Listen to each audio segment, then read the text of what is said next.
Hello, chatto! It's Thursday again, and coming up today on Building a Nation with Wisła Kraków, we may be out of Europe in heinous circumstances for the third season in a row, but Górnik Zabrze live on. We had a relatively underwhelming youth intake, but a goalkeeper is present, and you never know, he may be our saviour. We're all in the... Damn it!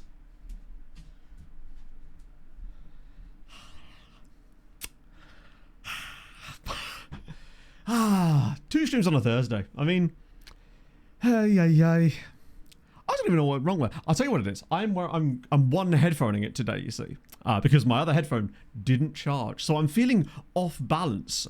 Cope, excuse, etc. That went well, didn't it? Bloody hell! Yeah, I've messed up the. That's the first time I've ever messed up the intro on 2 Thursdays in the same week. Don't blame me. Blame the calendar. It is entirely on the fault of the calendar. Right, points. Where are we going? Where are we going? We know exactly where they're going. I reckon... Oh my goodness, there's actually more believers today. I guess the logic was he fucked up last time. He's not going to do the same thing again. He can, and he has. Right, choose outcome. Will he mess up the intro? Yes, he will. I'm actually wondering, those of you that are around on the intros quite a lot, I managed to bet on them pretty much every single stream.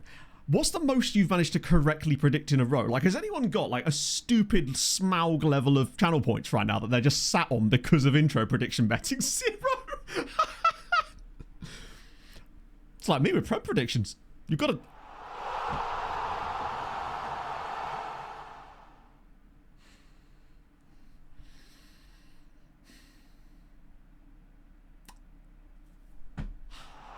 Firstly, Mini Marcos, thank you very much for the 26 months, which somehow came through before that, despite going after. Holy shit. Demon, that's like the fourth time this month. I am so grateful. I really am. I know I say it every time, but it's so unnecessary, but I really am very grateful. That's extremely kind of you. That actually helps a lot. It's been a weird month. Some creditors to me have been very, what's the word? Insolvent. In not paying, which has been fun. Thankfully, you prepare for things like this, and this is why you have things set aside just in case those kind of things happen. But that's the life of a sole trader in any business, I suppose, right? That's the sort of thing you have to be aware of. But thank you very much for that. It's incredibly kind of you. Lost every time since. See, that's how they get you, Sharik. That's how gambling gets into your soul. You get that one lucky bet, and you're like, yeah, I can do this. I'm a professional now, you see? Saturday. Yeah, that's basically the play for us today. I want to mess around with specific things, because I've had a chance to do some mini tactics tests, almost accidentally in a way. Let me get off my big face. Because, oh, hang on, no, before I do my big face, 1 second, chat. Very important thing to update today, of course. Where's my button gone? Here's how things stand. There's been big moves. I can't even hide behind the sub number like I normally can when I'm on the lower screen face cam. I can't hide. What the hell, Rick? Thank you so much. How are you feeling, by the way, Rick? Thank you so much for the 5 gifted stuff. That is fucking lovely of you. Hopefully you're feeling much better now. It's also lovely that you've been able to be in the live streams a little bit more lately, which is awesome. Hopefully that's not just because you've been sort of recovering. So, I can hide behind the table. You're right. If only there was a giant thing on the screen. Yeah. So, Adam's currently our leader. Inferno is behind a little bit, but you can see that it's still getting pretty close. A lot of big movers, like Rob's up huge numbers. A lot of you getting a lot of points last stream, so you're still right in there. Daz, though, still down in 6th place. Couple of big results for him, and he's not out of this yet, though he is a full win behind Adam, though. So that's a lot of comebacks to be done in there. Holy Christ. Right, let me get off of my big face for a second time. Ah, dear. You're in there. Hadrian, would you like to know where you are on the table? I'll update you. The only injuries we've got, Johnny's out for 2 weeks, but he'll be back really soon. Santelli's out for 3 to 6, and Paez, who a lot of you wouldn't have put in your team anyway, is done for the season. So, league table, 1 second. I will show it in just 1 moment. The leaderboard overall, where is Hadrian? It does tell me in the background here. I just can't find his name. The data is in here somewhere. Where is he?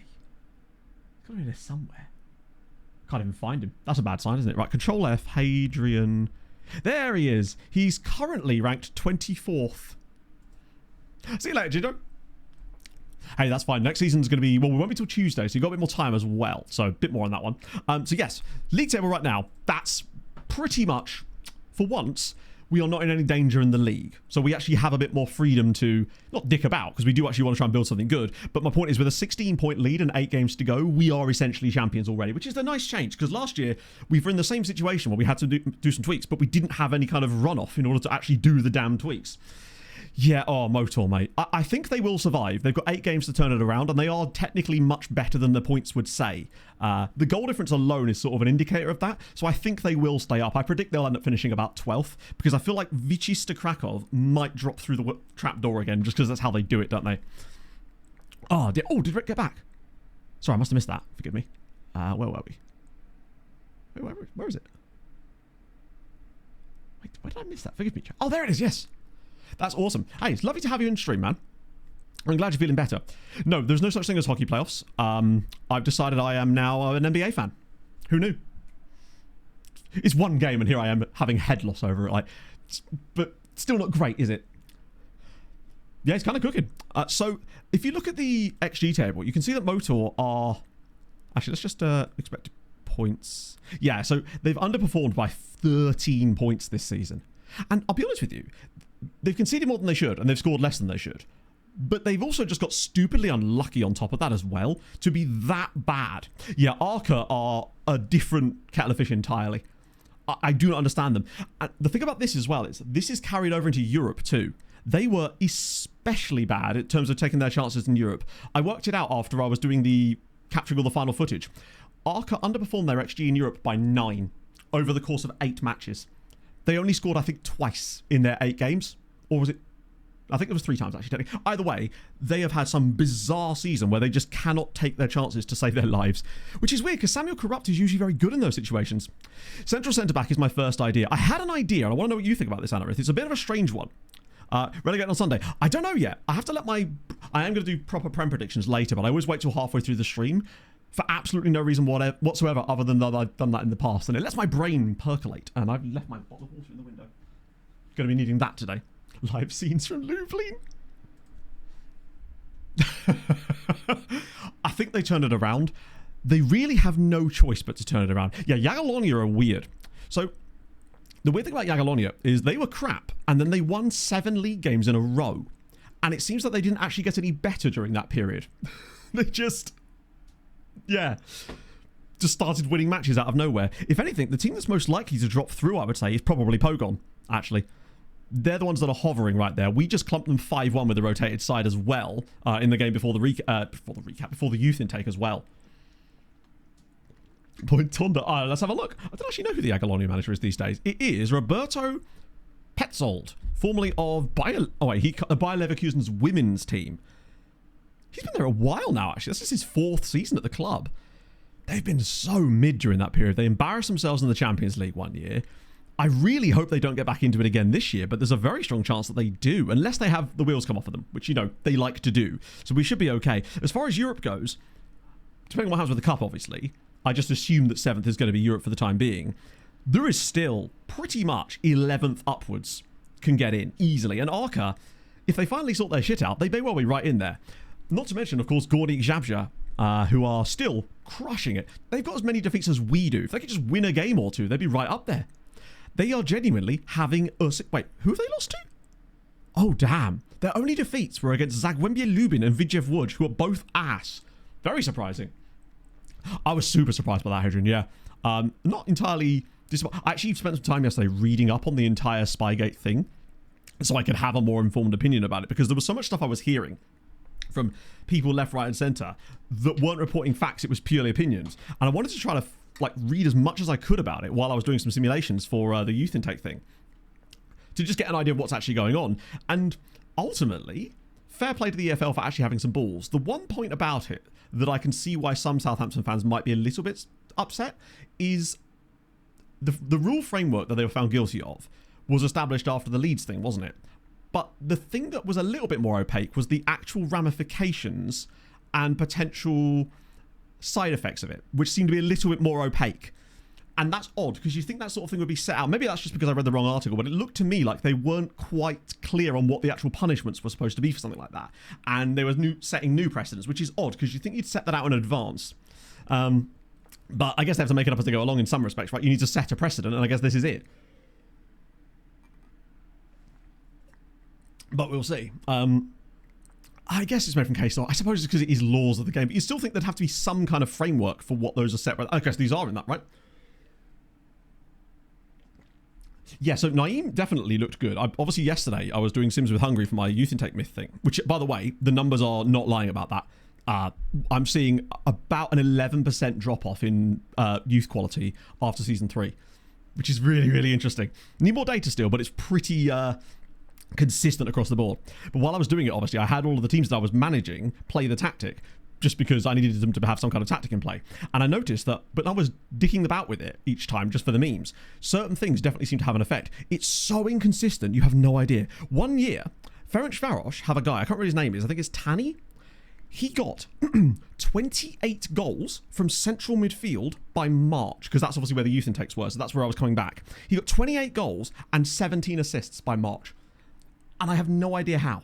It's one of the most bizarre things I've ever seen. Still playing the same system. He was oscillating between channel midfield and wide midfield, admittedly, because of the way the AI manager was like putting him in place. But it was unbelievable numbers he was putting up there. And he's like, fine. I guess the one thing about him is he had really good like work rate, and he was just up and down, up and down, up and down. So I think that's probably the first thing I want to try out. Not that, sorry, is the centre back thing to go from there. Youth intake this year was a bit mid. I'll show you it. I'll show you the best player from it as well. I only went a couple of days since last stream anyway. It was... Where's it gone? Ah, there it is. So he has... There he is. This was the best player from the intake, basically. This is our new young goalkeeper, Pavel Polushek, who's very much the guy... There could be some PPMs in there as well, yeah. Ratings just generally lower. As in their average PA of players in the intakes is roughly, on average, 10 to 11% lower. Some teams it was as much as 17% on average. For example, the lowest I saw was a 6% drop. The highest I saw was a 17% drop. So that obviously means that, you know, I averaged it up across that. I do still want more data, but it was quite evident how much it dropped off after the third season, which is just the theory that we'd had, but I wanted to get some data to back it up. So I might be probably making a video about that next week. It'll be a short one, obviously, as there's not too much to say, but I might throw in some tips on how to improve your intakes as well. But it's still noteworthy. To give you an idea, if it was averaging at 6%, but it was kind of going both ways or something, and it just ended up averaging a bit lower, I wouldn't really consider that useful data. Every single team in every single test simulation suffered a percentage drop. It was just the amount of the drop. There was no growth at any stage, and that to me is the smoking gun on it. My big forehead, thank you very much for the 24 months, my friend. How are you? A consistent drop. Yeah, that's the thing. There's always a drop. The only thing that was a weird outlier was that in one of the teams, they gained better CA in 4 to 6. No idea why.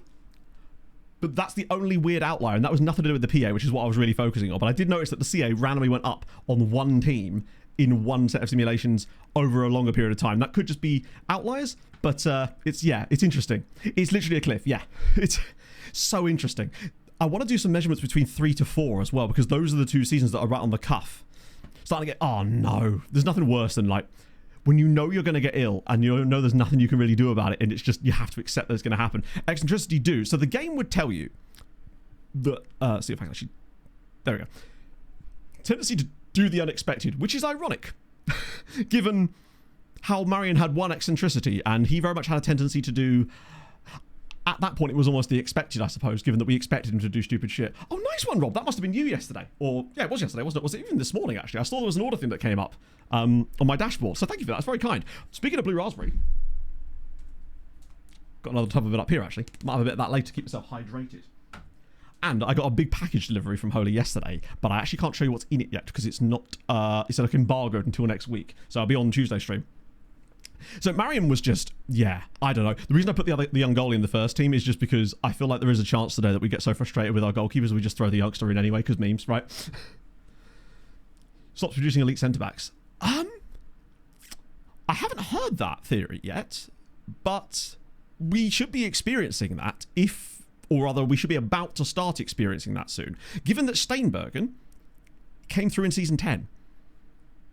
So maybe he's the last of the crop, because I mean, I don't know how elite Steinbergen is going to be, but ultimately, if you were to show him in isolate and said, hey, Matt, what do you think this goalkeeper's going to be like? Sorry, goalkeeper. This guy's going to be like long term. If you showed me 5-star PA and these attributes, I would say he's probably going to be an elite defender. Now, obviously, the injury hasn't helped him because it has cost us sort of a little bit of physical development on him. But either way, he is just so technically gifted that I don't think it's going to even matter that much in the long run. Gen in 12. Okay, so yeah, maybe that's a bit of an interesting one. Wembley Dodgers. Jesus Christ. So I have, as you know, two of my closest friends are both Southampton fans, and it's been like yin and yang watching this whole thing unfold. One of them being extremely level-headed and being like, yeah, well, don't break the rules if you don't want to get punished, and the other one being like absolute generational head loss, dark day for football type shit. It's been an absolute ride, I must say. I've had a great time. My gifts have never been so active in these things.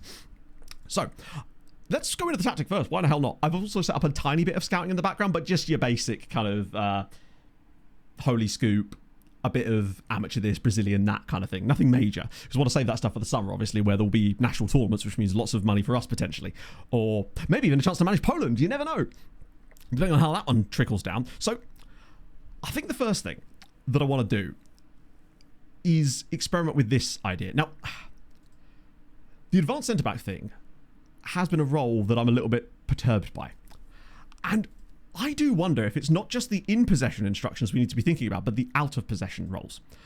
Because I do wonder if part of the reason why our goalkeepers are struggling is because we are sort of occasionally completely hanging them out to dry. Now, admittedly, some of the goals that they concede are completely irrelevant of anything we're doing tactically, but there is often sometimes things you can do tactically that sort of prevent those situations from unfolding. And I do wonder if part of the problem we've got is that when we're going into defensive shapes like this, we've got less pressure on the edge of the box, which is allowing those long-range shots to actually have more chance of success because they've got more of a free run. Because I feel like Kowalski screening by himself is not able to actually do the job, and we've got too many players the other side of their attacking line with Molski and Hurtadal. Now, the solutions to that for me are either one of these two drops back into DM alongside Kowalski, or alternatively, and this is the perhaps a bit of a wild call here, the central centre-back becomes a DM out of possession and actually pushes up into the midfield defensive line instead to provide an extra, and maybe with that the wing-backs could become full-backs out of possession to become a back four instead,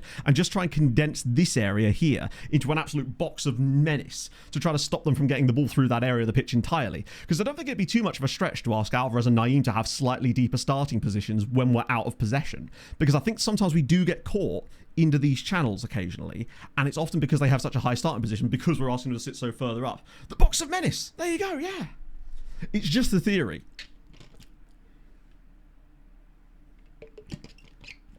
And just to clarify what that would sort of look like in logic, setting a possession role. No. I'm not set on that either. But I was just thinking about how we've mostly been changing in possession stuff and sort of ignoring the out of possession side of things, when ultimately we're conceding goals a lot of the time. And that's our biggest problem, is annoying goals conceded. So if we can try to shut that down a little bit, I know that we're still underperforming our XG in certain things, and we'll definitely need to work on that too. But it's just an idea. It's a game theory, exactly. Standard defensive roles perform better than specialised ones.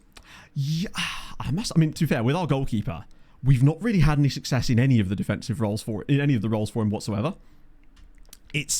So what my logic would be is, let me just, because this is our experimental version anyway, isn't it? Hang on one sec. Wrong one. Right, there we go. I'm trying to remember which one's the one we were working with and which one's the new one. So that's the copy of. But what was the change I made on? This was the hybrid version, right? Stay wider. Yeah. So this is the hybrid version. Hello, Blair. How are you, man? Weirdest name combination. Oh, I've got to see this. We love a weird name combination in these parts. The asymmetric one is maybe if we actually do sort something out towards the end of the season, give that one a go as well. I built that. I've been having that sat in our tactics box for like a year. Part of me wonders. I know this is going to sound dumb, but do you think having this in our 3 sets of trained tactics could be having a negative impact on our tactical familiarity because the players are technically going to be training it, even if it's not primary? I just wonder if saving this and then removing it from here, so we can come back to it later, might be a factor, potentially. It's just a thought. So I'll get rid of this for the moment. Yeah, it doesn't say primary on it, but I feel like I wonder if it's going to have an effect anyway, perhaps. So let me just save this as absolutely messy. Spelt incorrectly. Spelt messily in many ways. Oh, so just to clarify, that's in possession? Out of possession. And now you've just lost your mind, I expect. But yes, that's wait till we finally get a chance to actually play the damn thing. Right, let's get rid of that for the time being. Yeah, I noticed that in Malta as well. So, I think the idea of no nonsense is not the worst idea. for him.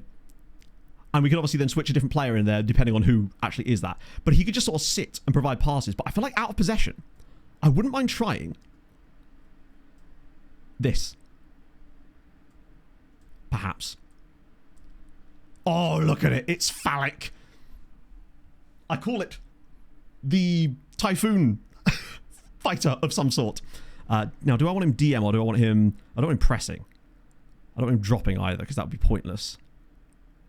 I love the most screen. Yeah. I was just thinking about how... Oh, look at that. That's gopping. Him pushing up. Yours works, which is the crucial thing. Yeah, I mean, to be fair, I should have more than one. I shouldn't have more than one tactic, but I mostly just find myself making slight variations to see if it will fix it. But that's probably not a bad idea, just to get rid of those. They might be training weird stuff, because it's weird how much worse we got at times this season from where we were last year. Like last year against Napoli, we were genuinely very unlucky, and I know we were a bit unlucky in some of the the Champions League group stage games, but we seem to get much worse at finishing, and I do wonder if that's part of the reason. Holy womb ferret, yeah. It's an idea in it. So they screen, they press. He's an outlet and he's an outlet. They're all outlets, baby. Look at the combined. It's somehow even worse. Go forward, take ages to go back. But that's the thing. I'm not sure we will, because ultimately, if they were playing as wingbacks there, they're not going to have to reduce themselves that much further. So it might affect us a little bit in possession. I want to see what it looks like, basically, because oh, hang on, I don't want them playing fullbacks. My apologies, but I do still want them being pressing players, just not wingbacks. It's annoying that you can't play wingbacks as... Wait, can you not? Are you not allowed to play wingbacks as fullbacks anymore? Or have they got rid of that? I swear you used to be able to play a wingback role here. Oh, that's out of possession. Never mind, I'm an idiot. Why would that matter? Oh, I still haven't got used to that in my brain. Different versions of the same tactic. That certainly makes sense, yeah. I think that's a smart idea anyway, just to do that. I didn't, Andrew. What was the name? We're getting a lot of funny names today, actually, and I think I missed another name further up. My apologies if I did. I swear I saw it in chat somewhere. Let me just find it.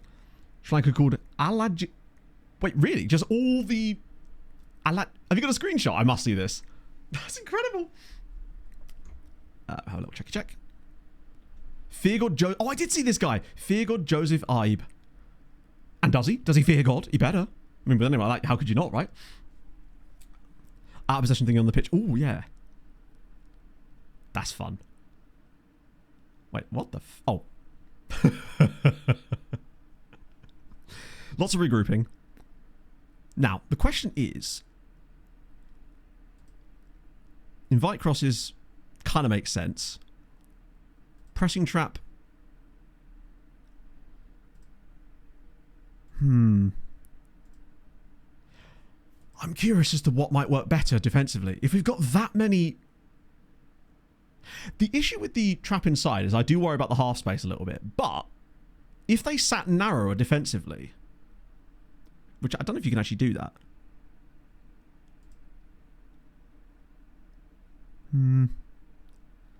It's a shame you can't... Oh, can you? No, I don't think you can actually have a narrower defensive structure, can you?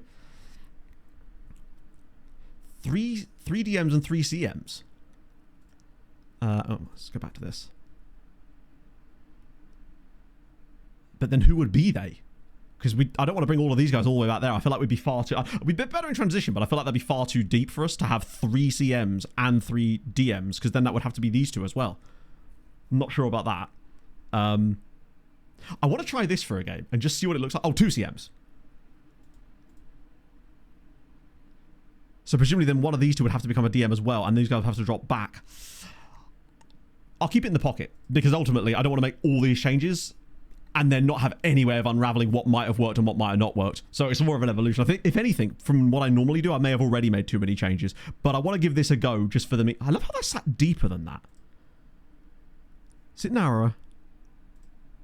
Wait, did the rolls? Oh, so that affects both. Right, okay.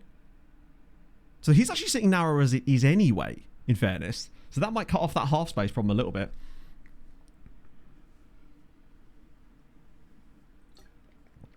Now, I want to try this to begin with, just because I've set it up now, and I just want to see if this actually looks okay. We'll be able to tell pretty quickly, because we had a look at match ratings and general workflow. And we can always unravel a few things, because we know what we've changed, because we've got the original basic one there to begin with.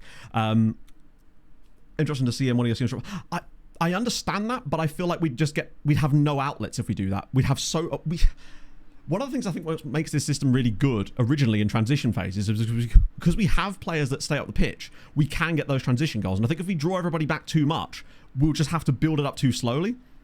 But yeah, maybe you're right. I mean, maybe that's an idea as well. Hey, one thing at a time, right? But I'm not opposed to it.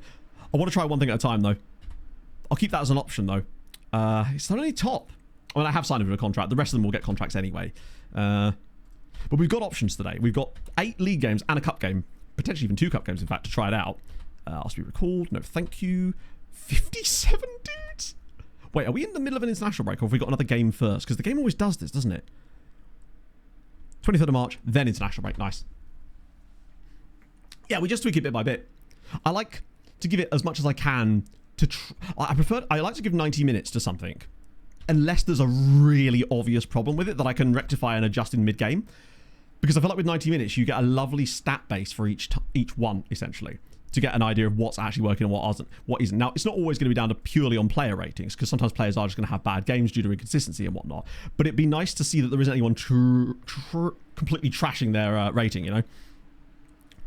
Attract a cat for a brief second. Maybe. Come here. Pog got offered a kitten the other day.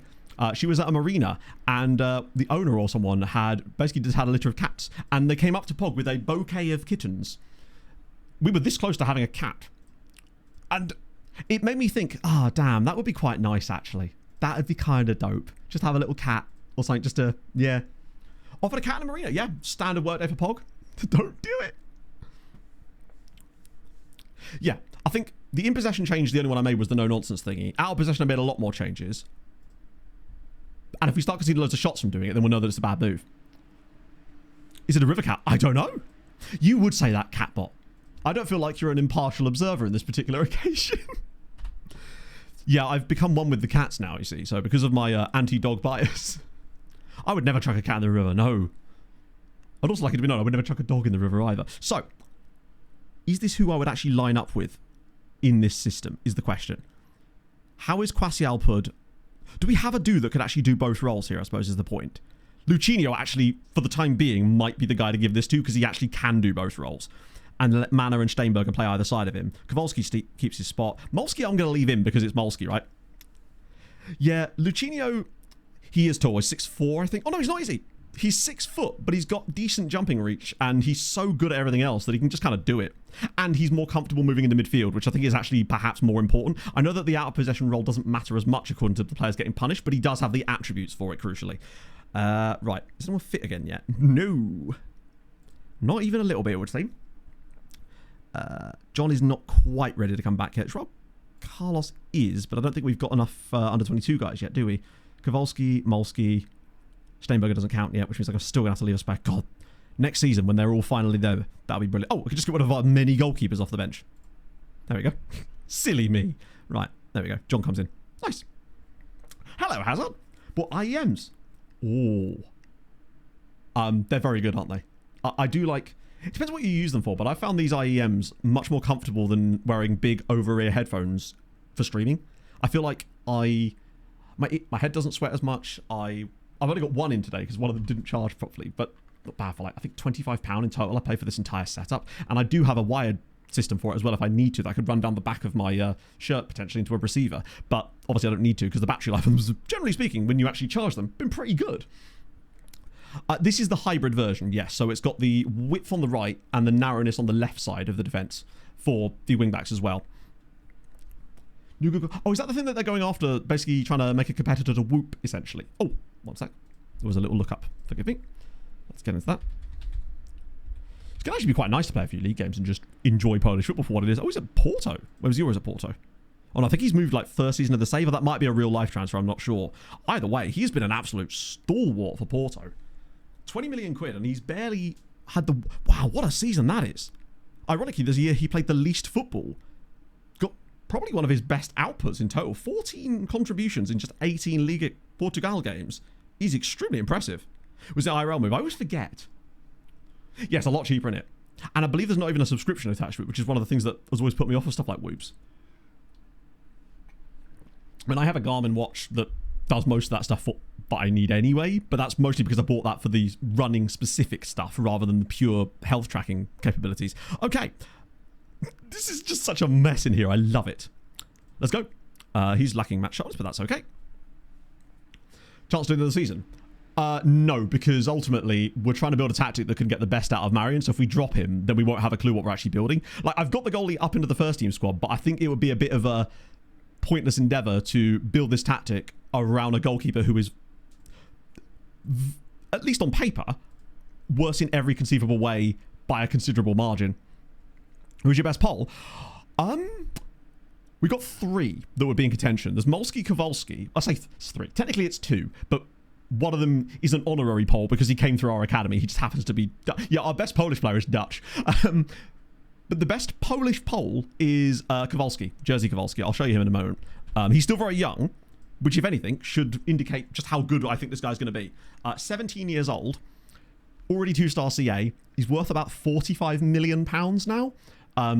He's extremely good. He's tall. He's got passing ability. He's got great first touch on him as well. His determination's dropped a little bit as of late. The only thing he's lacking is a little bit lacking in the physicals. And the other is he's still not bad, if anything. Molski is a year older than him, so he's had another year of development. And he's back to 5-star potential as well.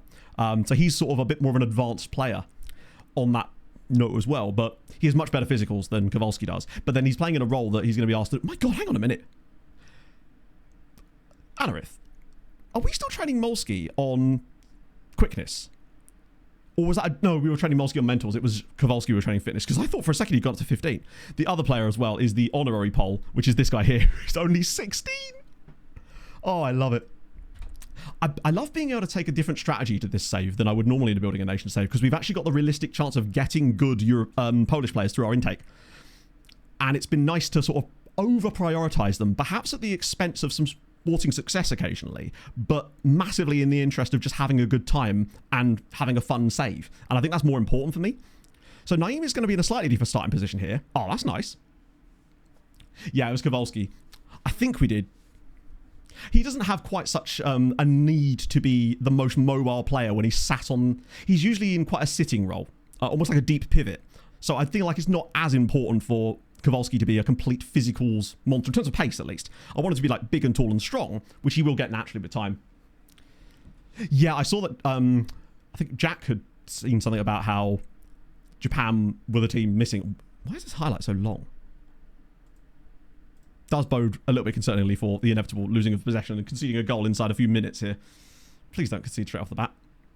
Good block, actually, from...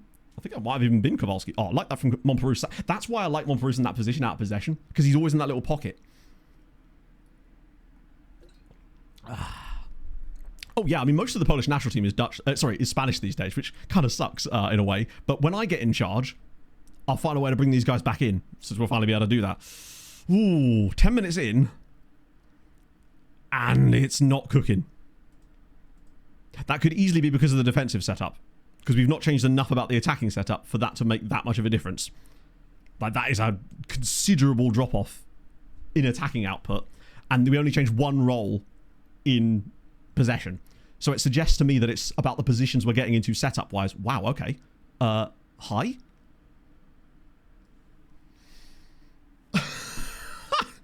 How are they still getting beaten into those positions, despite the fact they now have a deeper starting spot? Or is it just because they're not... Yeah, I don't like the fullbacks. I think what it's also doing is creating too much space in our back line. It's a lovely bit of play from Marabesi, I've got to say. Fair play to him for actually pulling that back. Normally our players would shoot from there. Middle of the centre backs look good, but it looks like we basically killed our wing backs. I'll give it to half time just to see if the rest of the half plays out any differently, but I think that's, yeah, still high. I don't really understand the question, friend. Oh, come on now. That's not ideal, because now we're going to have a really bad...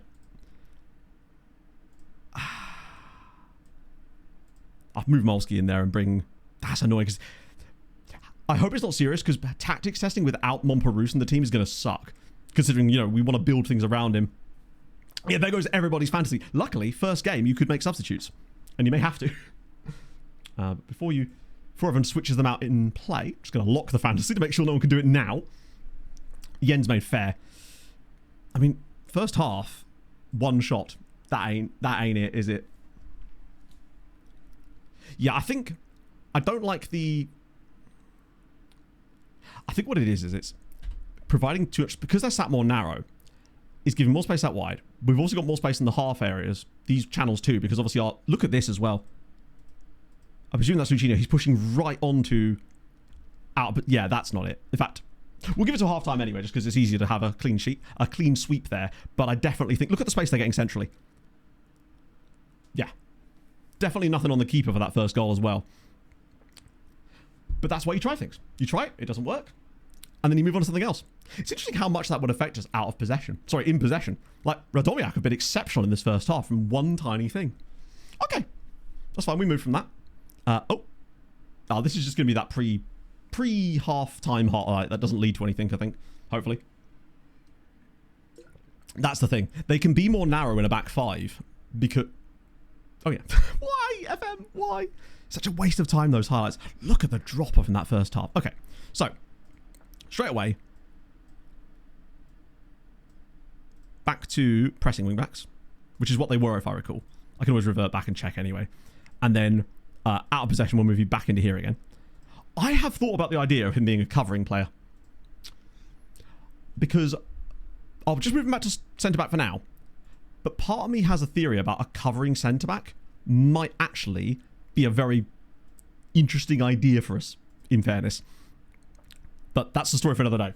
Well, story for the next bit, at least. Not going to make any changes, because obviously it's not their fault. It's not their fault I picked a bad tactic, is it?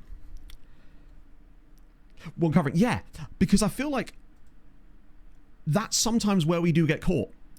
And there was a comment on the VODs a little while ago about covering centre-backs. And at the time, I was not really responding to it, just because we were still putting really good output out there, and I felt that it was more of a goalkeeping issue. And obviously part of it still could be. But... high line offside trap though. I don't know. What I do basically is I check that first, then I'd implement it anyway and see how it looks in game, because sometimes things just work even when they maybe shouldn't do. And then we try to adjust around that. Wish for a screenshot. The best way to send screenshots is through Giasso. That way I can show it on stream, because otherwise I still won't be able to see it. Hello, Mushroom Man. A health visitor. Very pleased. That's nice. Has she given you proper, like, 5-star intake? Like, elite talent levels? That's what you want to see.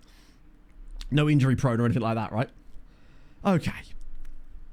Nice. That was better. It's weird how you'd think, based on the way that those things are, that, ooh, what's he going long there for? That could... No, I suppose it is a target man, I guess. There's also things to do with the striker role that might still not be perfect, but I feel like it's certainly not the end of... It's not the beginning of our problems at this point.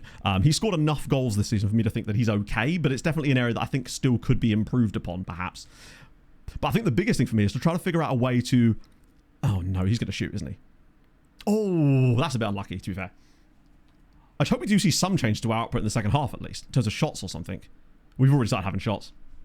On Tuesday. Tuesday was a disaster of epic proportions, in the sense that we ballsed up our final 2 Champions League stage games, ended up not getting into the top 8, then ended up knocking out Southampton, as it happens, in the playoff round, before losing to Real Madrid in horrible circumstances in the round of 16 for the 3rd season in a row.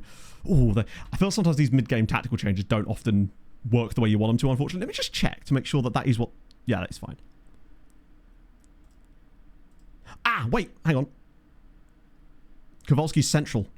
That's the other thing I need to switch back. That's probably doing something.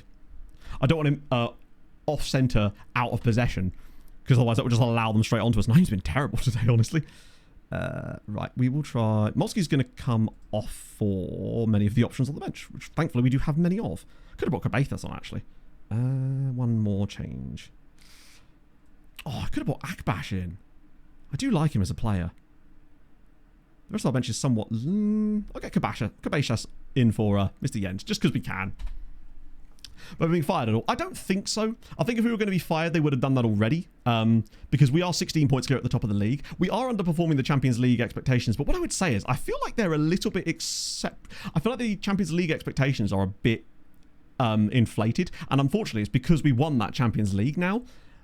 The board don't seem to have adjusted yet to the fact that we are perhaps not as good as that anymore and don't have those same OP players anymore. But obviously they wouldn't. I think it's based on our reputation, unfortunately, which isn't going to fall anytime soon. But it would be nice to just make the quarterfinals for once. Last year, I think we could have done that quite easily if it wasn't for the fact that we'd had to go through Real Madrid to get there. And even then, we probably still should have won. Second half was definitely better, but I think we were kind of already made our bet at that point. Arca lose again, very comfortably. At least Motor lost again. Christ on a bike, lads. Come on. Yeah, so next season, it might potentially be less than that. Because, well, not next season, sorry. Next season, it will all still be 7. But there's a chance that if France continue to cook, we may lose some spots for a season while we have to regroup due to the weirdness that we've experienced lately. Let's get the fantasy points in. Don't know who's going to get me today. Be literally a couple of people for ratings, and that's about it. It's not like we're going to get man of the match award, is it? That would have gone to... Oh, we might have done.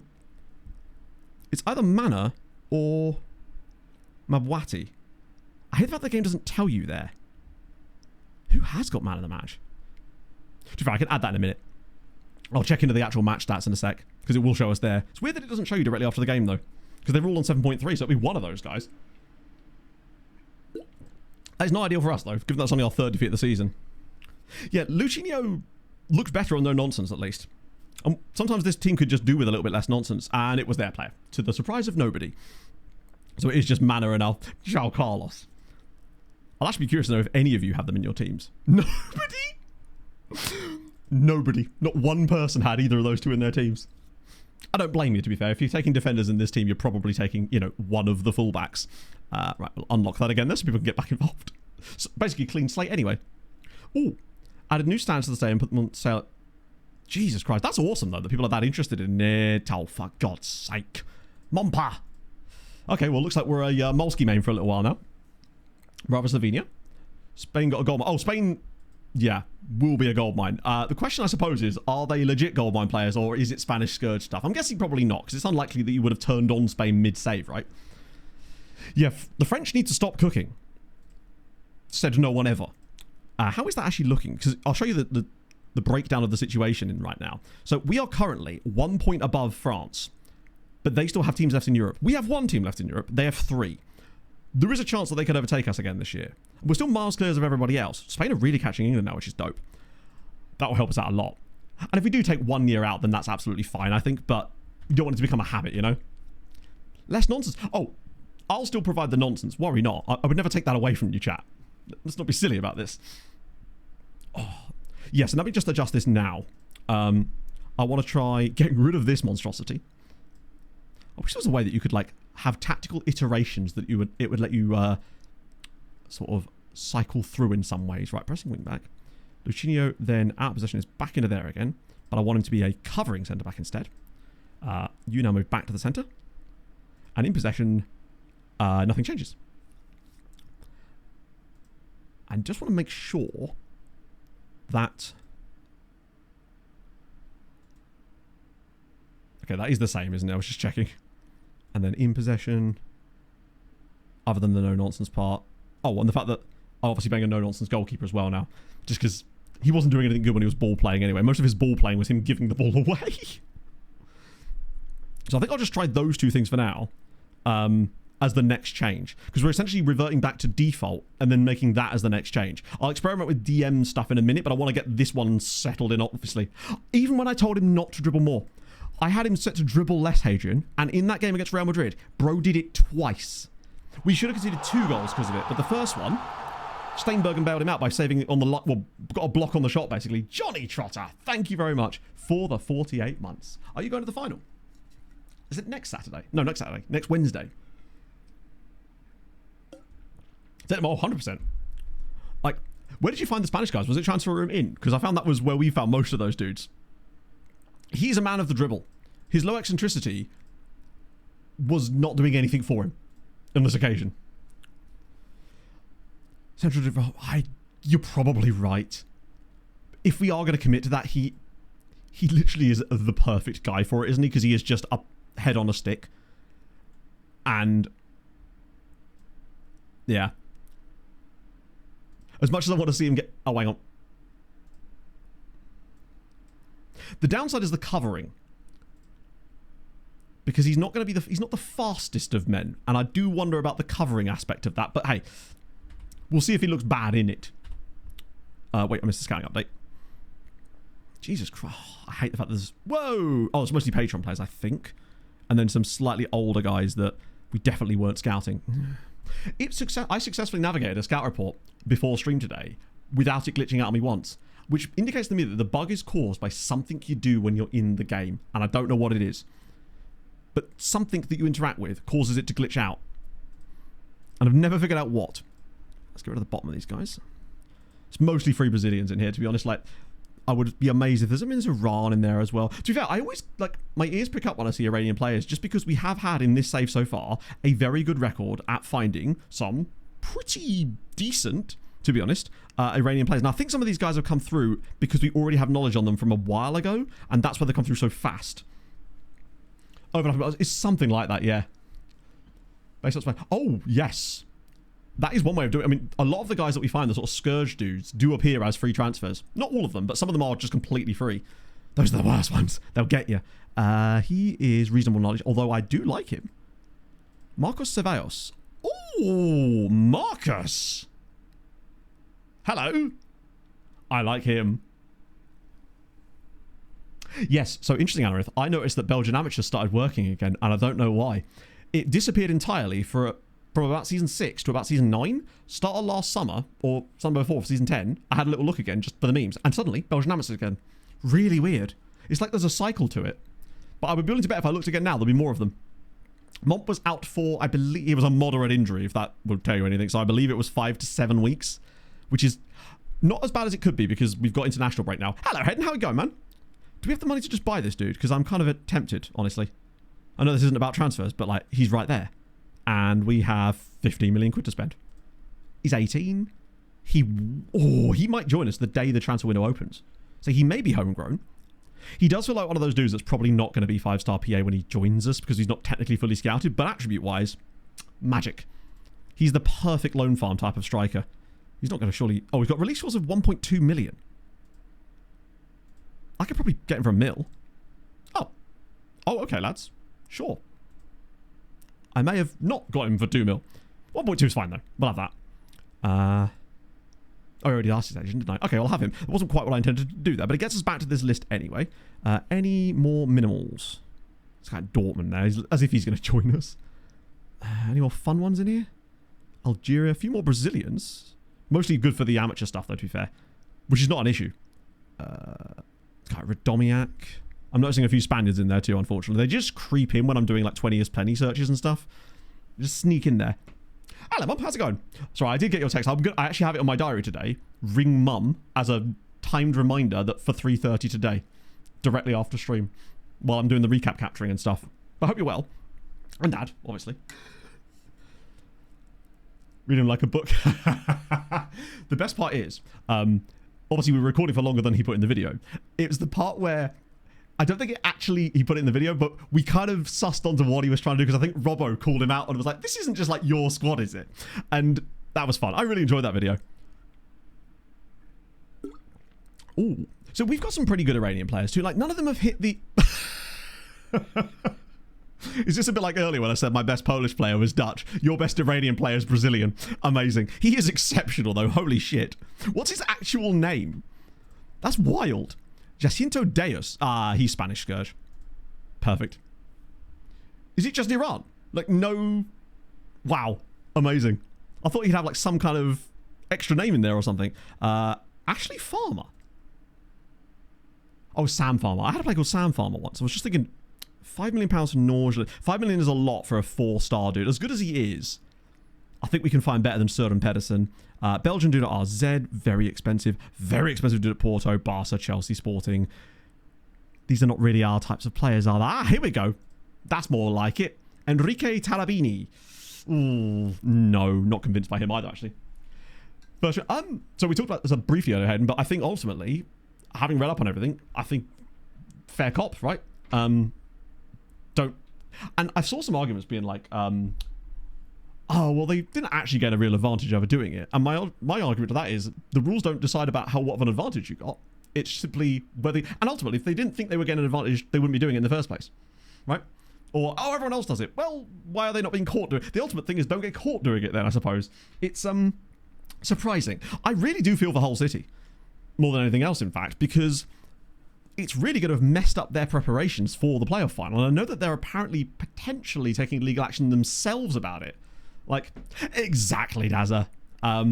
It's particularly as they lost those other two. Oh, they drew one, I think, with the Oxford one. If you ain't cheating, you ain't trying. Exactly, yeah. This guy's not for me. He's too expensive for the things he's got. Yeah, it's surprising. Well, obviously, you can't infer things that they haven't admitted to doing or whatever, but regardless, it's... Even if we just take it at face value of those three things, probably just... Holy shit. Iran Jaworski. He sounds like he should have, like, Polish second nationality. Amazing. Yeah, just gonna say, if you're gonna cheat and don't, at least make sure you get an advantage doing it, right? Man City, Leganes. Why is there anyone in here that we can actually really go after? Alfonso Torres. Oh no, hang on, 2 clubs. No, wait. Is that okay or not? Because that's Racing Santander. They are a second tier side in Spain. He has played in the third tier, but that was as their B team. He might actually be really good. I mean, I say might, look at him. Yeah, he's not... I'm basically just avoiding anyone outside of the top 2 tiers in Spain. As long as he didn't play... now in fairness... What I would say... They were third tier. He spawned as a third... he's too scourgy for me. Because he spawned as a third tier player, which is where the problems are. And that's probably why he's so good. So I'm going to just ignore it. Oh, that sucks, actually. Yeah, I know, but I want to have some morals to this, you know? We'll be able to find so many good players anyway that we don't have to sign the Alfonso Torreses, although I hope to God he gets picked up by a Polish side. Probably not. Wow, there's really no one in there at all that was worth... So too many big clubs in this particular report, I think. Which I suspect is because I accidentally scouted a load of players that were listed for loan, and they got stuck in our scouting loop for a few weeks, which is frustrating because I'm pretty certain I turned that off, but it just seems to come back. Mosky's training well. Nice to see. God, he really is, isn't he? Other than his jumping reach going down. Like it could get any lower. Any Brazilians with Polish second nationality? Now that is a search. I don't think we've done that for a while, in fairness. Oh, hang on. Let me just sign this guy up because he looks to be a reasonable player. Language course is fine. I really should start adding that in there because I think that would automatically do it and we wouldn't have to do the Duolingo roundup every time we get into a transfer window. It's a shame there isn't a "we'll promise to welcome him to the club when he joins." That I would really enjoy. He is Ecuadorian, so I've got to be a bit careful because he probably could be capable, perhaps. I'm convinced he's probably... Oh, shit, hang on, I just realised. I've literally just realised he plays for Udave under-19s. Who admittedly are second tier the whole way, but Christ, that could have been another Scourgy boy. At least they are second tier, although I've not heard of those guys. Which makes me think they may have come up from the third tier, but whatever. God, they're so hard to avoid, man. Right. Let me check back into the player database. And before I do anything else, let me just quickly check on team report scanning. There wasn't anyone crazy new when I checked before. Oh, hello, Olympia Ljubljana. Apparently there is. They and Pexvol have got some guys. They feel a bit Scourgy, yeah. I wonder how... We'd have to look into that a bit closer and figure out actually how that works. Right. Oh, no, totally. I'm not saying anyone else has to bother to avoid them, but I just feel like if I signed all of these guys, we just flood our team with Spanish players, every single player would probably be 170 plus PA most likely, and it would just kind of defeat the fun of the save that I'm having with it. That's the reason I'm not signing them, because I just don't feel like it's very fun. It feels almost so easy that it would just become incredibly... Yeah. Hence why we managed to win that Champions League so easy, I think. I think it would have just been that since then, pretty much, if we'd kept those guys around. And we got lots of money out of it too, which is nice. Which we were able to sign people like... I can't think of an example, but I'm sure they're there. Right. No, we want Brazilians with second nationality something. Which is Brazilians, basically. So I want nationality is partially Brazilian, right? Wait, hang on. Wait. Is nationality not... Oh, it's there. Is partially Brazilian.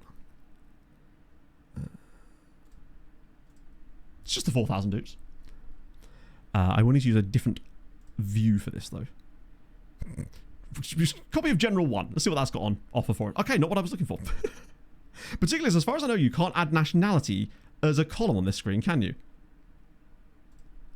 But we could add second nationality, I suppose. That would probably do the job. Which one is it that has it as default?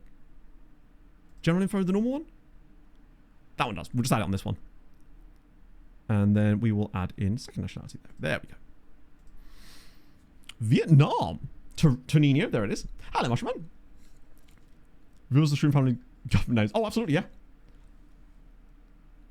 Oh, amazing. Yes. Please, I don't actually have Discord loaded right now, but please do. I'll happily have a look. Obviously, I won't show anything or say anything because for the obvious reasons. It's Tonino here, whose actual name is Wellington Nguyen. That's so much better. I mean, it had to be Nguyen, didn't it? Like, come on. Hello, Haywood. There's a few Colombians in there, yeah. No, if they're from South America, they won't be. Those are just the guys. Ukrainian Brazilian here called Felipe, whose actual name is Felipe Bowden. Okay. Related to Philly? No, we believe it was just Spain. In fact, Hadrian did some tests because I gave him a save file. Originally, it was Spain, Italy, and Germany and France. To a much lesser extent. It was Spain were the worst. Italy were quite bad too. But this time around, it was pretty much only Spain, and by about half the strength as the previous one. We don't know why, because obviously Spain was never switched back on. There's loads of Americans, obviously, but I can't look at all of them. Turkish? The best names are the ones that are where they've got a single name. There's way more fun. Like this guy here, for example. Dermivel Al Ahmed. So it's basically, the effect seems to come from adding leagues as either playable or view only mid-save. That seems to be the thing. Yeah, I don't know why it's, maybe it's just because Spain have got those overpowered under-19 leagues and stuff. Marcos Augusto Anderson. Loads of Spaniards, obviously. Let me scroll for a bit. Portuguese, they're not as fun. Loads of Portuguese. I mean, most of these... Oh, wow, that wasn't actually as many as I thought. Norwegian... Elvis Augusto, that'll be his full name. North Macedonia, that'll be his full name. We've got Chiro here. Chiro Onyema. A few Brazil... I want to find a really out there nation. New Zealand is good, actually. Hestras. Hestras Parry. Amazing. Yeah, this was the table that Hadrian sent me. So you could see, these were the first round of scourges. So you can see how it... You know, England didn't seem to get affected at all, basically. France was less so, Germany quite bad, Italy a little bit too. And then you see it came back here, but to much less of an extent, and then the others just seem to get not touched in any way, which is really strange. But that was what caused it. This is obviously from a couple of seasons ago, but that was basically the breakdown of it. So weird. The Ballon d'Or. 24 million for a Ballon d'Or winner. That is batshit. He's better than probably most players in our team, with the exception of Momper and Naeem, I would say. It's not close. It's not even that they make the best regens, it's that in this specific scenario, which is the overinflated Scourge regens, then yes, they do. But it's not like a fun experience to have, basically. You wouldn't want your save to be blighted with it because it would ruin the balance of it, essentially. Especially if you're trying to actively scout properly in there. There's Luan. Oh, it's a real guy. Love it. We Spain do have the highest use rating of the lot, I think. Loads of Japanese ones here. Mailson, Kamagawa. Just trying to find a nationality, like a single nationality that's the only guy in the world of that dual nationality combination. Brazilian Irishman. Adil Mercado. Good name. Isn't as fun as it could be. Henrique Gaspar of Hungary. That's better. Greek dude, that's probably his full name, actually. Felipe Felicio is a good, solid one. Wait a minute. There's a Ghanaian dude called Gutenberg before. And he's free. How old is he? 26. Somebody might be an amateur dude or something. John, thank you Just so much saw for the Michael J. 22 Fox months. in the local garden centre. You knew it was him as he had his back to the fuchsia. Was he spying for Southampton by any chance? Thank you, that's very kind of you, sir. Met the journey regard. Do you know what? Fuck it. As long as he brings his Bible. The fact that he even wants that kind of money. Welcome in, Gutenberg. I want Gutenberg after, not just before. Right, France, Germany, England, loads. Czechia, Cyprus, Croatia. That's his full name there. Chile, Bulgaria. Ronaldo. Oh, it's just a real guy. I should really check that. Then it's just Brazil. These ones don't work as well when it's the other way around, as far as I know. But there might still be a couple at the bottom. Once we get out of the Brazils. Oh, that's second. No, it turns out no. Okay, fine. We move. Ronaldo. Yeah, it works. Well, the sheer amount of like Ronaldos in the save, yeah, it's crazy. That's a good point, Bidichard, because Spain's youth leagues, and I think the ones that it affects more is because they've got B teams as well that play in the pyramid. So it's obviously Spain they do, Germany they do, Italy some of them do, right? And I believe that's changing as well. And France, I guess they kind of do as well, right? So I guess that's why England hasn't got that problem. But it is a real issue for me in terms of just the fact that they've allowed that to be a thing in the game, because people would unknowingly turn on other leagues just for fun, and then they'd have their save sort of irreparably damaged in a way, because it is going to massively change balances of things. Although it is quite funny to me that at the very least Spain have not managed to win or even qualify for an international tournament in a while somehow. So maybe it's not so bad after all. Maybe it's because all the players are declaring for other countries. Who knows? Base database. So I believe the data... I think if you do exclamation mark... Oh, Christ. We do have a link for the database, but I don't think it's exclamation mark database, because that, I think, is for the database setup. Is it exclamation mark Poland by any chance? It might be exclamation mark Poland, and we'll get you the database. So yeah, there are a few changes. The biggest changes are to the loan rules, i.e. to make it harder, so players are allowed to play against you when you loan them out as hard-coded. And it's... Oh yeah, that is the one. Nice. I remembered. Look at me go. Yeah, database takes you to an optimization video, but this is the actual one. The other change is that we made some changes to the player values at the very high end, because if you don't do that, when you get to like second or third in Europe as your coefficient for many years, your league's values just simply do not increase to a league that would actually have that. So at the very high end, some of the player values are a lot higher. So when you get those top guys, they're actually worth a bit more money, basically. Which is why we noticed it so early, because obviously those Spanish guys fell into that trap as well. You are partially torn. Hate to see it. Natalie Bruglia sends her best regards. Yeah, so they basically have a similar sort of German style. But if you replace that file with Poland loaded in the top 5's league loaded from the start. Hang on. Pertinent to replace that file with only Poland loaded with the top 5 leagues loaded from the start, so this goes free. That file doesn't have anything to do with that. That's just the database file.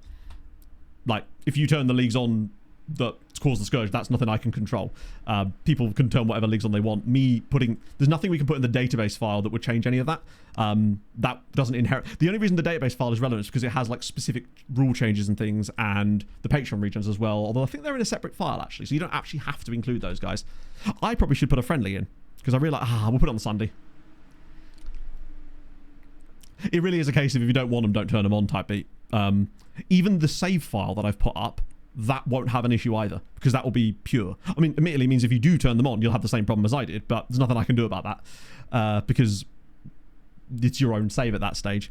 Let me be a warning to you, I suppose. The only way that could have happened is if I'd turned on those leagues to begin with as part of the default setup of the save file, but I obviously didn't do that, which means that I can't put that save file out because it simply doesn't exist, I suppose.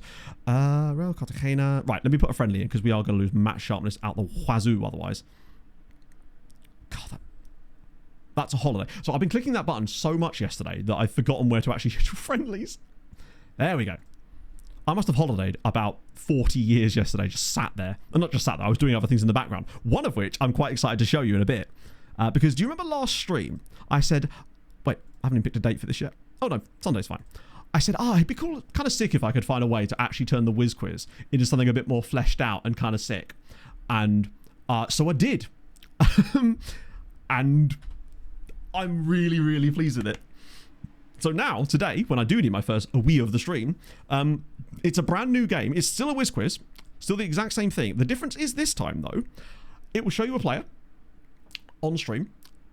You will obviously put like the name in chat, like you would normally do. If you get it right, it will acknowledge that you got it right, and then move on to another random player from a pool of 2,500 players that are foreign players that are playing in the Premier League, and it keeps score. So you can try and get as many of them correctly in the time that it takes me to go have my piss. Working as a group. And it will even tell you who got it right, or who got it right first. It's kind of fucking sick. I'm really excited about it. Basically, I was running simulations with FM, so I couldn't do any transfer room in stuff yesterday, because obviously I had to have the save running and stuff. So I was like, right, what can I do while the game is just doing this? I know, I'm going to just do that thing I talked about on stream on Tuesday. So I just sat there in the afternoon, and it works so well. Later date. Not as far as I know, Marston's, although I couldn't... The last time I tested it, which was admittedly a couple of months ago, it was still present. So I think it's unlikely that they would have changed it. Bloody hell. All the international caps.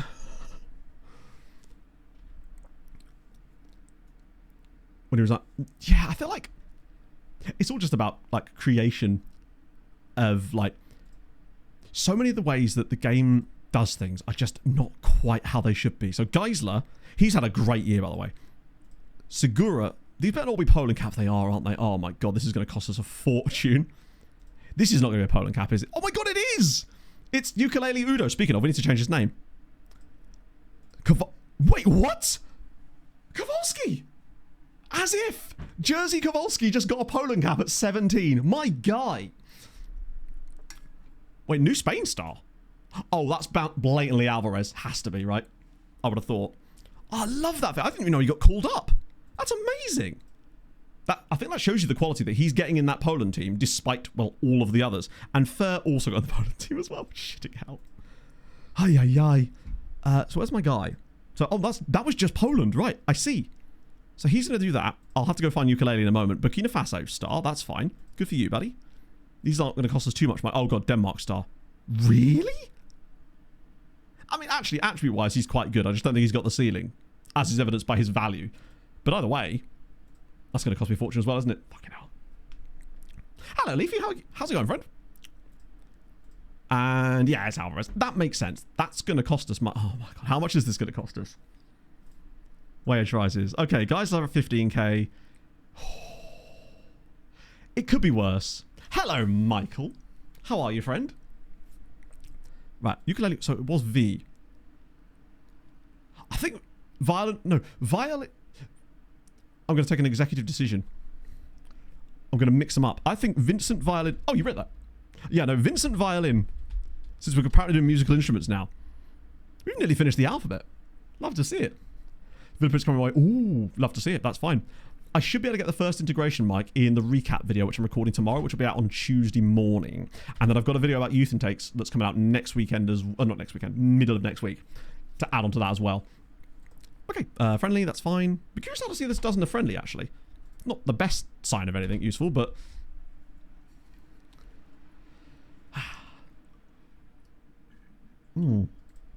Admittedly, loads of guys were probably on international duty, but I want to see the ratings. So, channel midfielder looked tasty. Fullbacks were much more involved in the game this time. Didn't give up a lot of chances. Overperformed the XG. Wow, look at the... that was just complacency, wasn't it? Look at that. Dominated them in the first sort of 22 minutes and then just gave up. That actually is an indication to me that this might be better, because there is so much complacency clearly there. Okay. And with a weak inside, I don't hate that, the way that looked. Yeah, the fact that he's got a cap for Poland now is crazy when you consider that we only signed him because of his... Didn't we just sign him because of his name originally? Not his original name, which obviously I can't say for his own protection. Right, next gen day. John is now a Polish citizen. Luckily, he's already got caps, so that's not going to happen. That'll be fine. That'll be fine. Right, okay. Next gen. Poland Wisła. I think that Kowalski's going to be on it. He has to be, right? Oh, I think he also won Golden Boy. I believe he did. I think this happened off stream and I forgot to get a screenshot of it, but I'm pretty certain that Kowalski won Golden Boy. Just check. I'll have to go a bit further than that, won't I? Because it was European Golden Boy. Yes! He did. And that is impressive.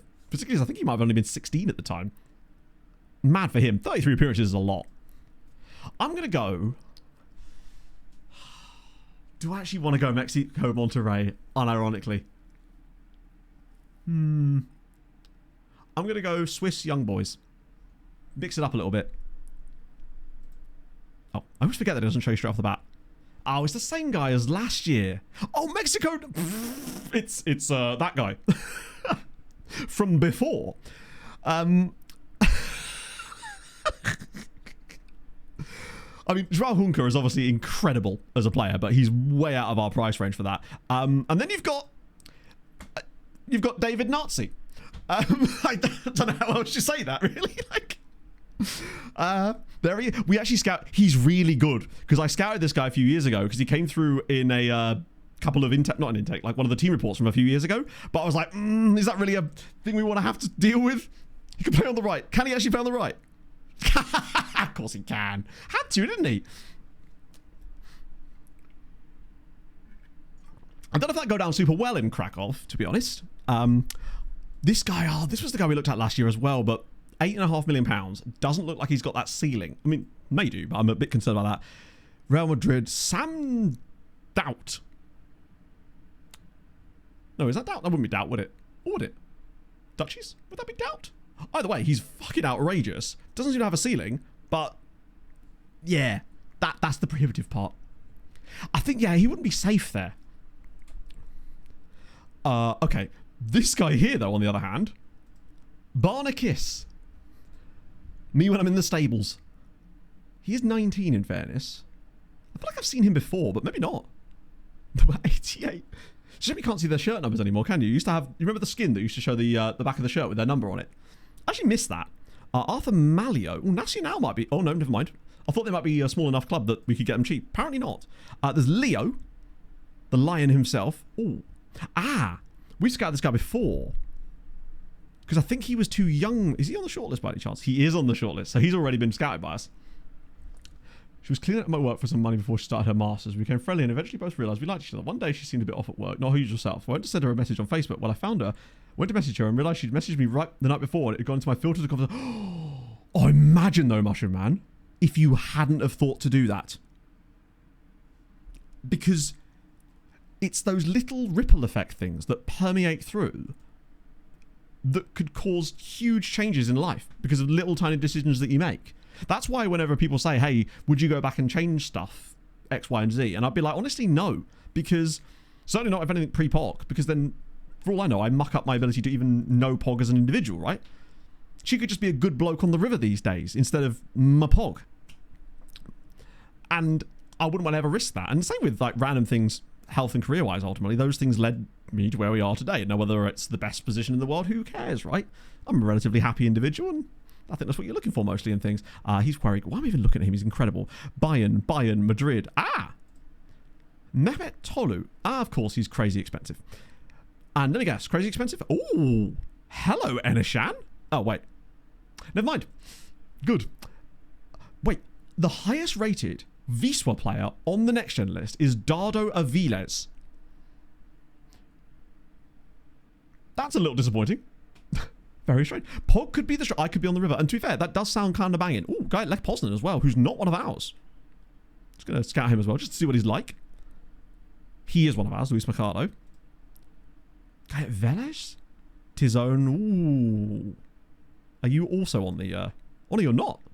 Santa Baby for you, perhaps in the summer. David Boos. He's got a fun name.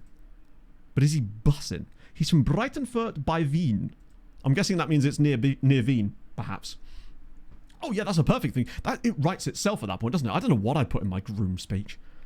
It would be... It's one of the things I am going to have to think about at some point, right? He used to own the Lakers. There you go. Now he lives at the lakes. Wait, I just skipped over like loads of people for some reason. Like this guy, Ali Al-Hajjat. Wait. Why do I recognize that name? I think we nearly signed him, but we realized he might be verging on Spanish Scourge. Rogerio Canella of Mechelen. Wow, he's worth quite a bit of money for a Mechelen player. And then there's Ilton's one of ours. Alejandro Cuellar. Why not? Okay. Oh, who you wanted by? Man United. God, they want everybody at this stage, don't they? Sure, the wedding. I don't know if they'd really agree to that. I don't even know what we're doing for the wedding at this stage. It's one of the things I have to think about, but ultimately, maybe if this time. It's another dude called Leo. Ooh, he's got very good technique, does old Leo. Jesus Morris is just a fantastic name. From Madison, New Jersey. Imagine growing up in Madison, New Jersey being called Jesus Morris. Or I guess Jesus Maurice. That's a Spanish Scourge guy. Yanis Gyamfi.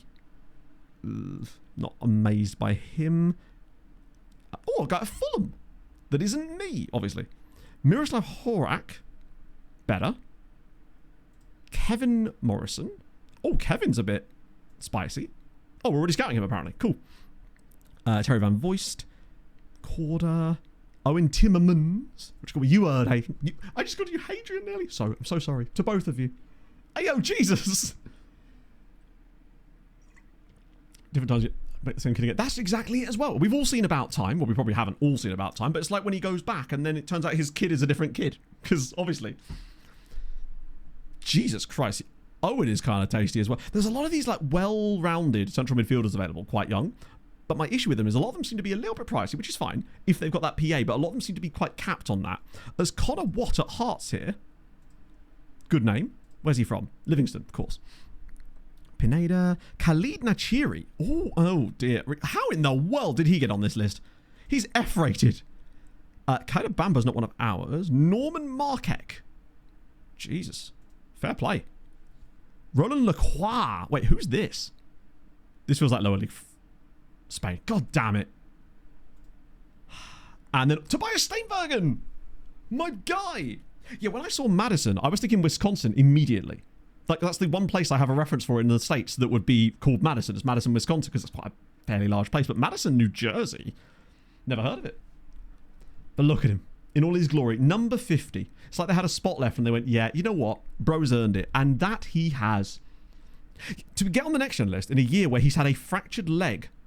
Love that. Lacroix, he's Spanish Scourge, unfortunately, but playing in France now, it would say. Oh, no, he's playing in Spain, but he is French. He's the epitome of Scourge, sadly. Right. Interestingly, he got on the next-gen list, doesn't he? He's probably one of the very good ones. So the Euros playoffs. I want to get to this next game now so we can actually...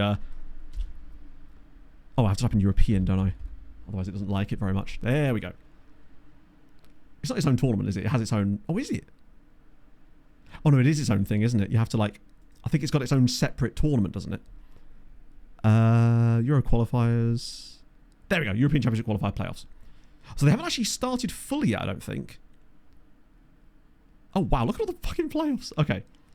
So Greece beat Ireland. Georgia beat Slovenia, because obviously they did, and in extra time, because Georgia can't win in normal time. Albania beat Serbia. Bosnia knock out Czechia. The Dutch beat Croatia narrowly. Kazakhstan lose to Iceland. Switzerland beat Hungary. And Scotland beat Sweden. The Swedes couldn't cheat their way in again. Scotland were here to save the day. So what are the... I think these are one-off games then. Oh, they are, aren't they? So the finals for the Euros are Greece, Georgia, Albania, Bosnia. Greece versus Georgia is a crazy one. It's World Cup holders versus team that got to the last European finals. It's a shame they can't both be there. Oh, the games are tomorrow. You're right. No, we can just check back in a sec then. Celebrate on Monday morning. I mean, I really don't think they're going to. But I could also foresee a world where both they and West Ham draw 0-0 and it's incredibly dull. Because the final day is properly kind of itself, hasn't it? Nothing. I like that we've literally an hour and 20 minutes and we haven't even talked about Arsenal winning the league. I am happy for them because I guess I'm happy that at least someone different has won it for a bit. And I'm actually okay with that. Even if they won it in an interesting style. But hey, you got to do what you got to do to win. At the end of the day, 20 years from now, people will not be saying, oh, God, they did this. They'll be going, hey, they won the title. And if you're a fan of the club, that's what you're looking for, right? Loads of more well-known towns yeah, 40 minutes outside. Wow. So we're like deepest, darkest New Jersey. Bad state. Go to your room type levels, you know? Loads of Spaniards. Annoyingly. Brazilian. Oh my God, this club is AI. It's AI. It's artificial intelligence. The worst kind. Now, is there anyone in here that's extensive, or we can send some of these guys around again? There's a Greek dude in there. There's a few. Yale's is not quite there. You are 100% that. You're at Arca. Good for them, though. Villarreal, Katowice, Arca, FC Copenhagen, perhaps? It's Lucas Bug, or Bugger, which is even better. Leipzig dude, Reindorf, 21 million. Camilo Spanish. Saudi Arabian. Okay, so the one guy on here that's sort of intriguing. Mr. Timothy. Your Honour. Welcome aboard. Thank you for the follow. I appreciate that, friend. Who do you support? People can moan about it all they like. It doesn't change anything, right? Doesn't erase the name from the trophy. Be proud. Like, they were consistent. They took the chances where they were there. They were incredibly defensively solid and won the Premier League, right? Fair play to them. Like, I know a lot of Arsenal fans. I'm really happy for them, honestly. This guy's good name, probably a little overpriced now. I don't know if you'd have room for it. I wouldn't want to spend 7 mil on a pure loan farm dude unless they are a worldie that's in a position we don't use. Particularly with the budget we have available right now, he's probably not it. But that's okay. What I really want is just another obscure nationality player that's kind of dope. I feel like we haven't had one for a little while. I need a new one. I actually can't remember who our last proper interesting nation player that was... Geez, I want another Muaz Naseru type fella, you know? Ben Brahim's still there. How old is he these days? Wow, he's lost a lot of value. I guess because his contract's running down a little bit. He's got a big beard, though. I like how SI assumed that just as getting older, just everybody grows beards. Builder who constructed the Empire State Building is from there. There you go. It's the concrete jungle where dreams are made, or something. That's what Alicia Keys told me. I think that was Alicia. Big up her. Ranjbar. No, Ranjbar's Norwegian. We had a guy called We had the Afghani left back, who was also from Norway, which is what I assume you're referring to. Can I remember his name? Was it Saeed Safi? Is it Saeed Safi? I know he left a while ago. 5 2. I know. Do you ever get like, you just be scrolling social media or something and you'll get reminded of that one particular final day that always seems to come up, the one with like Wigan and Birmingham and Blackburn, I think, and a couple more where it was an absolute mess the entire day. I miss those, unless Fulham are involved, and then I very much don't miss those. Although the one where we stayed up, that was fun. The Danny Murphy header at Pompey, what a day. Botswana, okay, Botswana's been pretty good. We haven't had like, closest we've had, like Tanzania has become, I've just written Zimbabwe. I've also, hang on, Zimbabwe, there we go. I'll just slowly type it and eventually it will appear. There we go, men's national team. Hugo Rodallega, what a guy. Fulham legend. So their national team is probably, imagine if there's just loads of Spaniards in here. Thankfully, no. So they've got Dube, Wilson Daka, Joe Mavingwa, Wellington Peeney, good. Tawanda Dombo, decent. George Mavunga, Nyashik. Considering it's as late as we are on the save, they've got a surprising number of real players still in their squad, which sort of indicates they haven't had the best intakes in Zimbabwe for a while. Any fun ones down further? Another Dube. Loads of Dubes. Lincoln Shoko is a great name for a goalkeeper. Particularly, I mean, that's what our goalkeeper should be called at this point. Any more? Oh, loads down here. Patrick Hove. Watch out for his brother, Patrick Brighton and. Prosper Antonio. Good stuff. There's a blessing in there. Why are we scrolling across that side? Okay, that's how it works, apparently. A couple of blessings. Lucky McGay. Liberty and Cube is great. So originally, before they unboxed it, that's what they were going to call the Statue of Liberty. It's true. You can look that up. Don't look that up. Liberty and Cube. Liberty, Liberty, Liberty. Liberty. Sorry, I can't. That advert is just stuck in my head. Is Peterborough? No, I'm a Fulham fan. If anything, Peterborough, despite being fairly close actually, is... No. Kev's a Peterborough fan. Wait, was there a Sweetbert? I swear I saw a Sweetbert in a scout report the other day. Might have been on a different save though, unfortunately. There definitely was one. Ah, there is one. Ah, he's 24. No, that wasn't the guy, I don't think. There's another one. Oh, it's the same club. Wait, there's two. There's loads, obviously. But, yeah, the Tanzanian name pool is absolutely cooked. I don't think the game is smart enough to let me type it in twice, though, is it? And actually bring up the same... Oh, it is! Wow, I'm actually impressed. Oh, my days. Okay, that's too many. That is excessive now. What ones have we got? There's a couple of guys in Dr. Congo as well, actually. Mbeya City. Mostly domestic-based. Sweetbert. Oh, we scouted him before. No, have we? No, we just know enough about him. He's actually not that bad, to be fair. That is super broken. Learn from first video. I don't know if I have the pull for that, you know? I'm no Z.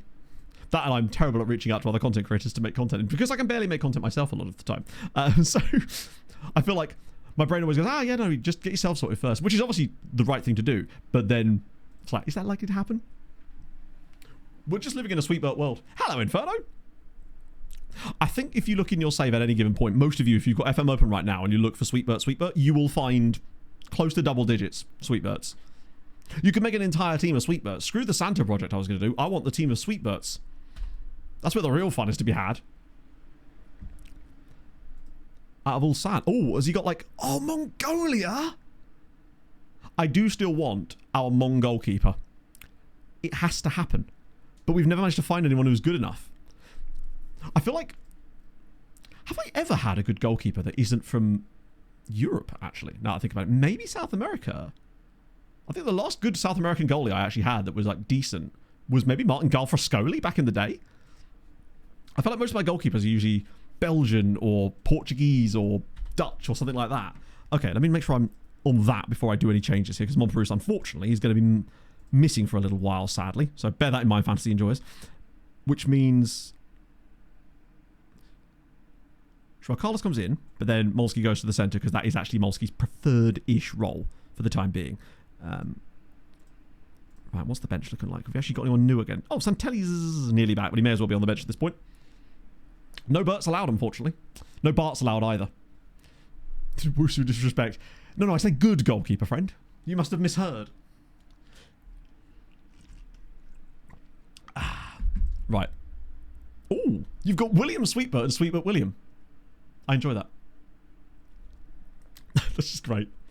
Senegal. The problem with a lot of these World Cup squads is I wouldn't have a clue about most of the players. So I know that sometimes when it comes to like squads, it's like, oh, look at this player, that's that. But I could look at that squad and be like, I would be having no reference point for a lot of these guys. I realized this earlier when I was listening to the Ripple Effect, and Neve and James are talking about World Cup squads and stuff. And I realized just now how Fulham pilled and how regen pilled I actually am.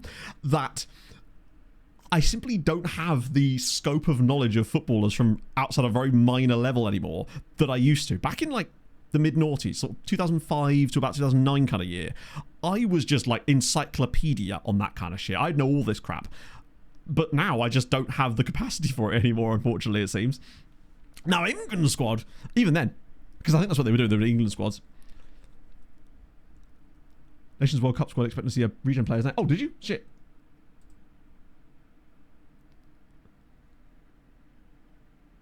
Oh yeah, absolutely. Sorry, I misread that. Yeah, that's exactly that. I looked at I enjoyed some of the like parody World Cup squads. There was a really fun Scotland one, which kind of linked in quite nicely to what we were doing on the Patreon podcast last week. Anyone injured? So Montparouche is out for a little bit. See you later, Shadow Plays. There was a no, Hayden. Like, I try to take, if I see a link in chat, I assume that it's not just for chat. It's something to like for me to show. So that's why I always have to sort of bounce off of it from time to time. So please don't think I'm ignoring them sometimes. It's just that with things like those big squads, I feel like I don't have... It's like, you know, one of those things where it's like, if you don't know something about it, don't comment on it type of thing. And I would look at that, for example, the Senegal squad. I'd be amazed that... Actually, let me just have a look at the Senegal squad. Now that you've said that, I'm curious to know how many of the players I would have a base knowledge of. Probably more than you'd think. Oh, that's a nice page. Love it. List. So Edouard Mendy, obviously. Don't know who these two guys are. Kalidou Koulibaly, of course. Mamadou Sarr. Just kind of Gay, obviously. Pat Gay. Maybe. Path ACC. Pat Matasar, obviously, of Tottenham. Sadio Mane. Sarr. Yep, Short and Jai. Nicholas Jackson. I forgot he was Senegalese. Yeah. So maybe like 50%, maybe 40% of the players. Wait, is Malik Chow? He's not Senegalese, is he? Or is he actually in the squad? I feel like his name sounds very Senegalese. Who's missing from this team? Help me out here, chat. Oh shit, the game's happening. That'd be good to have, wouldn't it? I think they can win it. I mean, they have to be one of those groups of teams that will be expecting to go all the way, but then obviously, ultimately, only one team can win it. As long as we just don't do old England shit, you know? Out in the group stage, glorious failure. It feels like we went through a nice spell where, even if we weren't going all the way sometimes, well, obviously, there was just a nice vibe around it, I guess. Hello, Paul. Germany one. Yeah, the Germany one, I'd be looking for the fake names anyway, because, you know, they don't have the license for it yet. No, I like the fact that it's on an old treasure map. That's what I like to see. Wow, have we just broken the tactic somehow? Oh, good block. Yeah, I think you're right, Hen. Just with the sheer number of teams in there and the sort of, therefore, dilution of the groups. I think every national team selection should be written on an old treasure map, personally. It's been a weird start to the game. Have we had any shots yet? I know it's only 5 minutes in. Okay, we actually have. So that's definitely more like old school us. It's just seeing whether we can do things out of possession and whether we look vulnerable in weird places. See how the covering centre-back does. It might cost us at times because maybe he's going to drop deeper when we're trying to offside trap teams and we may have to move away from that. If we want to persist with it, that is. I just hope we haven't mucked things up too badly by changing things around too much. See, that is the covering centre-back right there, I think. With Steinbergen dropping a little deeper. Is he German? I didn't know Malik Chow was German. Wow. See, this is what I mean. If you'd have given me 1,000 guesses, I would have got to Germany eventually just because of sheer lack of countries. France would have been my first guess if he wasn't Senegalese, probably, right? For obvious reasons. A local mushroom farm sent 10... That's incredible scenes. Just the idea of local mushroom farm being a phrase that someone said in the big 2026. Huge fan of that. Huge fan of mushrooms in general, to be fair. Up the mushrooms. Families or parents announce it. That's kind of sweet, actually. To be fair, it must be difficult to find any kind of creative way to announce any kind of squad these days because it's kind of all been done. I think they need to put the Burnley social media team in charge. They'd figure it out. So they're playing quite an aggressive system too. Trying to keep an eye on our player ratings more than anything else because it does seem like a lot of these attacks are starting... These highlights are starting with Cracovia coming right at us repeatedly here. But that also there, again, is the reason I quite like having Molsky or that central channel midfielder there. Because they are always available for an outlet pass. But I do wonder if you might be right about having them slightly deeper. They'd probably still get into that position anyway. Go on. Yes! It's not great. 1 hour selection show. See, that's too far the other way. But at least I appreciate the pageantry. I'm just happy to see international football, Hayden, honestly. I'm just excited about it. We'll have international football clashing a little bit with the Stanley Cup playoffs as well, which hopefully the Avalanche will still be in by then. Oh, fucking hell. I know what you think before, exactly. There's just no surprises in sport anymore, other than the obvious things. Roulette, yes. That sounds amazing. That sounds like a great idea for a video, Joey. World Cup squads, but they're all randomly assigned due to some strange characteristic of the players. It's the World Cup, but countries are only allowed to select players that are over 6'4". I'm spitballing here. That actually sounds quite fun. Maybe. We just do a whole video of just random shit like that. So it's lots of shots again. The defense is looking okay. The fullbacks still look weirdly stilted a bit today. Alvarez has been very much not involved. Naeem, better. I wonder if it's just because it suits John more for that kind of position. So speaking of NBA, I was thinking again about how I wish I liked basketball more. And by that, I don't mean that I don't like it. I just think that I don't care enough about a team, perhaps. And I think the problem with it, like, I've liked hockey since I was about 14 years old. So obviously I've flitted in and out at times. Over the last couple of years, I've been much more into it again. But it was easier because I already had that kind of love of it in the past that was there for me, and I really understood a lot more about it. And I feel like with basketball, I would just need to watch the NBA for a little bit and just see what appeals to me. And then maybe I would start to take a liking to a team for whatever weird reason. And you know, if it's me, it would be a weird fucking reason. And that's maybe what would actually get me into enjoying it more, perhaps. Because I feel like it's the closest thing. It's the sort of thing, in terms of American sports, that I would enjoy next after hockey in that kind of echelon, I think. Colorado bottling. Oh, mate, we can't lose to them. We can't. I will not allow it. But without Makar, having to have Jack Ashan in our team is not looking good. I honestly wonder if we would be better off just going with 13 forwards and 5 D-men.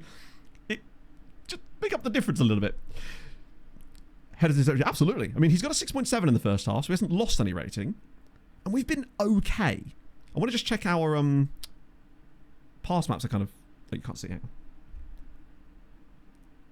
Look how deep he is. He really is just like, hi, I'm here. It's me. I do wonder if that could cost us at times, because if he's no nonsense and these guys are pushing forward quite a bit, it could mean that he's doing a lot of it himself at times. But I guess before, the same thing was happening, except they were offside. So we may have to look into that, maybe dropping the offside trap thing. Still play the same line, but with no offside trap, perhaps. I don't know. Let's have a look at our player stats just in general in the first half as well. So he's won half of his headers. Interceptions 2. God, man with 5. Nothing outstanding just yet. No tackles completed for any of them. Possession's not fantastic either, but we move.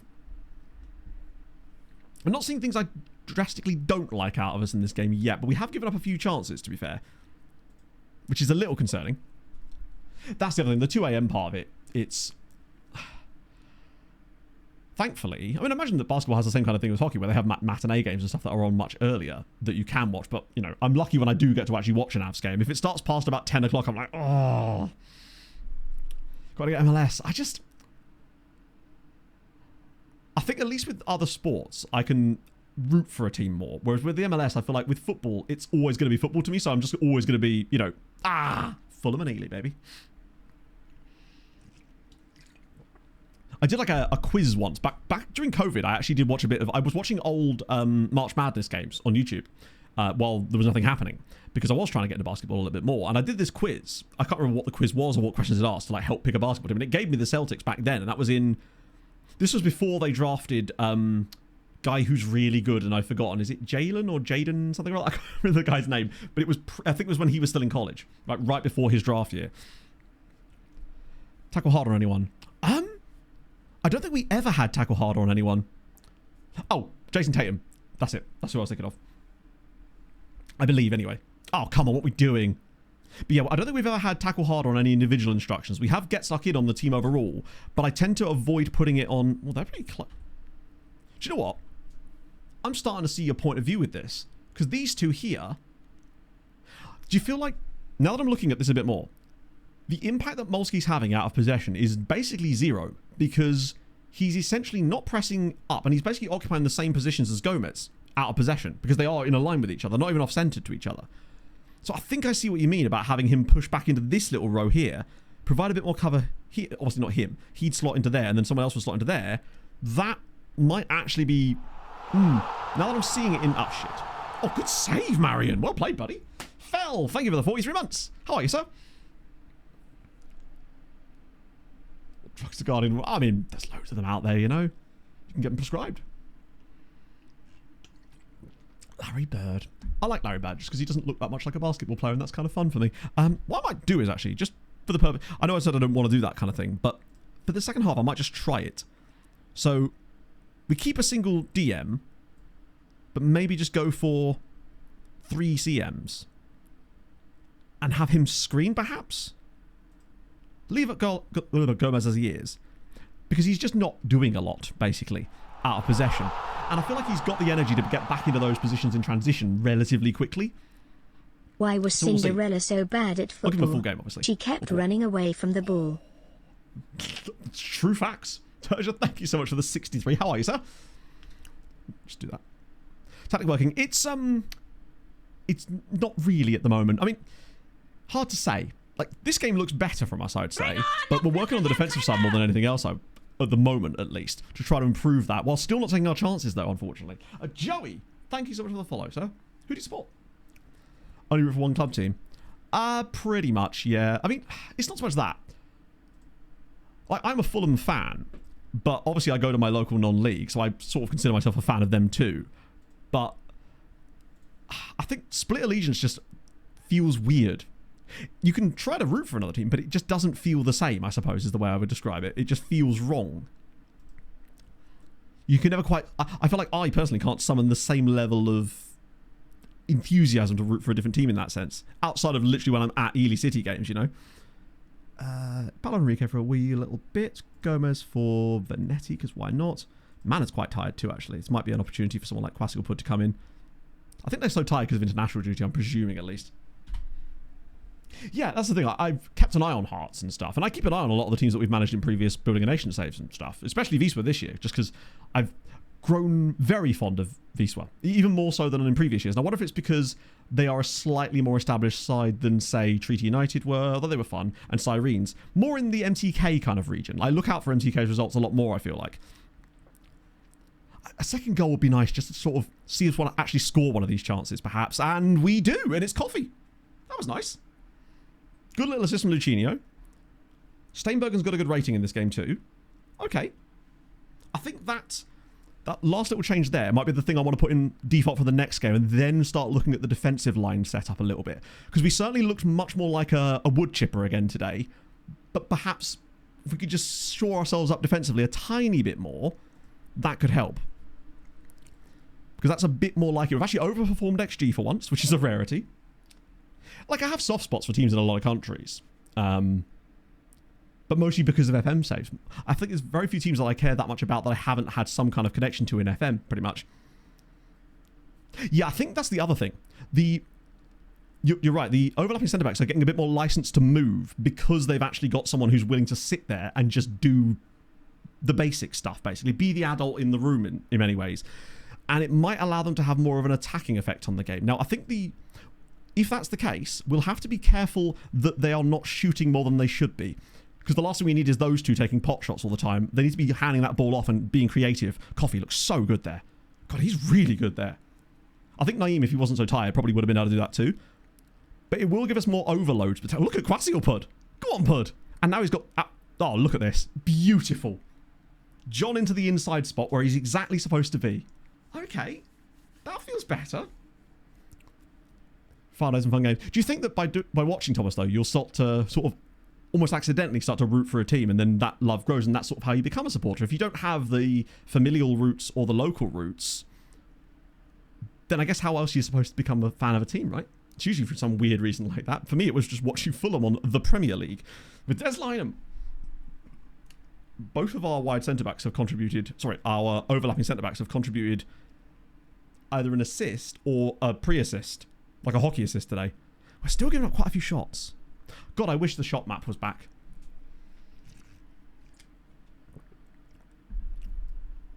His own knows Man United fans, that's cross. Yeah, I think I sort of got to choose because I didn't come from a big footballing supporting family, so it could have been Hibs, I suppose, but that's not bad from us, actually. 21 shots on target, actually overperformed the XG. What about the actual stats itself? While I'm here, I'll just grab these for fantasy. In the meantime, you can... he made a couple of good saves in this game, which is much more like what I wanted to say. This might sound a little bit tinfoily. Really makes you think, right? But part of me does also feel like sometimes if you build a tactic that is so miserly that it just lets in no shots, basically, I do find, and I have done in previous iterations of FM, that you will concede the silliest goals, because I feel like the game in a way underneath is programmed to an extent to at least mean that you can concede, and it has to do them in strange ways. So you've kind of got to balance that, and I find sometimes you should give up a few more chances in games to sort of avoid that. It's the dumbest thing, I realise, but in my head it does seem to be... It certainly was on previous FM, something that I noticed a bit more. If you tried to build a tactic that was so stable defensively, you just... the weirdest things would end up happening. But hey, I've noticed it too. The whole, one shot, one goal kind of memes, exactly. And that's what we've noticed a little bit more this time around. So passing-wise, Luchino with 9 progressive passes. Steinbergen, none. I pass to man who can pass the ball. And so he should. Love to see that. Luchino, he was very good. 5 key passes for Luchino in this game. Maybe he's found his calling. He was just wrong for the role. Dribbles for Naeem, we've got 5. Alvarez has got, and obviously Steinbergen, none. Of course not. Any expected... Who was creating the most XG? So Joao Carlos was creating a hell of a lot too, which is a nice sign. Luchino actually created... Look at that. Luchino created 0.36. Defensively though, Steinbergen. Headers completed, 63. Fouls made 1. 7 interceptions. 8 for Mana, in fairness. So he was definitely doing this. I wonder if it's... because Mana is on the side where he's got the inversion of the fullback. That... And he didn't play the full 90 minutes as well. Mana was substituted, to be fair. So that's going to sway that slightly too. What have I got? Oh, this one's kind of meaningless, isn't it? Set pieces? What does that even do? No. A shot map would be really useful to see. 2 complete tackles all game. I guess if you have all of the ball, you're not really doing that many tackles anyway, I suppose. But... And also, I guess it depends what the game calls a tackle. Because a dispossession may not count as a tackle if you actively aren't in the process of some kind of specific tackling motion. I don't know. I'd rather intercept than tackle anyway, because I think that shows that we're ahead of the curve a little bit. Vanetti did well off the bench too. He gained rating, which is always a good sign. Okay. And it was the derby. So that one technically is a big game. I'm a bit more content with that. I think we got better in the second period when I made that little tweak based on what James and... who was it? I think it was Anarith. No, it was James. Earlier with the central midfield things. So it's one of these things where... Sometimes you'll notice this. I'm initially resistant to certain things, but usually because I need to see what you see for myself. I guess that makes sense. So let's see. So the change was Molsky drops back. So that was it, wasn't it? It was just Molsky drops back there and becomes a screener. That was the only change. Depending on the younger player requirements. Maybe. You think they wouldn't be right though? I don't remember they are. Oh, who's left in the cup? Oh god, we're playing Motor next. In the cup, in fact. That'll at least appease the board a little bit. Best 11. Where do you see the best 11 from previous seasons? Genuinely, I actually don't know where to find the best 11 previous seasons menu anymore. I have seen it once or twice, but it has eluded me. Big one for Piaskolov. It's Jagiellonia are starting to drift away a little bit more now. Oh, by the way, have Gorny got their results yet? They're playing Brøndby. They're playing Brom. That's not bad, you know.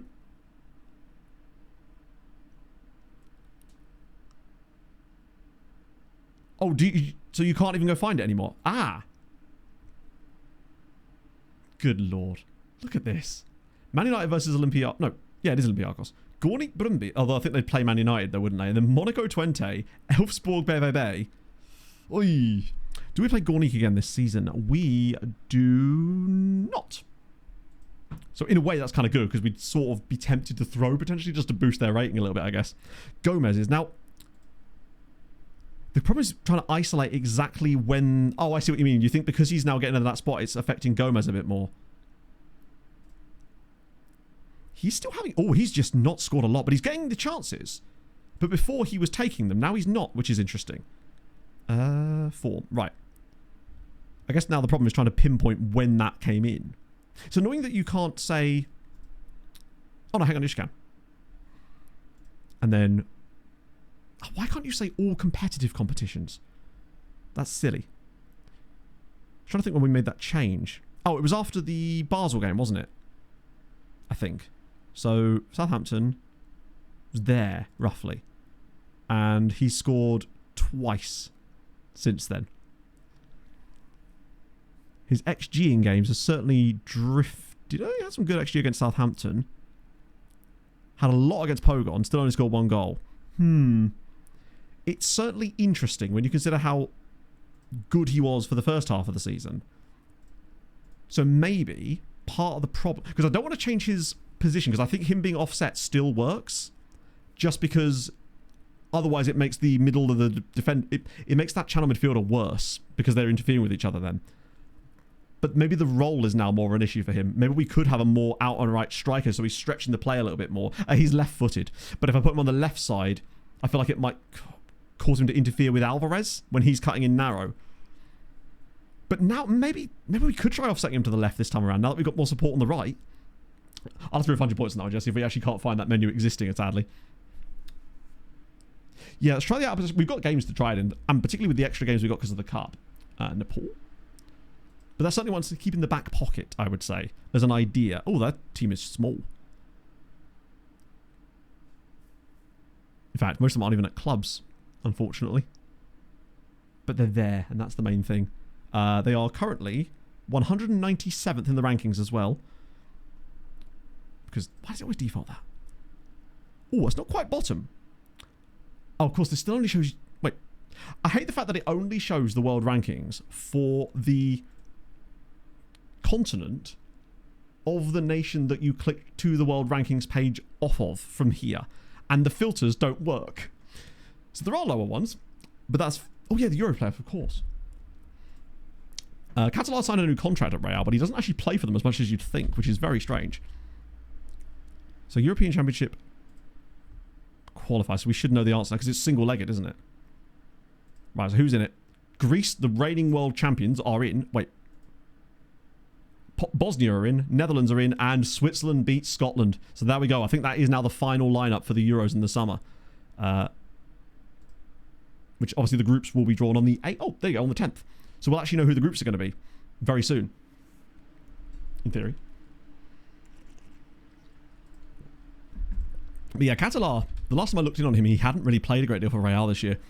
It might have changed a little. No, it's still not changed. Why did he sign a new contract? He's been off the bench in 4 of the Champions League matches, and he started 6 in La Liga for them. The fact that a guy of this quality is just languishing on the bench for them, when he has been decent for them, so got 8 in 9 in his first half a season for them there. Last year perhaps was a little bit less, but it's a waste of talent, isn't it? No actual Spain caps. I guess because the Spanish national team is probably quite stacked in there. Trying to forward could work.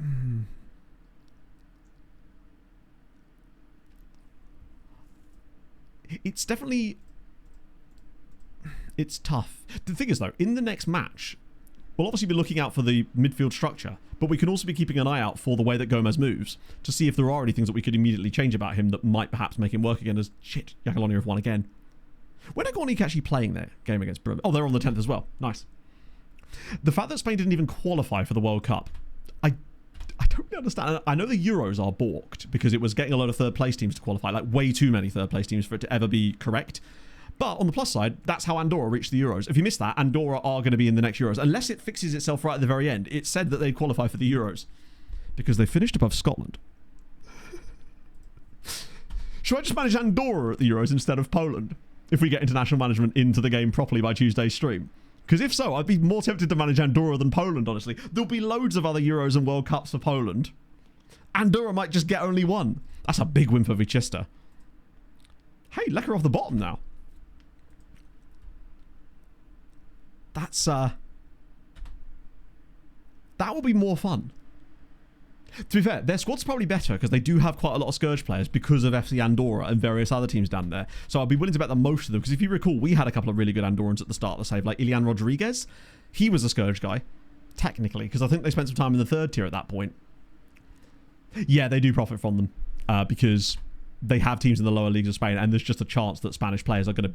Sorry, teams spawning at those sides, because there's so many of them, statistically some of them are going to be from Andorra, and that's definitely helped them for sure. Right, loads of freebies down here. This is definitely guys from the latest round of scouting I did. I'm just having a look through in case anyone stands out. Probably not going to stand out towards the bottom. There's a guy called Bibby right at the very bottom, though. Respect that for him. Okay, further up. I'm just looking more for fun nationalities. There's a nice like Mimosas dude there. Probably, what's his name? Tagro Zane. I like that. Let me scout him a bit further. Might not need to, actually. Oh, no, I do. A little tiny bit. Portugal, Ghana. Just get on the lookout in case there's any interesting clubs in here. Oh, there's a guy at Tromsø. Justine Jensen. Like that for you. Right, who's actually here? Okay, you two are too old now, both at River Plate, although you're probably very good as another midfielder. Nelson Nani. We just don't need another one there, do we? Rasky Santander. That's a different dude. Michel Vandenberg. Goalkeeper... We just don't need more keepers right now. Not until we know what we're doing with goalies. Okay, he's a bit better. River Plate, 19 years old. Josu Valles. Consistent, resolute.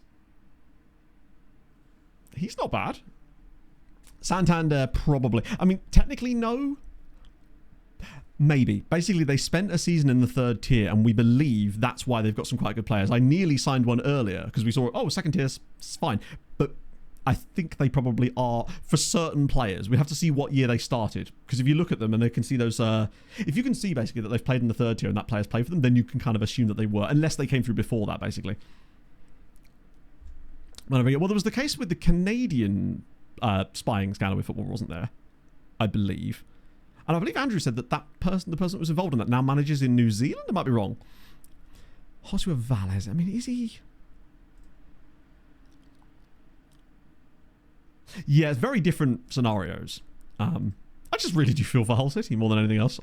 Because I feel like they're going to get... I think it would also be a bit of a farce in some ways if Middlesbrough ended up winning this playoff final, because then they would have literally... I don't know, it just wouldn't feel right. And I hate that for Borough as well. Català was a Spanish Scourge player. I can't remember exactly which club he came from, but it will be some random team in either the Spanish third or fourth tier that he came from, along with basically every other player that was in that sort of group. I could check, but I believe 5.25. If he considering he doesn't want super loads of money,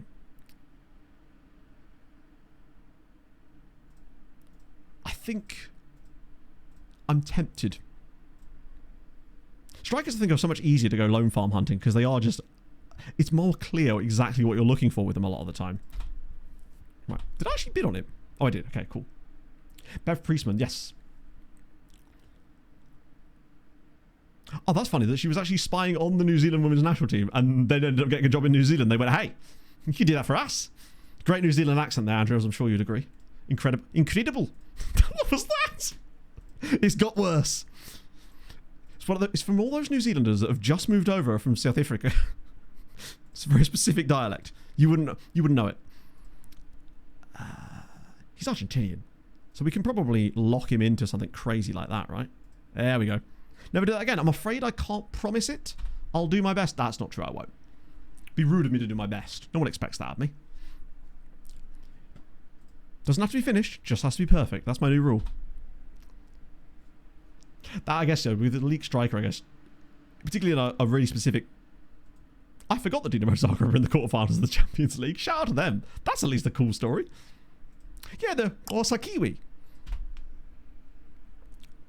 I get asked as a Kiwi if I'm South African. That's weird, though, because, like, as much as I can't do accents, I can very clearly tell the difference between a South African accent and a New Zealand accent. They are very, very different. The New Zealand accent, it's like when I can't tell the difference between New Zealand and Australian. Well, that's okay, because you've never heard a person speak before, because they are so different. I prefer the New Zealand accent, I think. Maybe. Yeah. Although there was a teacher at my school who was from New Zealand, and every time he talked about, there was a guy in my mate's class called Ben, he would always just refer to him as Bin. And he got ripped to shit out for that, which is fun. I saw that, Hayden, that he's going to be doing some like strange stuff for the World Cup, which he's a Spurs fan, isn't he? Northern Hemisphere. I'm one of the good ones. I'm one of the average ones. Okay. And I'll accept that. Bekamenga. I really hope that Apollinaire does find a loan, because he's turned out to be a much better signing than I thought he was going to be fair. So good for him. You're going to get recalled. No, you're not. Injury. Oh. To be fair, if I ignore it, I think they stay out there anyway. I don't really need to be clicking that. Scottish and Irish accents. Yeah, I feel like they are probably slightly closer, but I guess it depends, because Scottish accents, and with Irish accents as well, they're so varied. Because, for example, if someone said to me, I could be pretty easily tell the difference between an Edinburgh accent and a Glasgow accent. But if someone said, oh, this is a Canberra accent versus a Melbourne accent or whatever, I would have no fucking clue what the difference is. And maybe there isn't one, I don't know. I'm sure there is, though. Oh, you started it. Who did you get with your first club launch, Justinian? Okay, so that's the team. I'll make sure to do that. I don't think anyone's newly... Oh, Gutierrez is back again. Didn't realise he'd gone anywhere. Oh, that's Gutenberg, not Gutierrez. Look, you just stay on the sidelines, buddy. Read your Bible and it's all good. The bench will be smaller anyway. So this is the latest test, is with the extra midfielder out of possession. Keeping target forward there. Might experiment with the second half, perhaps. If there's time. Which hopefully there will be. Right, sit. Let's go. Is Melbourne but posh? I wouldn't really know what a posh a posh Australian accent sounded like, actually. There's a character, I don't know if anyone's been watching Your Friends and Neighbours, the John Hamm one, but there's a character in that who I think is quite posh Australian. She's called Cricket, which is the most posh Australian name I can imagine. Etoile Matoi. Oh, sick. Are they one of the favourites? Be pretentious. That's the difference. So see, that's what they weren't calling me posh back in the day. They were calling me pretentious. It makes sense. I am extremely pretentious. Actually, I don't think I am. I just sound like I am. I think I'm probably one of the least pretentious people imaginable. He's getting away with it. But yeah, I think that's a strange precedent, because ultimately they established a new framework of rules based on that exact situation, and that's what they've now fallen foul of, right? Was Canberra even like a major city before? And then they just decided, hey, this is going to be the seat of government now. This seems to happen quite a lot in countries. Ange, which I prefer. Yeah. Honestly, I think I'd still rather listen to Ange, just because I think he's probably, as a pundit, way more fun. I just tried to turn my headphone, put my other headphone back in, because I thought it might have charged by now. It has not. It was never a major. So why did they choose it? Was it just because of its geographical location, or were they just vibing it that day? In countries? No. Sorry. I refuse to believe it. They will all be in autonomous territories. Washington, D.C. Oh, that's still in a country map. I thought I had you there, and then I didn't. Wave the Northern Home Round Champions League. I think one thing at a time, innit? Like, least pretentious person is pretty stable. I guess so. But then I suppose it's a bit like saying, I guess there's an element of they do not pretend. Yeah, fuck it, I have no idea. I don't think I'm especially pretentious. Like, the Sydney-Melbourne rivalry. Oh, the derby. The politics derby. Oh, go on. God, if I see one more shotgun over the bar. Shotgun around Newfies. Oh, no. Like, Newfies. There's another accent that's even more sort of, strange. Is it P&I? Prince Edward Island. The accent that basically sounds Irish. It's incredible to listen to. I think it's Prince Edward Island. There's a character in Shawsey who I believe is from, I think he's from P&I. And the way that he speaks is unbelievably cool. Just the way that he refers to, like, when he's talking about the boys, he's like, the boys. It's fantastic. 19 with the goal straight away, which is nice to see. Quebecois. I do like it. Just that there's a whole region that's just like, hi, we're French. Oh, so this went, right, this is equidistant. We make our capital here. That's kind of, I like that. Naeem's so good at that exact thing, where he receives the ball, just takes the defender on the outside and bashes it across the keeper. Oh, yeah, I should probably lock that, shouldn't I? Or did I even unlock it before? So I keep forgetting. It's normally because we're so used to instant result in games, I just forget. BBC staying home. I guess budgets, but like... I just hope we get a good, memorable intro song for one of them. I can't remember which network it had that had the Brazil, Brazil. That was just a vibe. 2 words, sung perfectly. Was that ITV? Yeah, there you go again. Terrible player in terms of their offerings for web players, or it certainly was, but at the very least they had the song. That's an annoyingly nice goal. Maybe between Melbourne and Sydney. I like that. So they just found a space and went, that'll do. And that's why they're a world power. Where are you going to invade? You've got to get to it first. There's no roads. Perfect. Is it all right now? It used to be appalling because you could only get it in like 480p. Occasionally you'd see a Hyundai advert for no apparent reason. It's... Talk to actual... They still have an interesting accent. It's... I guess it's more... The more rural you get, the more interesting accents become, right? I've always found that kind of thing fascinating. ITVX, is it really? I swear it was ITVX when I last used it and it was absolute gash. Like truly gopping. It was low resolution, delayed, and kept buffering and crashing all the time. But maybe I just had an off day when I happened to be using it. We're looking... They've had 1 shot on target and have scored it, which is always fun. Molski's struggled in the channel midfield role a bit today, though, sadly. Motor are a better side than Cracovia, but Steinbergen, though, good average rating. Joao Carlos is benefiting nicely. Gomez got the assist. Yeah, oh, that's the problem. No, I will have to plug the aerial back in. No, I won't. I will not be plugging the aerial back in, Christ, because then it would be even worse. Because it would be a fucking standard definition television. Trying to watch standard definition TV on, or even like 720 stuff on a 4K, it is just like, hi, I can see every pixel. I'll find other ways. I may have to genuinely like find a high seas way to watch these simply to avoid that. To watch free-to-air content. iPlay's usually okay, actually. Still pretty good. Oh yeah, I mean, iPlayer was always far superior. Even that had its problems, but it was certainly better. I like the part where if you try to turn subtitles on and off in a live television program on iPlayer, it pauses it. Because it's like, well, hang on a minute. What? Just, why are you pausing it, bro? Like, I want to keep watching it. This isn't VOD.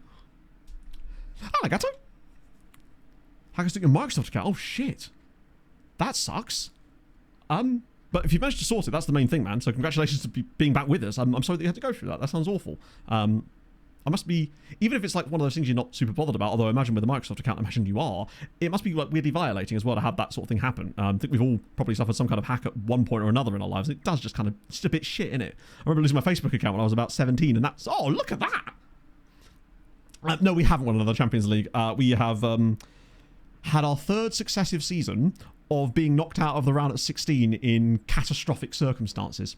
2-1 up again, though. Naeem, once again, was brilliant in this game. Gomez found a nice spot. I do wonder again, though, like, because Gomez has pulled to the right here, and he's on his weaker side. Maybe, my concern is basically, if Gomez moves to the left, we're going to have too many players clustering to the left side of the team, and not enough players actually making those near post runs. But it might create overloads that would allow space for the fullback, the wide midfielders and stuff to run into these channels instead. So it might still be a viable option. We are overperforming the XG again, though, which is a good sign. If you're looking for the database we're using specifically, then it's !Poland. Channel 5. Luckily, we don't have to watch the World Cup on Channel 5. This is where I find out that they've somehow got licenses to the games, and I have an absolute meltdown live. Don't allow complacency to creep in. Alvarez has been okay. Naeem's been... Where is Naeem? All right, 8.4. Love to see it. But it depends exactly what you're looking for. But the database files that we use for this save are in there. Get more forward runs. That's a good point.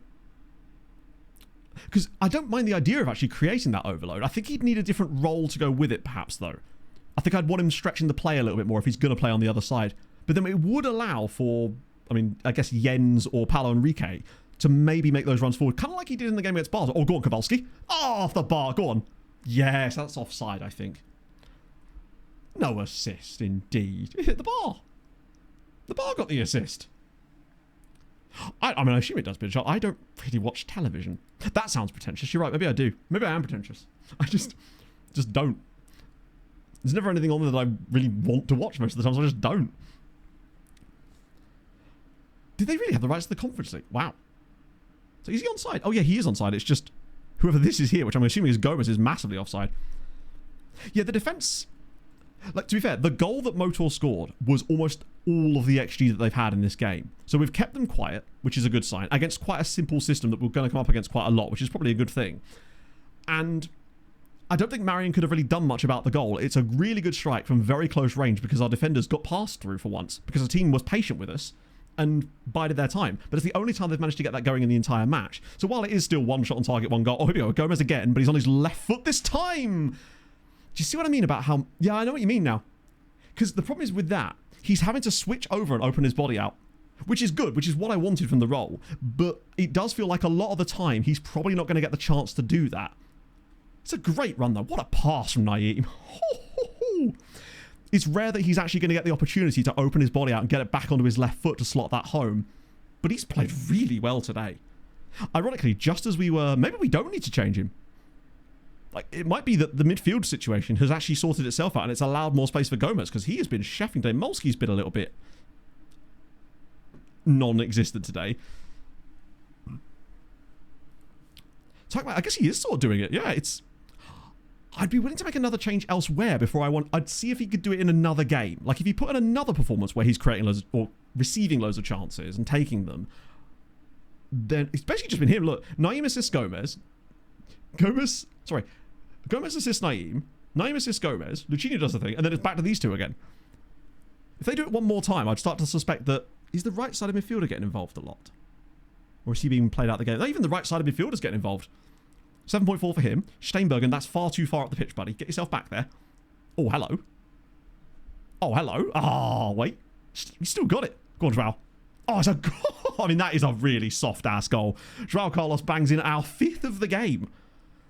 Since we started making these little tweaks, we are starting to overperform XG, which is something.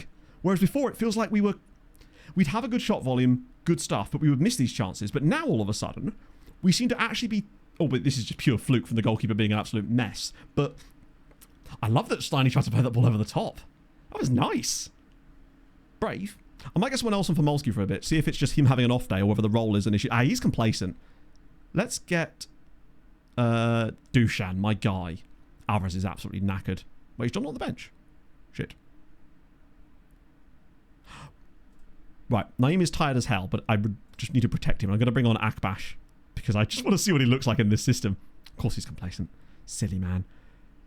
Kowalski for... I mean, actually... It's why I kind of wish I hadn't loaned out Uche. Cabezas, maybe for Hierta Dahl? Even though Jens has done okay. Paolo, fuck it, why not? And Gomez I want to keep on just because I want to see what he's capable of. I'll bring Cabezas on the other side if I've got one more sub available. Which would do, nice. Why? I mean, they're clearly bad defensively. But it is very strange because they shouldn't be as bad as this. It's odd. God, it's getting warm in here now. Tell you what, it's... Oh, the birds are singing. It's beautiful. Apparently, it's going to be like 27 later. Which is going to be horrifying, honestly. And it's going to be really bad tomorrow because I have to record the recap video tomorrow. And that's going to be sweaty as all hell. And I normally record for like 2 and a bit hours to actually get the footage for those. You'll just be able to see like me slowly get more glistening as the day goes on. I mean, I don't really... We have had... Nah, honestly, this is just exactly the kind of performances we need. Because we are going to have games where we create a stupid amount of XG. But we also have these other games where we get really good shot volume but don't always quite manage to get the output that we're looking for. Oh, nice again. And it's nice to see us finally take our chances in these games. Because it also makes you feel like if we do get into one of those games, we'll be getting the 3-4 XG that we do occasionally manage to produce. Could we put 6 or 7 up on a team if we get those chances? Whereas before, we'd struggle to even get 1 a lot of the time. Gomez again, cutting inside.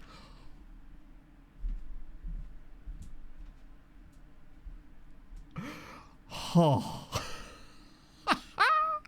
It's 6-1 to Wisła. Gomez with a hat-trick. Well, turns out, and this is why I love the tactics in 26, because we were thinking, oh yeah, what can we do to bring him back into it? Turns out, don't need to.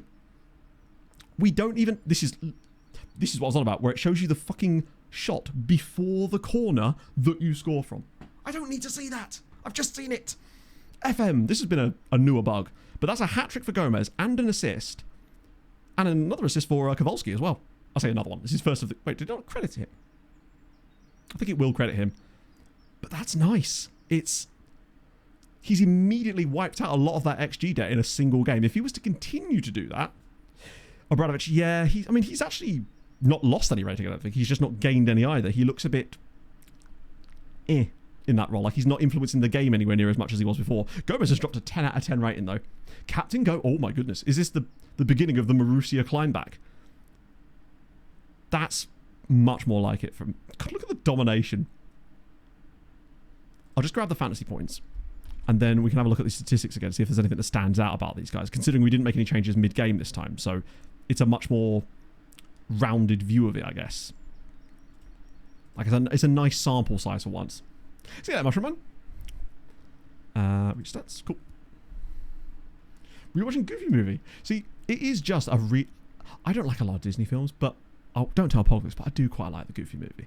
I found this documentary for her that was released a little while ago. It was about the Goofy Movie 2, which was really cool. Not the Goofy Movie 2, the Goofy Movie as well. Clean sheet. Oh, no, not clean sheet. We didn't get clean sheet, did we? Apply points for Christian Gomez. 26 points on the day. It shows that side is just doing things now, I would say. Where's Hadrian? Oh, he's up to 6th place. Chaser's got a really good lead because he's also captain Christian Gomez. So what are these numbers saying attacking-wise then? How much XG did Gomez actually get in this game? 0.7... Sorry, I realised it behind my camera. He got 0.95. He did all that off of less than 1 XG. Which is a good sign. He also got some decent XA in this game too. Which is decent. Defensively, Steinbergen again. Just interceptions. 1 every tackle. 1 every header.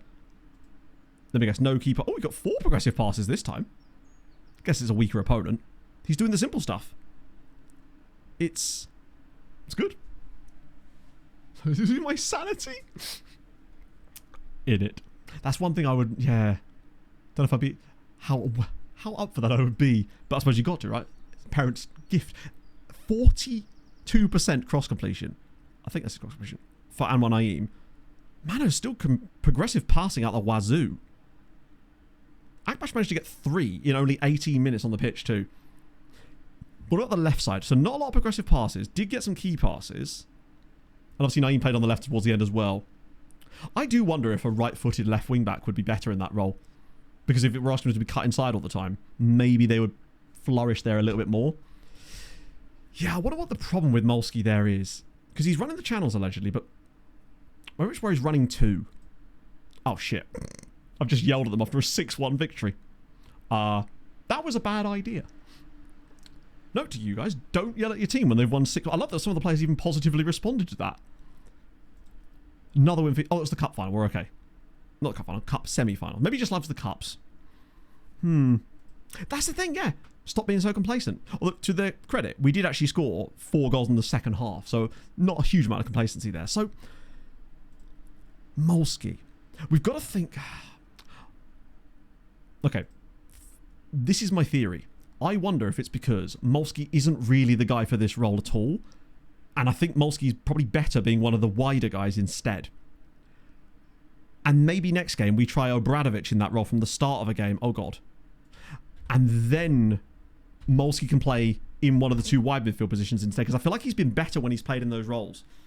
It might just be that he's not suited for the job. Like, maybe Montparnasse would be flourishing in this position and he isn't. It should have been 8-1. I mean, it really shouldn't. It probably should have been about 2-1 in the end. But we got away with it, and that's okay. Ishmael. Wasn't that the guy that was at Lech Poznan at one point? Because I want to try and catch up our goals scored underperformance in the league by the end of today, if we can do. Because that would be a sign that we're back to business again. Because at the moment, I don't know what the deficit actually is to catch up. 6. That feels doable. Still good defensively, to be fair. I think we just need to overperform by 6 goals. Well, here you go. Here's your chance. Oh, that's not one of our players, is it? I was thinking of João Carlos. He won't forgive me for saying that. Yeah, I think you're probably right. Let's just try another game. But I wouldn't mind... I'm going to keep the tactics the same, but... Oh, shit. Oh, I thought it said Gomez got injured in training there. That's good. We've at least managed to dodge that. I still think I wouldn't mind moving Molsky, because the tactic is the same. And I've honestly found that Molsky seems to have performed better. What? Oh, because of winning the title, apparently. When he's been one of the other roles. Because a couple of times I have played him there. I wish that you could see... this might not be a thing. Wasn't there a way in FM24 and below where you could see not just what positions a player had played in over the course of that year and how they'd done, but also what role they'd played in? Actually, we could just look at his form, couldn't we? That should, in fact, have that information available to us. At least going back a certain distance. I think it does have it. Yes, it does. Right, nice. So, obviously for Wisła, I think that was all of them anyway. So, good performances. Channel midfielder there, but he played as a wide midfielder in that friendly, interestingly, and got an assist and some XG in that game. Then he played as a channel midfielder there, 6.5, against Pogon. Wide midfielder again, 7 rating. Against Rakov there, wide midfielder, 6.2. Had a game against Real Madrid, obviously, as a wide midfielder, which is not a great representation there. But against Gornik Shabza again here, 6.9 rating as a wide midfielder, 6.8 there. When he was back, he had a pawn against Jagiellonio, in fairness. But it does seem like, and again there, wide midfielder against Piast, 7. Back as the channel midfielder, poor performances, even in shit friendlies. I don't know. It feels like that might be his stance. And it's an excuse to play Obradovic back in the team again, which is nice. You know, I'd like to see him back in it. Steinberger's turned professional, finally. That might be enough for him to now count as the final homegrown dude, right? What do you reckon his value's going to be now? Yeah, that's a lot. 32 million quid. What a guy. He's having a really nice end of the year as well. Continue that loan as well. Who's next? It's Corona Kielce. Okay, this is not an easy game. Naeem's also tired as hell. Might be a perfect time to actually see if anyone else can flourish in that role too. So I think I'm going to move Molski to the... Which foot is Molski? Left foot. Okay, so yeah, the left side is fine. Joao Carlos will... Try to just play Joao Carlos in the middle. To be fair, Joao Carlos... Maybe he's the backup to Montparnasse in the middle instead. The work rate, the technique... He has attributes that are like that Ferencvaros guy I was talking about, who did bits in that test I ran yesterday and got 28 goals by March. Yeah, he's more mumbler. I mean, what's his rating like? I mean, he's got 7 goals and 5 assists this year. Really good rating. Okay. I like that. Does Steinberger now count? No, he still doesn't count. God damn it, man. Man, I could do with a... Nah, it'll be fine. He'll live. Pairs Montparnasse is nearly back too, which is a good sign. So originally, the reason he wasn't channeled is because he was obviously going to be behind Montparnasse and we needed him to play out wide for us just to cover options. And then when Molski came through, we thought, oh, Molski's going to be the Montparnasse guy. But actually, it feels like he's probably better used out wide. Right, so I'm going to have a wee now because I'm need to get a drink, which means you guys get to try out, in theory, if this works, the brand new Whiz Quiz setup. So the way that it works is pretty simple. You'll see a player on screen like you would normally, except it's in a new interface and whatnot. But you have to guess who the player is, obviously. Type it in chat. There is different aliases set up for certain players, so you don't have to have their full name. It will be like, surnames are acceptable, certain other spellings are also allowed. And then if you get it right, it will give you another one and stuff. So yeah, it can be surname, you can do the whole, whatever you like, basically. So hopefully this works. We will see, I suppose. So back in a second, friends, and see if it works.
I'm the Pope. Cooper, take off the Pope hat.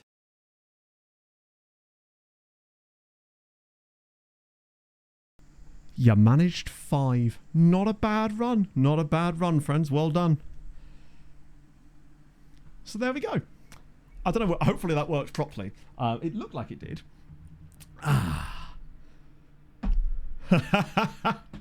Who was the last one? I'll check in my... I've got a dev console thing for it. It was Darren Gibson. The last one was Darren Gibson. It's... I'm actually glad that that worked. I assume it worked, right? Did it tell you, like, who actually got the winning pick as well? Because that was part of the reason I programmed it the way that I did. Let's see. I was tempted at some point to maybe have it on the intro of streams as well, if people want, because ultimately it's just a blank space otherwise. A team game. No, it is a team game because you're essentially competing against me, but I am going to make a version that tracks the leaderboards for who gets them right as well. Because that is not actually that difficult to do, because essentially what it's doing is, when I switch to my Be Right Back screen, the StreamerBot thing is passing through every single chat message and checking it against the database to see if it's the correct player. But it also brings your Twitch name with it, because it can just easily do that. Yeah, I might need to adjust a few things to do with the scaling and things, but so the first person that gets it is the one that should appear on the screen at the bottom, but I'll adjust where it goes and adjust some scaling. Did it because I only saw the first and the last one, was there one player that came up that had so many clubs that it had to scroll as well? Because it's built to scroll if there's too many. But you might not have seen it on that one. I think it takes like at least 11 teams for it to scroll. Because some players have... No, okay. You'll see that at some point. Because there's 2,900 players are in the database for it so far. I basically had it scrape Wikipedia using Node. It took like 6 hours to do it, but it did the business. So, point being, what do we think of that? It was that idea I had on Tuesday's stream, and I had this time yesterday while I was doing the youth intake sims, and I was like, I need to be doing something right now that's productive. Let me just work on this on another monitor. And it just started cooking a little bit. It's definitely the most complex thing I've made so far because of all the different things that it actually uses, because I have to run like a node script in the back end that's feeding the information through to a web app. Lasted longer than a whiz quiz. Well, that's why I think if people want, I can add it to the intro screen as well for the starting soon bit. Because there's no reason not to. I just have to adjust the code slightly.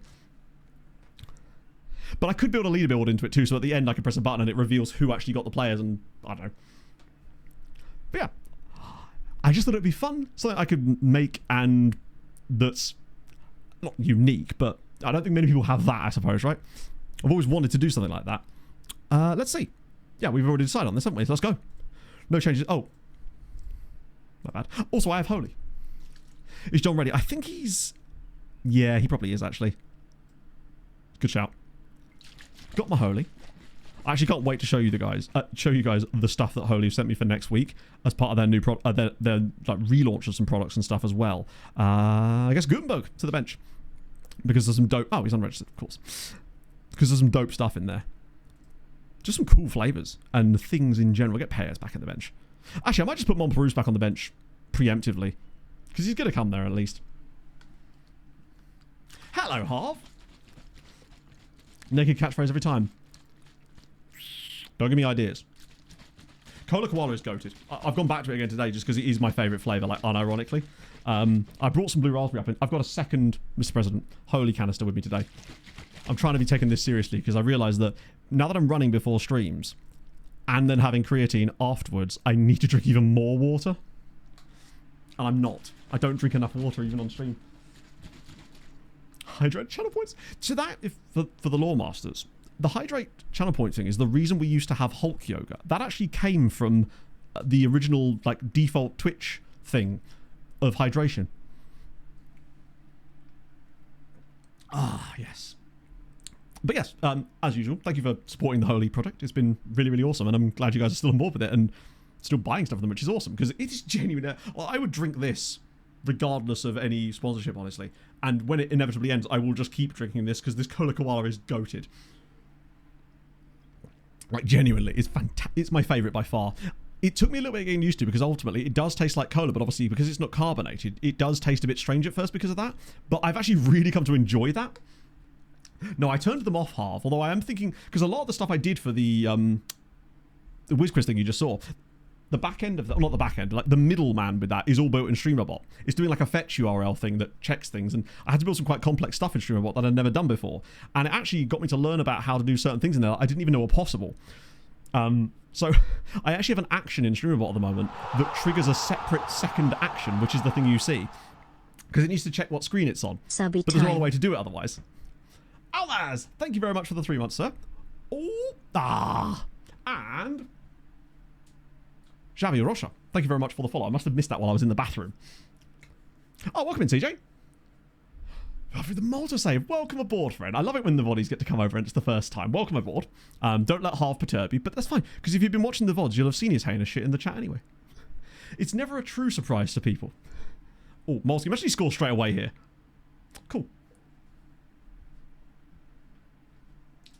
Do I go full Captain Holt here and say vindication? But I probably don't, because it's a set piece, isn't it? Like, we can't really claim that, but ultimately, was this an assist from Kowalski as well? Or was it a Hurtadal assist? It's a Jens assist. But, I mean, we switched Smolsky around in one game, immediately scores on his wrong foot on the wrong side. Legia have kind of been chefing lately. I suspect that Gornik are a bit distracted because they are still in the Europa Conference League, which we'll be focusing on in a moment after this game, because they'll have a midweek game. Plus, it's about time that Legia finally quite literally got good. Our village head case. Our own Mental Brian. Yeah, I've not really managed to find a new Mental Brian since we moved. We have quite a lot of lore in terms of the streams now I think about it. I was thinking about it last night about the time that someone faked their death. That was fun. A lot of you have just gone, what? And if you know, you know. Or actually, I don't think I ever actually talked about it on stream fully, but I think a lot of you will know exactly what I'm referring to. I'll say a lot of you. A good number of you will know exactly what I'm referring to. Vaughn would know. John... Well, this is the thing, Anareth. We were noticing differences between John and Alvarez before. Even in the old style of play. My conclusion was that Alvarez is a more creative player. John is a more aggressive, dribbly, attacking player that can get into finishing situations.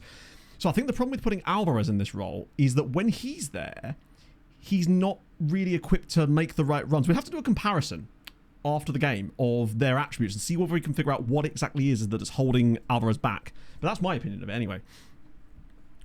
But now I'm interested. Basically, exclamation mark fantasy. CJ will get it in. Although I think I actually... But maybe hold off a sec just so I can open it up after this match and then you'll be able to join. But get things prepped. But you won't be able to join straight away because I have to lock it during matches so people can't cheat. But essentially, there was a member of chat who was well liked at the time and then disappeared for a little while and such and such. And then Pog got a message basically saying that he'd passed away.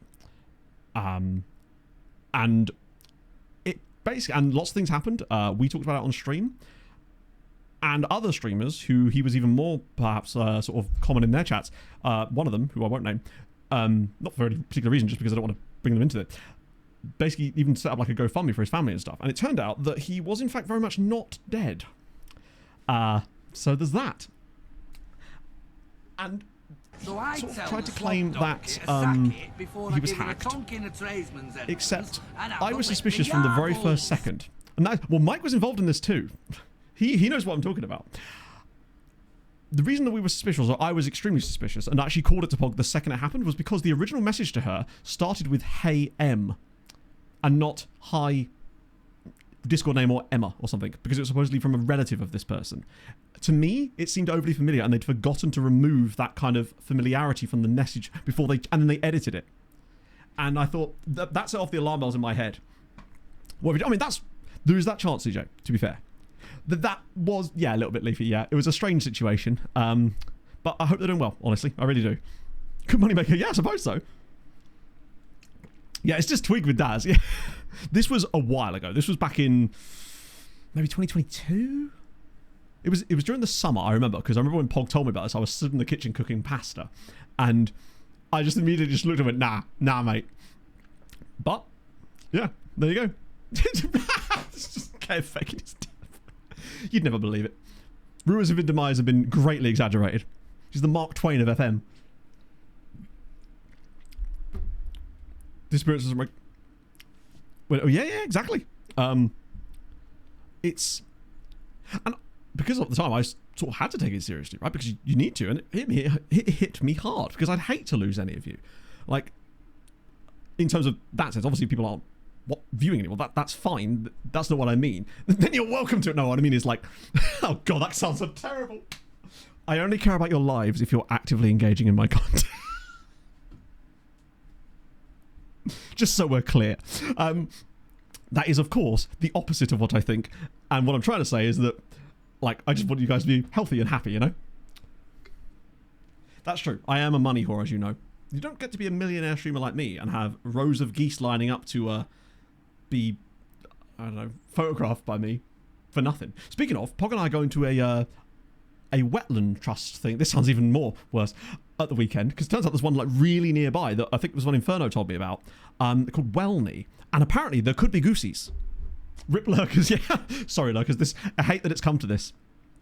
Well, we're not quick zooming, because basically we don't have any more sort of competitive games, TM, of the season, so we decided to turn today's stream into a tactics incubator again. So in order to obviously check on the tactics and stuff, we need to be able to watch the matches and figure out what's going on a little bit more. But Molsky's got an 8 rating today. He's got an assist and a goal. Joao Carlos looks a bit better in that role, but still not exactly his ebullient self, perhaps. For it to be a row, I mean, I feel like you need at least 3 geese for a row. Those are my rules. This is why you want to use your Prime sub. Good. Use that fake money. I appreciate it. Hello, Code. Wait, is there more clubs threatening to sue? I'm enjoying the drama. That is a really nice pass. So the problem there for Gomez was that he was on his wrong foot. And I feel like if we could maybe get him involved a bit more, he's played okay, but I want to look at his XG and XA at the end of the game and see where he kind of stacks up on that. Momper's really not fit again yet, is he? John's been much better. Coffee looks capable as all hell. I'm still going to go with our new boy, though, because I want to see what he does with another 25 minutes of game time, because I just really like him. Big, tall boy. Jens will drop back for Kowalski. We'll bring in... Yeah, I could just go on the other side. Why not? Well, I guess they were the only other 2 sides that were sort of semi-affected by it, in a sense. I have to kill one more chat. I have to kill one. Who would you pick and why would it be in first? Bold of you to assume it wouldn't be you. I feel like members of chat would volunteer. They'd volunteer as tribute, you know? Crush me, daddy, and whatnot.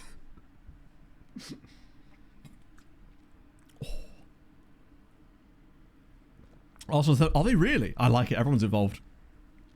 I think everyone should get involved. The best solution to this all was a comment I saw on TikTok yesterday. It was, look, bin it all off. Let's just replay the entire season. Have to pay compensation. Oh, that would be funny as hell. Imagine failing FFP because of having to pay compensation for Spike. 6-7. I would never say 6-7. I don't know what you're talking about. Me IRL socially, he wants to be involved, but he just doesn't quite have the confidence all the time, you know? I'm one of those people where I'll be super enthusiastic and super, like, outgoing until someone I don't know rocks up. And then all of a sudden, it's like my ability to be a normal human being disappears from my body like a ghost. It's the strangest thing. I think they call that social anxiety. Championship battle, right. Great. I'm glad you say this, Bado. We were talking about this in the group chat on the FM show thing yesterday. And I like Tony's idea of a Royal Rumble. So you start with the 2 teams, and then every sort of 5 minutes, you just add another team until everybody's on the pitch at the end. I don't know how that... There's a lot of teams, admittedly, here.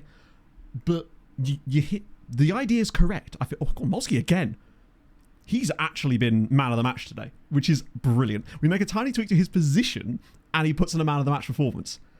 And remember, he's still nowhere near as good as the other players in the starting 11. And if he's putting up these kind of performances with that in mind, just think what he could do if he starts to develop more, which he obviously will.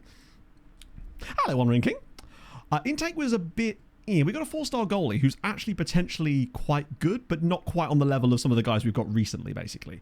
And obviously with the disaster of going out of Europe again, we've decided to become a tactics incubator. Tried some mad shit at the start of stream, but not in a kind of, oh, this will be funny, in a kind of, I've got a plan way. And this time my plan was bad. Really bad. I do feel for the Southampton players, except for Harwood Bellis. The others, completely understand. Bellis, nah. What did you bring this out? Nah. I'm afraid that at that point you were asking for trouble. Oh, go on. Third goal now would be kind of nice. Carl, yes, love to see it. With cutting satire from you there, Daz. So Jakob is a guy that you'll obviously see him in the recap. He is the guy that we signed from Volendam for a little bit of money. He was a 20-year-old. But when he joined us, we realized he was much better than we thought he was, basically, because he has really good attributes for the role, but he's also tall, which kind of gives him a bit of an extra dimension, the fourth dimension in this case, to some of our other wing backs, basically. I'll show you his profile in a sec, because although he has done a bit terribly off the bench here, I'm not really sure how he's done that. Oh, we're champions, by the way. Cutting. I mean, interpret it any way you please, right? Relegate next year. I reckon at least deduct 6 points from Everton to begin with, right? That's the starting ground. After that, they can kind of do what they like. I really do feel for Hull, yeah. But we're not going to say, oh, just what I would say is this is adding a sorry, what was that? No. It's just an Australian saying no. Lots of levels to both shit banter for next season and tremendous shithousery. Ghillie suit sales, I mean, that's invest, get your ISA, invest in companies that make ghillie suits. Why have they given the trophy to Tiny Tim here? This is, why are they so tight fitting? There is some proper tookuses on some of these players. I've got to say, some of them are rocking junk in the trunk, so to speak, you know? That was a really good performance too. Molsky man of the match. No goals conceded. Barely conceded any shots, of course, which is part of that, I suspect, but that's good news. We look good. Central midfielder. Who did I substitute in? Was it Obradovic? Obradovic got an assist as well. Gomez was... Gomez did have 1.14 XG in this game, so I'm putting this down to him being an off day rather than it being a... the role is broken kind of day, because he had chances today, whereas before it feels like he wasn't getting chances. So I think we may genuinely be on the right track here, friends. Perhaps. I think another game just to see. The best assets. I mean, I don't think anyone's ever going to beat Eden Hazard. Right? I think if we're talking about like badonkadonks on footballers, Eden Hazard was the guy. John McGinn actually has a... Yeah, no, if there was anyone who's going to give him a run for his money, it is Mr. McGinn, but I feel like nobody beats Eden Hazard. I'm convinced that half the success he had as a footballer is because of his ability to just hold people off with it. They can't go within 6 yards of him. From this Wisła side. Oh, that's a good question. I don't know, you know. I reckon Monparousa's probably got a big Mompa caboose. That wasn't just for the terrible pun. I reckon Mompa's got a bit of a rumper on him. You need to get... Think of the gluteal strength that he would need to be as good as he is all round, right? Just to keep that balance alone. Did Motor at least win a game this time? No, they've lost again. Oh my god, they actually are going to get relegated, aren't they? I'm not a fan of this. That would be really bad. But that still wouldn't give us, like, measurements. I want to check players' waists. That's... Yeah, I mean, Van Dijk. Maybe that's why he's such a good defender. Like, you can't be telling me that this guy rocking right here, that he's not packing a massive, like, ass, right? He's a pacey boy. Actually, strength isn't that high. Jumping reach maybe isn't that high as well. Balance and agility, then maybe not. Maybe Monparousi is not the man. I actually, no, now that I think about it, I think he's a bit more lithe, you know? I think it would have to be like a centre-back or a deep-line midfielder, perhaps. Like a Manor, maybe even. Looks maxing, yes! I want to get, like, jaw-mogged by my centre-backs at times. But no, he's got the golden ratio, chat. Oh, I've broken it again. Bugger! Manual clicking time. That'll please the board, at least. Hopefully they'll forget about everything else. What about Mana? I bet you... Yes, Mana's... He's got it. Scouted by PSG? I mean, you're welcome to him. Comes you to get ball. Yeah, I mean, they need to, really. Feels like a lot of beep testing going on there, right? So what, 6'4", muscle leaning forward? Ah, true. I'm trying to think what, like... Stepping back a sec. Which role in a football team do you think would naturally lead to having the most complete behind? In terms of just the things that they would have to exercise that would naturally be more elevated for that specific role. Because I feel like a striker it's more about like quads because of that power putting down. Whereas I feel like a midfielder, if you look at those, it probably is midfielders for me. I'm not sure about goalkeepers. Maybe the jumping. Oh, Jakub. Yeah, sorry, my apologies. I will show you in 1 second. Destroyer. Just pure on destroyer. That new role. Anyone has to back in. Oh, so you mean like a target man type striker, perhaps? Like Kiefer Moore. I love how this has just turned into whatever the hell we're talking about here. 22. Oh, mate, yeah. I went out for one this morning at like 16 degrees, and it was sort of... It's a horrible kind of warmth where it's grey. And I thought, I'll be fine. I'll go out. No problem. Came back, and I was swimming in sweat. It was horrible. I actually had to have like a semi-cool shower as well. Although it probably was just because I was investigating the badonkadonks of our team at that point, so it wasn't entirely on me. The defender, probably, yeah. But like a deep line midfielder, maybe. It's cake in Polish. Perfect. Could do with a bit of that. Actually, let me just show the other guy first, and I'll swing back around to this. The new guy. 26. I know. I'm not looking forward to that. And it's going to be really hot on Sunday as well, which is going to be great because I'll be in a really exposed position at Snetterton, where there is basically no shade. I'm really looking forward to it, though. Who am I looking for? Jakub. Is he 21 or 20? Where's he gone? What nationality is Jakub? He's Turkish, right? Or is he Dutch? Oh, he's literally right there. I was looking for wingbacks. I forgot that he isn't technically a wingback yet. Has he even learnt the role yet? No. Not even close, in fact. But yeah, this is him. This is Jakub Akbash. He's very good. I think that seems absolutely fine next. That's what you're talking about. Easing back into it. £10 on the month. Hell yeah. Yeah, I went myself after a run today. I was 10 stone 12 and I went, ah. Most of it's water weight gone, honestly. But I thought I was starting to put on a bit of weight, and then I realised that it was just a weird day when I'd weighed myself that time. And now that I'm running on stream days again, it seems to be falling off because I end up keeping the heart rate up, and then I start stream. So my heart rate's still 105 stood here because I never got a chance to reduce it. So I just burn through calories during these standing streams. That's great. It's like a little cheat code. Where do we get him from? He was from Volendam. How tall am I? Like 5'10", between sort of 5. It varies. Like when I've been to the doctors about they've actually had to measure it was either 5'11" or 5'10". They would never give me the measurement. It's probably like 5'10" and a half then. Split the difference. So I'm not a super tall man. I mean, I suppose that's technically still above average, isn't it? But like, it would still be considered below average. Phil 6'1", nah, you've seen too many FM streamers. It's because they're all massively tall compared to me. So yeah, Volendam for £4.2 million. I mean, he's just so good. And he's a tall boy too. I have 6'1" energy. That's what it is. I don't know. I feel like I have more like Chihuahua energy. I have 6'7" energy, maybe. Anna has just switched his computer off. I'm here for it. Right, this is just all Brazilians, isn't it? Ecuador, Albania, Turkey, Chile. I'm just on the lookout for any... Oh, well, that's Tanzania dude sneaking in. That's William Thabit. Don't mind a bit of that. Diamond plating. You always threaten to do that, Andrew, but, you know, chicken shit, isn't it? Nobles. Anyone crazy old? No, we've actually narrowed that down nicely now. A few more minimals in here. Oh, wow, they're all reasonable, except for the top guy who's at Austria Wien, and... There's a Russian dude. Oh, he's actually at Siska? How did... Okay, fair. Canadian... Canadian Eritrean. Hello, Ezram Jabbar. Now we're cooking. Canadian Eritrean. That's the kind of... That's the type of beat I'm after. Those guys. Just scout whoever's left, right? Yeah. That's exciting. Showing pleasing progress. Good news. Yeah, true. And he'd get MLS rating because of that too, which is good. Plays out to. Aha! Yes, it is a bugger to find. I actually specifically made a point. That was the most common comment on the Lone Farm video was, oh my god, I thought that screen had gone.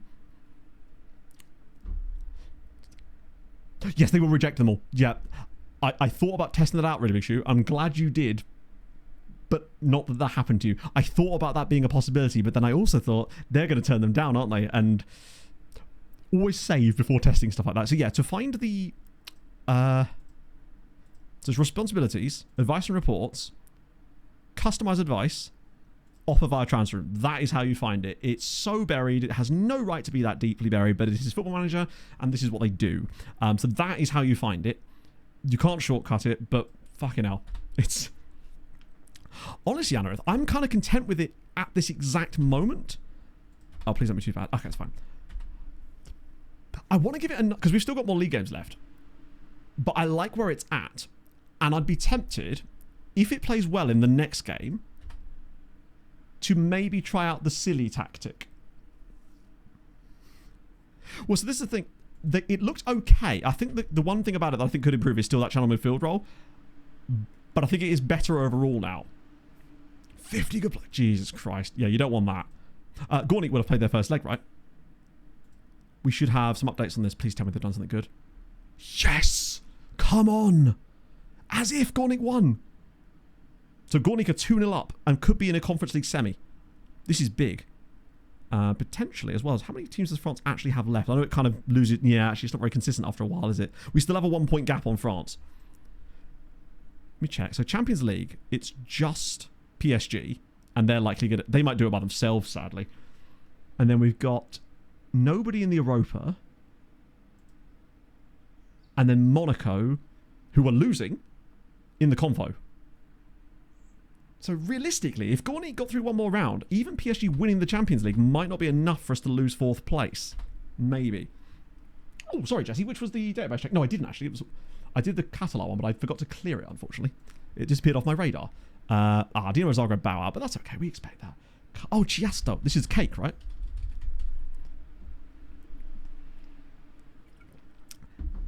Maybe we move him back into being an attacking midfielder again. Out of possession. Sorry, in possession. So he actually has a slightly more advanced starting point. Like we used to back in the day.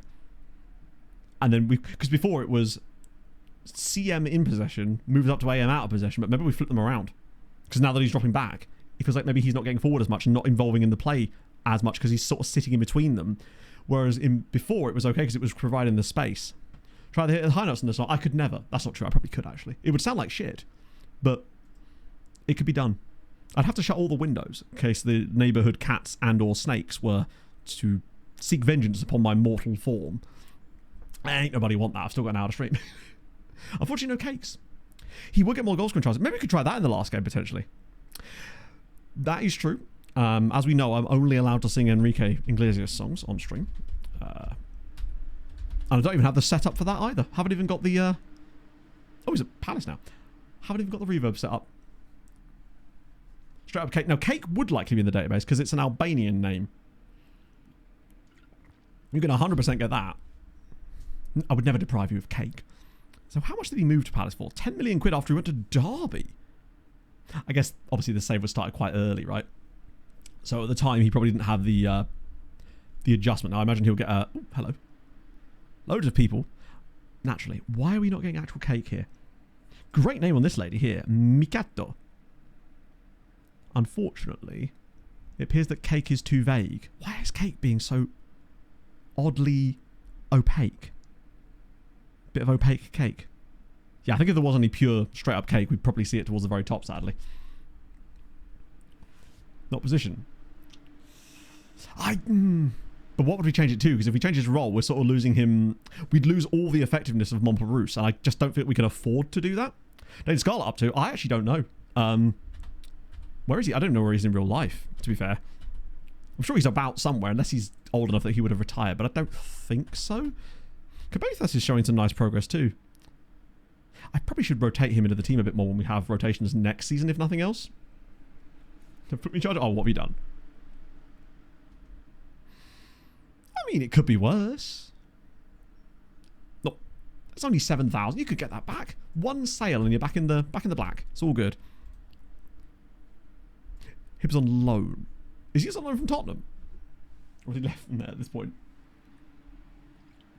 I'm pretty certain that already exists, Welsh Football Manager. It feels like one of those things that would have been made as like a mashup years ago. Back when, do you remember when mashup medleys were like a massive big deal on YouTube and stuff? Talking sort of 2012 type of era. I bet you that was in there. It was like YouTube DJ 101 type shit. So we've got a Kroll.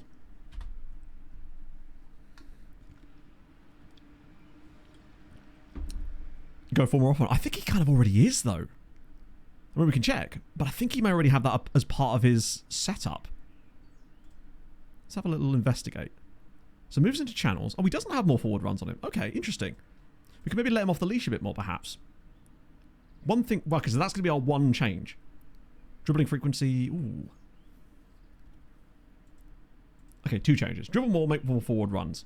Make him more like the original number 10 that we used to play back in the old days. Him shooting less often I actually don't hate, because he shoots a shitload as it is.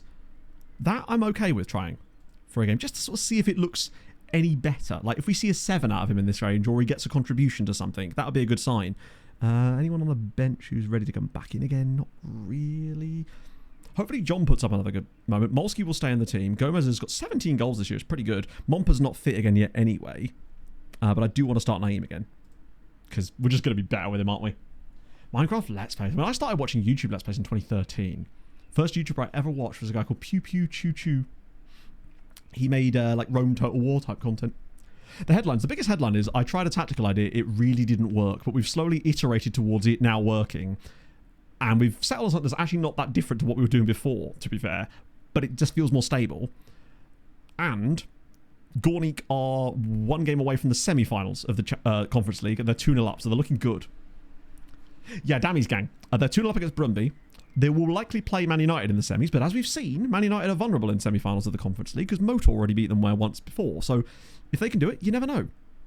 And we've won the title, but we kind of were already going to do that because the title was way more of a foregone conclusion this year. Even in our... Oh, they're playing a different sort of shape. This would be a nice test, actually, to see how we shape up against a team that plays more of a back 5 guard of honour against Lech Poznan. Love to see it. Another goal scorer would be... Because that's what Montperou's kind of was. So having him get up there a bit more now... Always wore a note. Oh, 100%. Yeah. I've always been that type of... Come on, you could tell just from looking at me. Things I enjoy in life, right? Just nerdy shit, shouty music, geese. In that order. No. I think geese are probably higher up these days. Most of us are, and John's hurt himself inside 5 minutes. Brilliant. He had one job and it was to not be that. I am tempted to try. No. I'll give it to half time. I want to see if Alvarez performs better today. If he doesn't, I want to try something on the second half, perhaps. Song you made during COVID? I didn't make a song, did I? Not my own song. I mean, not for a while, anyway. Not since I was back in bands back in the day. Yeah, they've had Kumas for a while. Not receiving scouting update messages anymore. Really? Oh, that is concerning. I don't know. Do you mean like the scouting inbox update thing? Molsky looked great again there. Love to see it. About loan. I believe it's in this save this season and it's 340. It might be 340 or it could be slightly higher than that, but it's in the 340s. I don't think I ever got as many as that out on loan on the last save, but it's hard to tell because it had that integer overflow problem. But I believe it was around that same amount. Is that music video? Oh, the music video.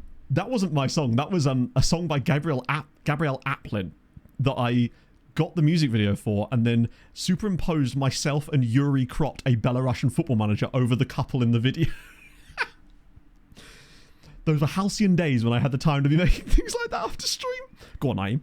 Oh, it's an own goal, but it was Alvarez in the right position that time. Decided to finish that. That's... yeah, that sucks. That's why I keep a constant flow. Just, it feels like they never end. 3 Lions was released 30 years ago. Oh my god, I'm old. I'm so old. I'm fighting against it. At least I think I look younger than my age sometimes. I've got reasonable skin. I'll take that. Look after your skin, chat. It's important. Best thing you can do is not go out in the sun. I've been doing that for ages, turns out. I do burn like crazy though because I'm so goddamn pale. And the second I start running again, I just get the farmer's tan. Not as bad as Pog's farmer's tan. Hers is truly catastrophic at times. So how's the channel mid doing? 6.6, but obviously you don't want to carry a guy. But it might just mean that he's not had a chance to have an impact yet. He's a little bit... I want to kind of... Can I at least highlight him? Can you still do that? Where is he? There he is. I just want to sort of keep an eye on him on build-up play to see what kind of actions he's taking. Oh, he's in a nice spot here. That's interesting, because he was the option for the pass there. But Christian found Jens instead, because he was also in that spot now. Because he's got more license to be there because of the width that Naeem is providing. So it's allowing players like Jens to sit in that spot. And now with Lucinho pushing forward. But you can see around about there, he makes the good run, which I don't think he was making before. So I wonder if on other occasion, Gomez might have played that to him instead. So we'll see. Good finish from Jens, though. Love to see it. Oh, I nearly picked up the wrong drink there. Don't like a day over 60. It's good. I'm 65. Nearly at retirement age. She's got that river tan. I do keep telling her, though, wear sun cream, because, like, that shit is serious, man. Right. I'm having another holy, because why the fuck not? Not going to have a caffeinated one. A second caffeinated one. That would be a bit much. Yeah, he would have been there if there was a rebound or something. We'll see what he does again. So he's the most advanced player there. Because Gomez has dropped into the pocket to pick up the ball. Look at him again. God, I love the position he's taken up there. That's so much better. Right, so I love that. That was a great idea, Ranulf. He became the most forward pinpoint there, which allowed Gomez to drop into the pocket, and then he was able to make a late run. The shooting opportunity didn't open up for him, so he's gone to Joao Carlos, who was already in position. Oh, that's nice. He's making more runs.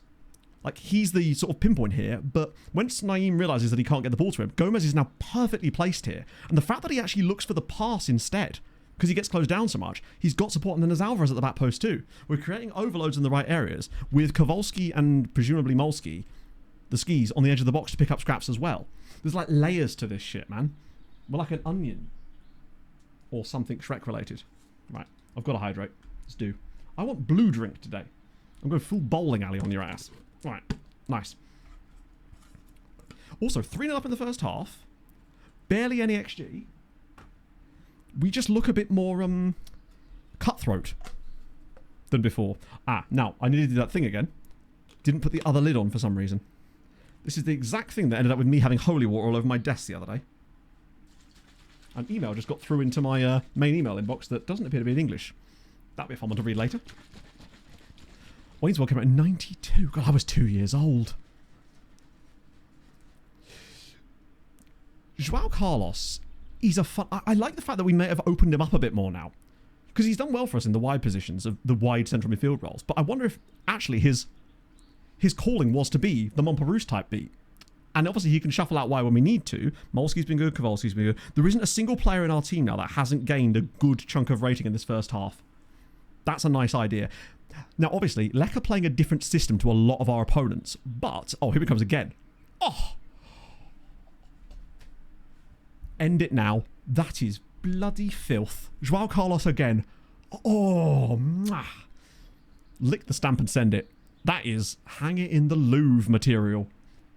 He does have that in his locker as well. I feel like he's got more of a banger element to him than Montparnasse does. But he's never usually in the position to do them. It's going to be one of these long-ass highlights. But this time I'll allow it. The back heel from Gomez now, who's grabbed 2 goals and has now grabbed an assist. I think we've accidentally unlocked Christian Gomez too. Now, of course, everything should be caveated by the fact that obviously we're playing worse teams because we're playing in domestic matches right now. But when you think of how underperforming we've been in a lot of domestic games this season, even without rotation, it's building a system rather than building good players in certain positions, right? And, oh God, this is the longest highlight in the world. Look how blue my drink is. Almost feels weird that it's in an orange shaker at this point. Oh, this is ridiculous. Yeah. Welcome to what I have to do after every single stream when I go back to capture footage. It's actually got worse since that most recent update about a month ago. It takes the piss. I was capturing footage after the last stream for 2 hours because of this crap. And there's no way around it. If I want that footage, to the point where I'm having to capture less goals in games now because I simply don't have time to sit there and capture them all. I have to like pick and choose. Which I think is fair anyway, because a lot of the time I end up cutting them out because I don't have as much to say in certain matches for the highlights. Particularly with like the recaps now. The league stuff is much more truncated. Oh, this is ridiculous. Sorry, I can't watch this entire highlight. I wish I could, but that's insane. Oh, that might be the longest highlight I've ever seen. One time, there was one game I captured a highlight for. It was a Motor European match last stream. I think it was one of the games they played against... Oh, I can't remember who it was. Regardless, whoever it was, the highlight itself for the single goal in the match for Motor was 2 minutes and 42 seconds of bullshit before the goal. It involved 2 separate corners for their opponents before we saw the actual goal highlight. That's the most extreme one I've ever seen. Now, I know a lot of content creators complain about that, but that is by far the worst I've seen. This is still the first half, by the way. Oh, surely not. Oh my God. It's 5-0 in the first half and Gomez has another hat-trick. Holy shit. Mexico's World Cup team had better watch out. I know Lech Poznan are terrible, but they're not 5-0 in the first half terrible. What's our XG? Probably what? Barely 2? Jesus Christ. It's not even that. Little deflection there. Gomez rises. Hat-trick again. Okay, now we're doing it. This is looking better. Is that 5 shots on target, 5 goals? Yeah.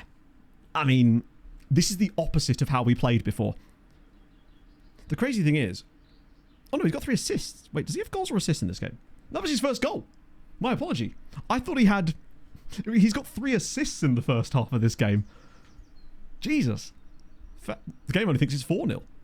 It's going to be for a rude awakening soon. That is so much better. Even Marion's gained rating in the first half. Come on. No clear-cut chances. Yeah, clear-cut chances are just complete. It's just a meaningless stat. I would never pay attention to clear-cut chances. I haven't looked at this for a little while. It's interesting that we're actually having less passes than you'd think. Final third, though, 79. They've got quite a lot. They've had more progressive passes than we have and a higher ball share. Our cross completion's been literally the same as theirs. But yeah, I mean, that's weird. Look at the average ratings on these guys now. Is there anything that stands out player-wise for us, perhaps? Oh, look at the... Hang on, move my camera to the side so you can see this better. Where's it gone? Left. Where's it gone? How do I move myself to the left? There it is. The shot map. Oh, I could literally just put it in the middle. My apologies. Oh, this song slaps. Look at that. That's such a weird shape.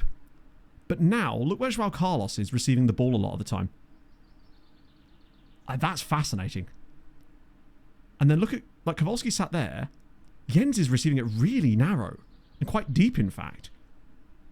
But that's obviously in the build-up plays.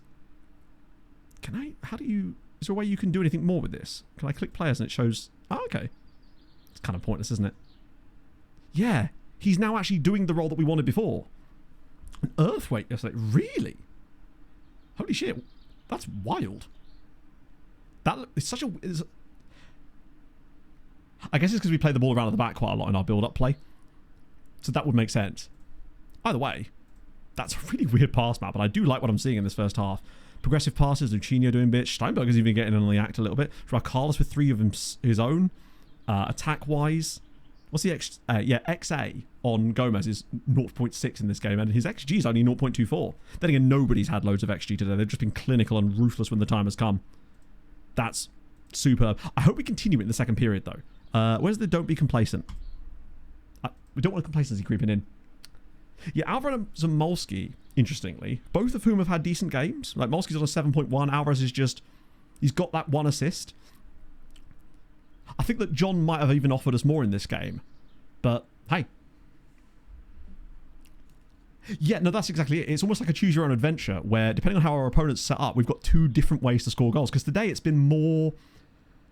It's been less Naeem heavy, which is evidenced by the fact that Naeem's only on a 7.1 today. He's not been quite as impactful as he would normally be. Please challenge players in the air, right? It's... I don't even blame Marion for these ones. Like, our defenders have got to be clearing those. The one change I did... The one change I did make, if you recall, which I don't think I turned off when we reverted back, was that tweak to our defensive structure where I had us... trying to funnel them inside. Although, not that that would have done that anyway, so I don't know if that's actually going to be costing us too badly regardless, but I don't think I actually turned that off when we switched everything back after I made those changes. I mean, it seems to have worked either way, but that might be something to bear in mind, just in case things start to go sour at some point. Molski's getting a rating, Kowalski's sort of hovering. Oh, he's losing a bit now. We've really not been all that good here, but we've been putting down 5s and 6s all of a sudden consistently, whereas we weren't going to do that before. Certainly not from this amount of XG. I would be willing to bet that by the end of the stream, we'll have caught up and overtaken our expected goals output.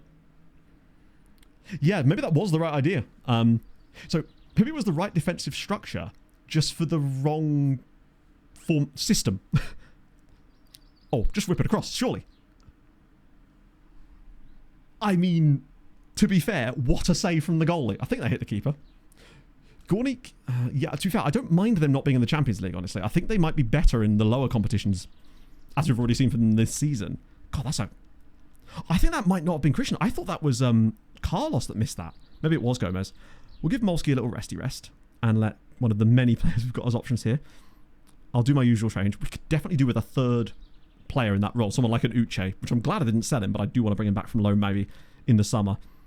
Mana's very tired. He's getting through quite a lot of work, his old Mana. I mean, he's sent from heaven after all.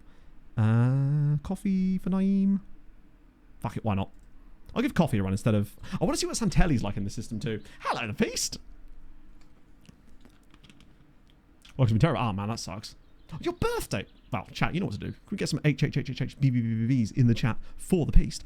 So today has mostly been about us trying to figure out an augmented tactical approach to try to solve some of our defensive issues and also make us more clinical in attack. Because our biggest problem this year has been being bad defensively at times randomly, but most of that's come about in games because we've not managed to take our chances. So a lot of those random goals we've conceded wouldn't have mattered if we'd taken the 3.5 XG's worth of chances in those games. It's the difference between us losing 1-0, oh, what a pass, that might be offside, because of that, and winning the game 4-1 anyway. So I feel like there's only so much we can do on that side of things. So what we've done today, I think, has really been heavily into that. And it's awarded. It's 6-1 again. Back-to-back 6-1 victories. Another goal from Gomez. What a pass. João Carlos there has just taken out, 4 defenders from Lech Poznan with a single pass. It's a brilliant first-time finish across the keeper. We were missing these before. Gomez has now got 3 assists and 2 goals in the same game in a league match. This is next-level ruthlessness from us. Now, obviously, we'll end up taking this into the Champions League next season. He's going to do back-to-back 10 out of 10 ratings in the league, isn't he? No, in... The Mumbler should be worried, but also, think about it like this. Other teams should be worried, because Mumbler is better than João Carlos. Just think how good Montperousse is going to be when he comes back into this team to play in this new style. Good save, Marion. I mean, Obra's gained rating off the bench too. Steinbergen's done the business. We still made a mistake. And this is against a back 5. So we've now tried this against a 4-2-3-1 style system and a back 5 type shape. Oh, lovely link up. Right, spread it. Okay, or don't. That's fine too. I'm glad I've asked him to dribble more as well. I think that's really helping too. Right, come on, take your man on. Here we go. I think we could get a 7th goal here. Gomez could get a hat-trick if Coffee just drops us across to him. Oh, someone on the end of it. Oh, what a save. Joao's got to bury that, to be fair. But he was in the position to strike it. He could have had a hat-trick here. He probably should have had a hat-trick. Actually, that was a golden opportunity for Joao to make it 7. That would have been a hell of a vindication of a tactical tweak if he does bang a hat-trick from central midfield. So 6-1 in the end. Motor lose again. They're getting relegated, aren't they? Christ. Oh, well, welcome in, friend. Hey, no matter how shit your day's been, I'm sure it has, just know that we're here, man. Even if it's just us chatting nonsense, which it absolutely is. Steinbergen looks... He's also the only defender, or centre-back trio kind of guy. Although... Oh, no, Mana was doing okay before I took him off. They got a good rating. So, Gomez, in the end... 1 full XG to himself, and he scored 2 goals. I mean, what more do you want out of him, really? 2 goals, 3 assists. João Carlos was goated. It feels like the XG is now landing with the players we want it to, rather than players just binning it from range constantly. Like, Jens only had... Actually, Jens still had 0.36 in this game. But he's not just twatting it from range playing as a deep line playmaker instead. That definitely feels like a difference. Okay. That's really good, actually. Dump those scores in as well. No clean sheet, sadly, this time around. That's exciting. I'm glad we persisted and didn't just go, I've got to tear this up. I'm still a bit worried about Marion, but I do kind of just want to... I want to take it out of our goalie's hands. Like, if we take our chances, it doesn't matter what he does. Because he's going to bail us out in games from time to time, hopefully. No clean sheet, but man of the match for Christian Gomez with 27 points in 1 game. I mean, Hadrian is still actually... Wait, where is Hadrian with his captain? He's still only 8th place, in fact. Mostly because Chaser also has him as captain. But PJ's right in there too. With Molsky as a captain. That's a brave shout. I love that for you. Particularly with these changes, he's got a lot better. Did he actually have an impact today? No, I don't think he got any contributions. But back-to-back 6-1 wins. Do you remember there was a time where we would constantly win games 6-1? It feels like we're back in that era again. And that was during the Scourge. Hello, Icarus. Should we get a lunchtime gardening stream and the streamer starts smoking and the battery's power? I'm not smoking. I haven't smoked in years, Icarus. I don't know what you're talking about. I refuse to stand for this kind of slander. Motor are cooked. They're 6 points from safety. How have they done this? Aye. it's just moved down all day, so I thought, oh man, there's nothing you could do about it. But ultimately, you're still bearing some of that brunt of like random customers, I assume, right? It's the worst thing. It's like not your fault. Yeah, this is worrying now because Motor have actually got better while still being getting worse. They are 8th best in the league in XG or expected points, and they're 16th. They're going to get relegated because of this. This is mad. They just can't score. There's no way they pull that back in 4 games. Who are their final 4 games against? I just can't. They cannot get relegated. They're too good to get relegated. Corona, Lech Poznan, Legia, and Wisła Kraków. They've got some winnable games in there, but they need to win at least 2 of them. I just don't think they will.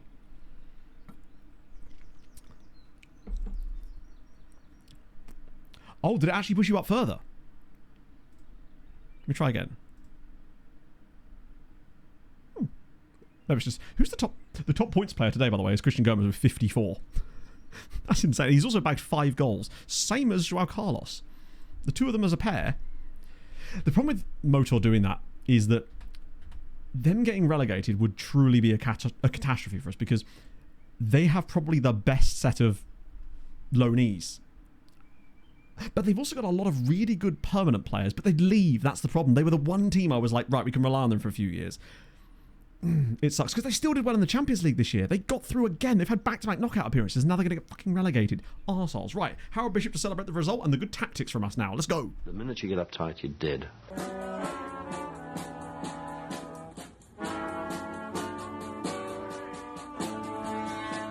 I got through Harold and I'm in the house where the coffee's green and the food is grouse. With sandwiches and lasagna too. Ice cream sundaes for me and you. I got through Harold and I'm in the house where the coffee's green and the food is grouse. With sandwiches and lasagna too. Ice cream sundaes for me and you.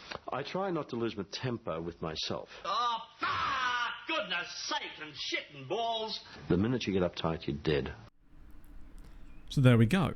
Any more fun guys down? There's a Vietnamese dude. Tran Tan... Good name. Solid name. For quite a few Vietnamese dudes. This must be from Holy Scoop, I'm guessing. But we don't want these guys because they're probably not that good. Spain, Zimbabwe, Russia, Turkey, Dr. Congo, Ivory Coast. They're so close to being potentially usable in there, I would say. Let's get rid of these guys. There we go. 2 Aura Spurs and Vicario just scored. You had a header scored against you by a goalkeeper in an AIT. Oh my days. I don't think I've ever had that happen to me before. Like, they do always send their players up from corners and stuff, usually in the latter stages of the game, so I've never actually had them score against me. I think the head loss I would experience if that happened in this save would be generational, to be honest. So I feel you there, Mackenzie friend. I'm so sorry that happened to you. It's also very funny at the same time. Loads of Spaniards in here. Another Vietnamese guy. Wait, this Vietnamese dude's actually got...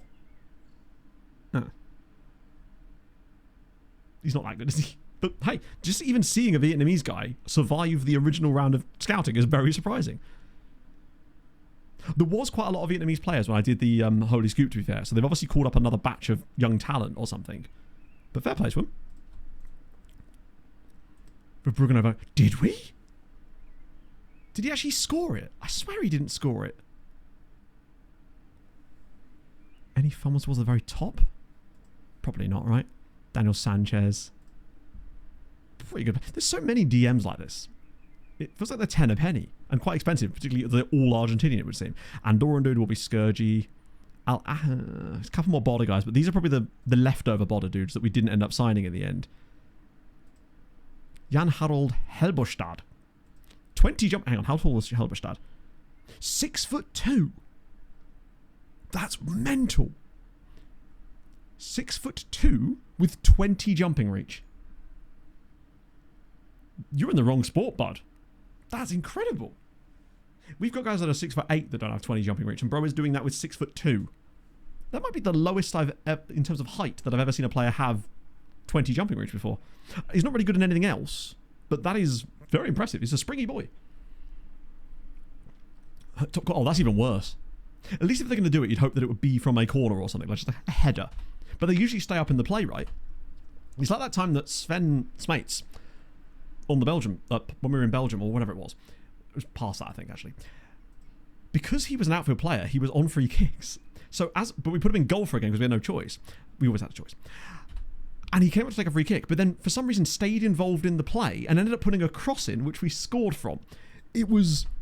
I think sometimes the AI does get a bit confused about that because he was an outfield player. Montparnasse is back in full training now too, which is fun. Oh, yeah. People, I mean, oh, God. Oh, please not another serious injury. Really? Bear in mind, he is not injury prone. But this season, he has had the worst injury luck. That's probably him done for the season. Fucking hell.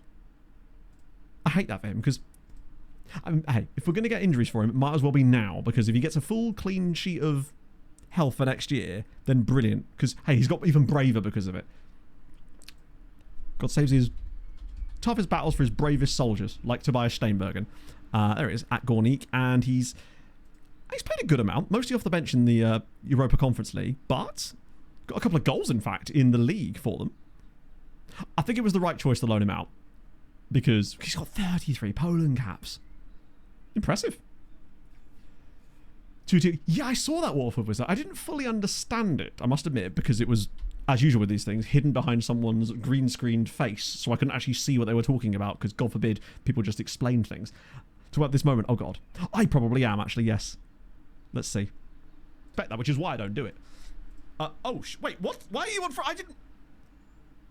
I didn't... What in the frame rate is going on here? Bear with. And that's fine, I expect that, which is why I don't do it. Wait, what? Why are you on...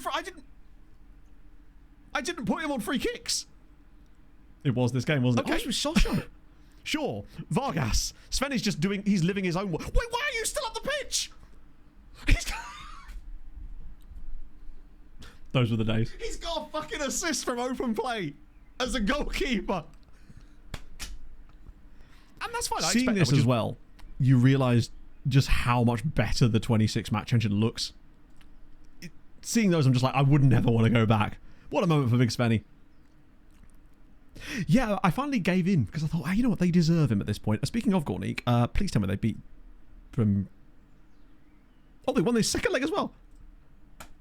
They won a home and away against Brøndby. They are playing Man United in the semis, but they've done all I could ask of them at this point was to get to the semis. Particularly as Monaco are now gone. So the only chance we've got, we need Atletico to win, really. What's the coefficient looking like now? Oh, France are literally 0.8 behind us. That's tough. They have lost to a Polish side before. In this very competition, too. Basically, qualified... Two separate can so in time. Oh, top nations qualified directly or get a playoff spot. Second tier competition has a route into the playoffs. I see.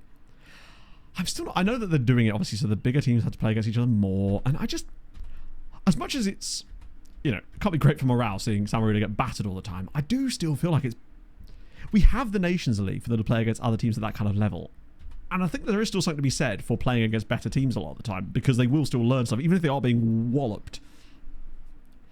Goalkeepers who score... Oh, we can do that, can't we? Yeah, I don't want to... I want to... You know, football and sport should be meritocratic, right? And I hate things that take that away. Let's see. So we want position, goalkeeper, and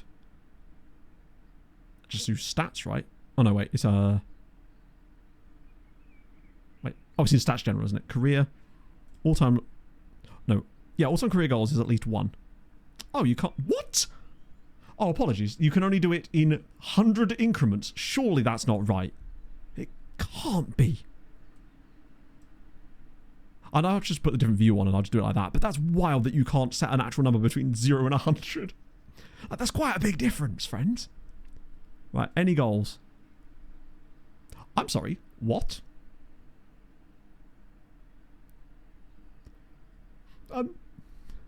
There's a regen with 9 goals. Like, this guy here has obviously got 9 goals.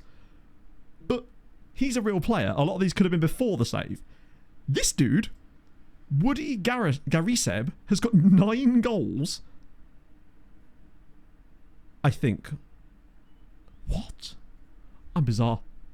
That feels like way too many. What's his free kick? Oh, we can't see. I've got to have a look at him. He's a goalkeeper. Yeah, well, they're all goalkeepers. And it's a lot more than anybody else. There's also this guy, Andre Pilgrim of Falmouth United. I'm going to scout them just because I want to see what their goal... They're like... Their actual free... It must be free kicks. The problem is, I don't think we can even see anything about this, right? Because it doesn't show up on their season stats or anything, because they're goalkeepers, so it doesn't track their goals scored. Oh, wait, no, does it? No, tell you what, it does. He got 1 goal this season, 3 goals last year. How did Bruce score 3 goals? What were they doing last year that he scored 3 times in the Namibian league? That's brilliant. Exactly, it's good for exposure for them. It gives them a chance to get extra cash, and sometimes that can be important for supporting those football confederations in general. There are strikers with worse records. Marko Bozic had a worse record than that in the first season of this save. I'm convinced of it. I was not expecting to see anything there, particularly in like non-switched on leagues and things. But fair play, that's dope.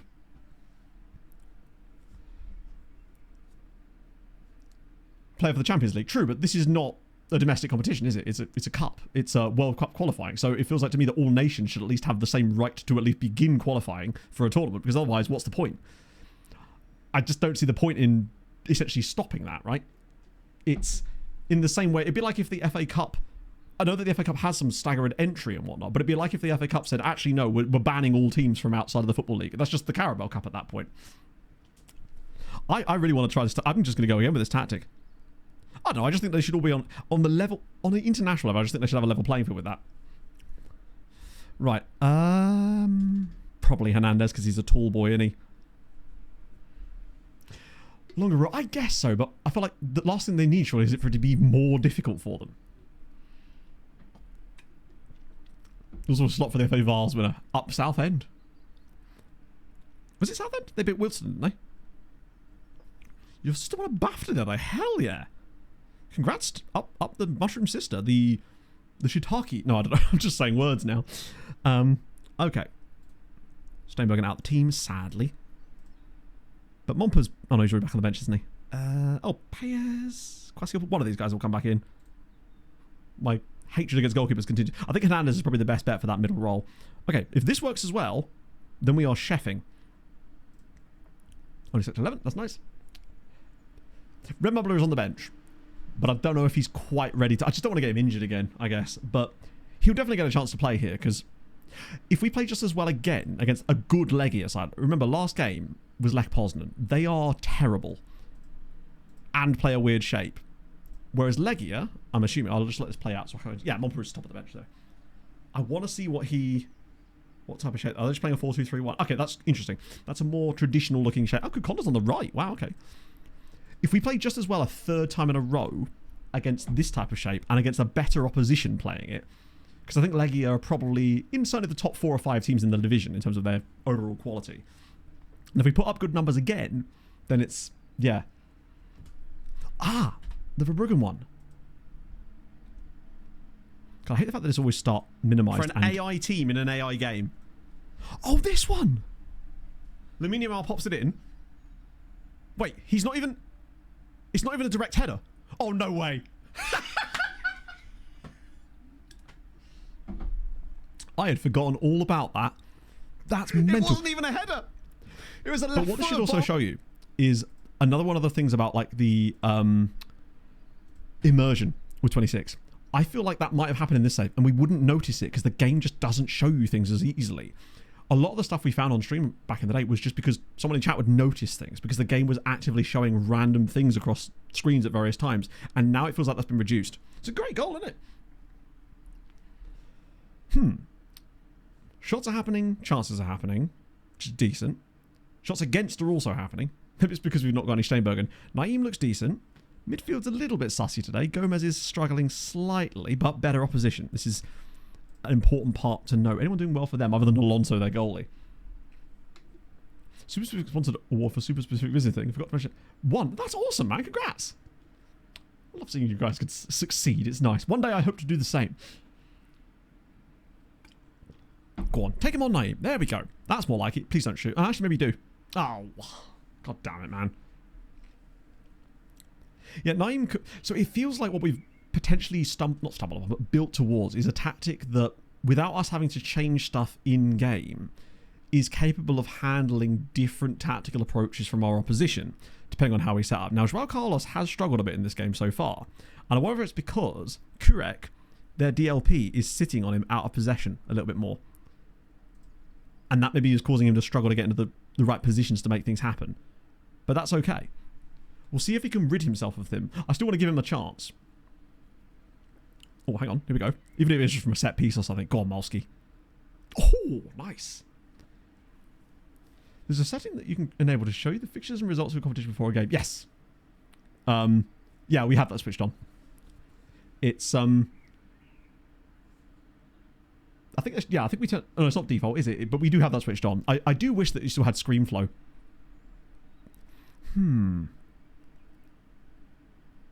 Yeah, true. We could click on Keurig for the second half and just see where he runs compared to our boy, who did gain rating again towards the end of the half. So I wonder if just attrition could help. Right, so Keurig would be this dude here, right? Does it deselect him after every highlight, or is it only at half time it does that? Because obviously the left tactic with a back five, they won't have a DM sat there on their man. So we will see. I want to keep an eye on his rating in the second period, compared to Keurig as well, who's gaining rating, while Joao Carlos is struggling to get into the game as much. But that's okay. But this is the tactical shape we will face more. So it'd be worth knowing Gomez has struggled too. And I wonder if it's because of the same thing. So where is he now? So Keurig is there. That's Joao Carlos, isn't it? So that little pocket is really tough. Keurig is tracking him really deeply. But now he's left him. So now he's left him. Ah. So he's finding little pockets. Oh, that's better. Come on, Naeem. Just drop it across this time. Can he find a little space? Oh, that's a penalty. Easy. Yeah. He's definitely not going to be able to pick up. You can see that Keurig is in that space. A lot of the time where that's where, like, Joao Carlos likes to pick up the ball and then drive forward, but he can't get the ball into feet because Keurig's in that spot. If anything, you almost want Joao Carlos dropping deeper and maybe making less forward runs in these specific types of games. It's Gomez from the spot now. Easy peasy, buddy. 1-0, we take the lead. Deserved penalty, but run from position. Problem with run from position is that the guy will just roam with him and then he ends up... Basically, I want him to lose his marker, but I also want him to be in a position to affect the game. So we could try both, actually. For me, it's either roam from position or we have him no longer make forward runs as frequently because then he'd be the other side of the defender. So he can pick the ball up into feet and spin and tag his man on. Yeah, he's not man marking. Maybe we do try run from position. I don't want him to be on run from position in every game, though. That's the problem. We'd have to adjust on the fly, and I want to avoid having to have a system where we do that because you can't baby it the whole time. Freedom of movement. Let's just see. We'll try that for a little bit just to see if it makes any difference to his... So he's on a 6.55 rating right now. I just want him to be able to pick up the ball and take a man on a little bit, or just lose his marker a little bit more frequently. Normally I'd take him off and bring on Monperus for a bit, but I want to just sort of see, okay, that's admittedly from like a breakdown of play. So now he's dropped a little deeper there. Keurig can't really track him as easily now. So he's just holding back. Oh, go on, Kowalski. Nah, he'll never shoot. Oh, Gomez on the ball again. Look at him now. He's so confident on the play. Yenza! Okay. Not really indicative of too much on that specific play, but I liked the build-up we were seeing. Yeah, he's definitely finding maybe a little pockets. I'll give him the rest of the game. If he can improve his rating over the next 25 minutes and we just see him in the right positions tactically. Look at that. Is that pressure? Is that him pressing up on the defender there? That was actually a really poor decision from him. Because it's, yeah, forced Kowalski to come out. Oh, that's Naeem. What? That is a pass and a half. Oh, come on, just get a toe in. Ooh. Please don't foul him. God, this Kouakou dude looks pretty decent. Good save, Marion. It's those sort of situations where Marion needs to be saving them. Just simple stuff there, but he needs to be doing it. Oh, Rodriguez as well. Right, come on, Marion. Yes, nice. Total creative freedom. I guess so. My worry is that if you give him too much freedom, he's playing outside the system more, and we'll lose some of our attacking strength because he will be taking up the wrong position quite frequently too. He has gained a tiny bit of rating since then. It's only been like 5 minutes to be fair, but he has gained a teensy bit of rating, and I really can't see because of my face cam. Let's go. I'm going to bring Monperus on to his left because Monperus is technically a player that can play off the left-hand side, and then the usual change here just to sort of shuffle that around a bit and bring Paolo Enrique on the other side. And I'll leave Naeem in for a bit actually. I want to keep the balance as best as I can. Hello, Pogsy. That's the thing. I like him centrally unless there's someone directly on him. But if nothing else, it will give us data that we can use in games. So say, because not every team that we play against that plays this shape actually will have someone directly on him at all times. But if we notice that we're struggling to perform in a game where that is the situation, we'll at least have a sort of backup tactical instruction that we could switch to, should we need to, I guess. Because we have been a little bit... This is a more reminiscent of old Wisła today. Like, decent number of shots and chances, but just haven't managed to take them. And a lot of the XGs come from the penalty, I suppose. But we still haven't given up too much at the other end. It's still a clean sheet so far. Nice, here we go. Right, come on, breakaway chance now. Nice. Now we can get him in transition. Look at where Joao Carlos is running to here. He's dragging players left, right, and centre. Now Monperus is into the channel. He's surely will just shoot here, right? Oh, you missed it. Love that. That was nice, though. Don't know who's going to get the assist for that, but... Oh, my God. Large gust of wind just blew my bottle over. That's gusty. How's your day going, Pogs? His rating's sort of hovering. It's not dropped any further, and we've not really done a lot still. But, I mean, you're going to have off games occasionally. But we're still creating, which is good, but it is a bit of an underperformance. I'd like us to get at least a second goal just to sort of stay on par. Yeah, he's acting as the bait car. Right, Naeem, just go outside again. Oh, that's a lovely pass for Enrique. Surely a tap-in. Oh, blocked again. Oh, how is that not going to go in the net? Some of these are just going to be bad times where they're just getting those last-ditch blocks. You can't do it every game. The problem before was that we were having this game far too frequently. It's okay to have this game, you know, every 10 matches or so. It's when it's happening every other game that it becomes more of an issue, I would say. Yeah, Alvarez, again, I feel like if that's John, he probably gets to it. So in the end, 6.7 by the end of the match. So he did definitely gain rating in the second period of this game after we made that little switch. A little bit of XA, a little bit of XG, nothing crazy. Didn't have too much of an impact on it, but it made him better. And I think it made us better as a whole, too. It feels like we created more open play chances when we did that, even if we didn't score any of them, because such is life, right? I'll just get rid of some of these screenshots so I can find the fantasy thing again. Let's get rid of those. Hopefully it'll pan itself out again properly. We dealt with it better. Yeah, I feel like John would be more useful in that position. He just seems to...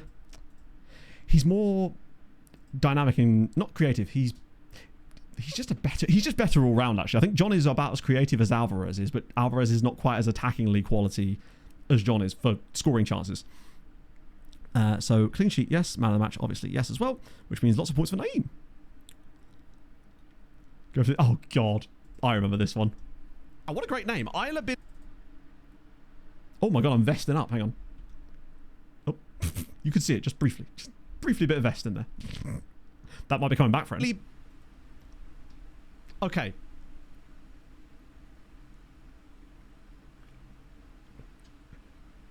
I thought about this for a while. And then I saw her face. Now I'll bliba. Sorry. I think if you ever wanted an example of how my brain functions, I don't think there's ever been a more encapsulated, but other than the other day when I forgot that quote about ADHD. Wake up, what's this? Oh, I think I know what this is going to be. Mini fridge, stick it by my bed, whack loads of these protein shakes in it, wake up, good to go. I have no explanation for that one. Right, nice. Yeah, sick. Right, I did actually apply the points, didn't I? I think I did. Let me just check the... Yes, I did. Right, sick. So who's now leading? Still Chaser. Oh, yeah, no. The thing is, the meds don't change anything to do with that. It just means I can think a bit more clearly with those thoughts in the sense that I can formulate them a bit easier. It doesn't stop them from happening. The only thing it really changes is it means that I can now get more dopamine for performing normal tasks. So I'm now able to sort of operate on a similar level to a normal human being, maybe, with regards to just getting basic shit done a lot of the time. Because that was one of my worries with starting that, was that it was going to affect my personality and shit, and that it would make me a worse content creator or something because it would change the way I was. It's regulation, yeah, exactly. Good one for us, though. We take that. Kusia Sare is playing for... Good for him. Well, you would say that, wouldn't you? But you're just... Oh, shit. No, I mean, that's... That'd be stupid. I was shit before. It's not fair to say I'm shit now. Nothing's changed there. Oh, wrong one. Now, you see, you get in there first. Oh, I forgot he's alone at Heroic Gwogov. Still a bit of a fair way away from any caps anytime soon, I would say, sadly. Just do that. We need to do VOD comments. only got 2 today, so this will be a quick one, in fact. Although, just go to Hearts. So aren't Hearts, on the topic of Hearts, some connection between Hearts and Brighton? I know that obviously Tony Bloom, they're being investigated because of the European stuff for next year or something. That is what I heard. But again, I suppose that's the same thing as last year with Palace, right? Valley always comes with these. I love this. There was one particular one in here as well, which I thought was... Yeah, strange stories in sport. I'd completely forgotten all about this. The PSG women's player who had a teammate kidnapped. I remember that story at the time, and it's just... When I read this earlier, I was thinking to myself, Jesus, that... I completely forgot that happened, right? It's just wild behaviour. Also, yeah, the point out that Nuremberg sold Sané to Brighton, which is why they then went and got that guy. Was it Pahara? That's cool, though. Yeah, I mean, we're just happy to be there at this point, right? As the UK. That's just what we do. We even scored a goal against the United States. Love to see it. Still lost 5-1, but that's not the point. Right. Brief update from the board. Wait, what? We'd already won the league, so what are they briefly updating us about? Oh, we've got the cup final, haven't we? Which is against Jagiellonia, so we probably need to win this just in case. Anything that will stop them from getting into Europe. Not that it's going to happen because, unfortunately, they're second. So we're cooked. They're going to be in Europe no matter what we do, unfortunately. They are going to like, blag their way into Europe and then ruin it for the rest of us. Ooh, Radomiak got an injury as well. Right.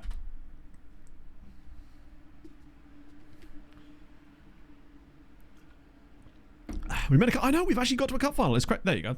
Normal service has resumed. Please tell me Motor have at least drawn. The gap's down to 5 points, chat. Can they do it? Probably not. I think they really needed to be winning that game, if nothing else. Just win that one and then maybe forgive you. I might actually need a second wee break, chat. I've been being a better boy when it comes to hydration today. I'm sure you'd hate to have to do another whiz quiz. That Julio Cesar guy that's just scored those 2 goals for Zagwembia Lubin, he's oh, what a game. I'll get us up to the next match. That really fun game again. I'm proud of that. I genuinely am proud of that. Plus, it's not too difficult if I wanted to incorporate another league pack into it if I wanted to. It just takes like an overnight scrape, which does take a bit of a while. Particularly as you kind of get rate limited quite a lot on Wikipedia, understandably so. So I had to go over it a few times. Wait, Elite? Oh, that's our youth setup. For a second I thought we'd had them reassessed or something. Check the mail. No mail, actually. There was a newspaper through the door earlier. Fuck it. You know what, I'll just go now. I need a wee. Back in a sec, friends. Let's see if this works again.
Right then, chat.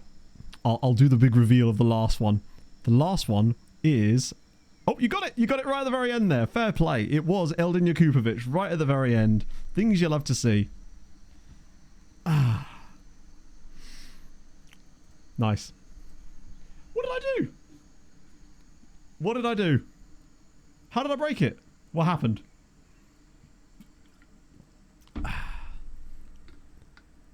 What? Pedro Mendes. Oh, interesting. I'll have to have a look at that. It's not perfect. There's probably to do with the aliases and stuff. That's fine.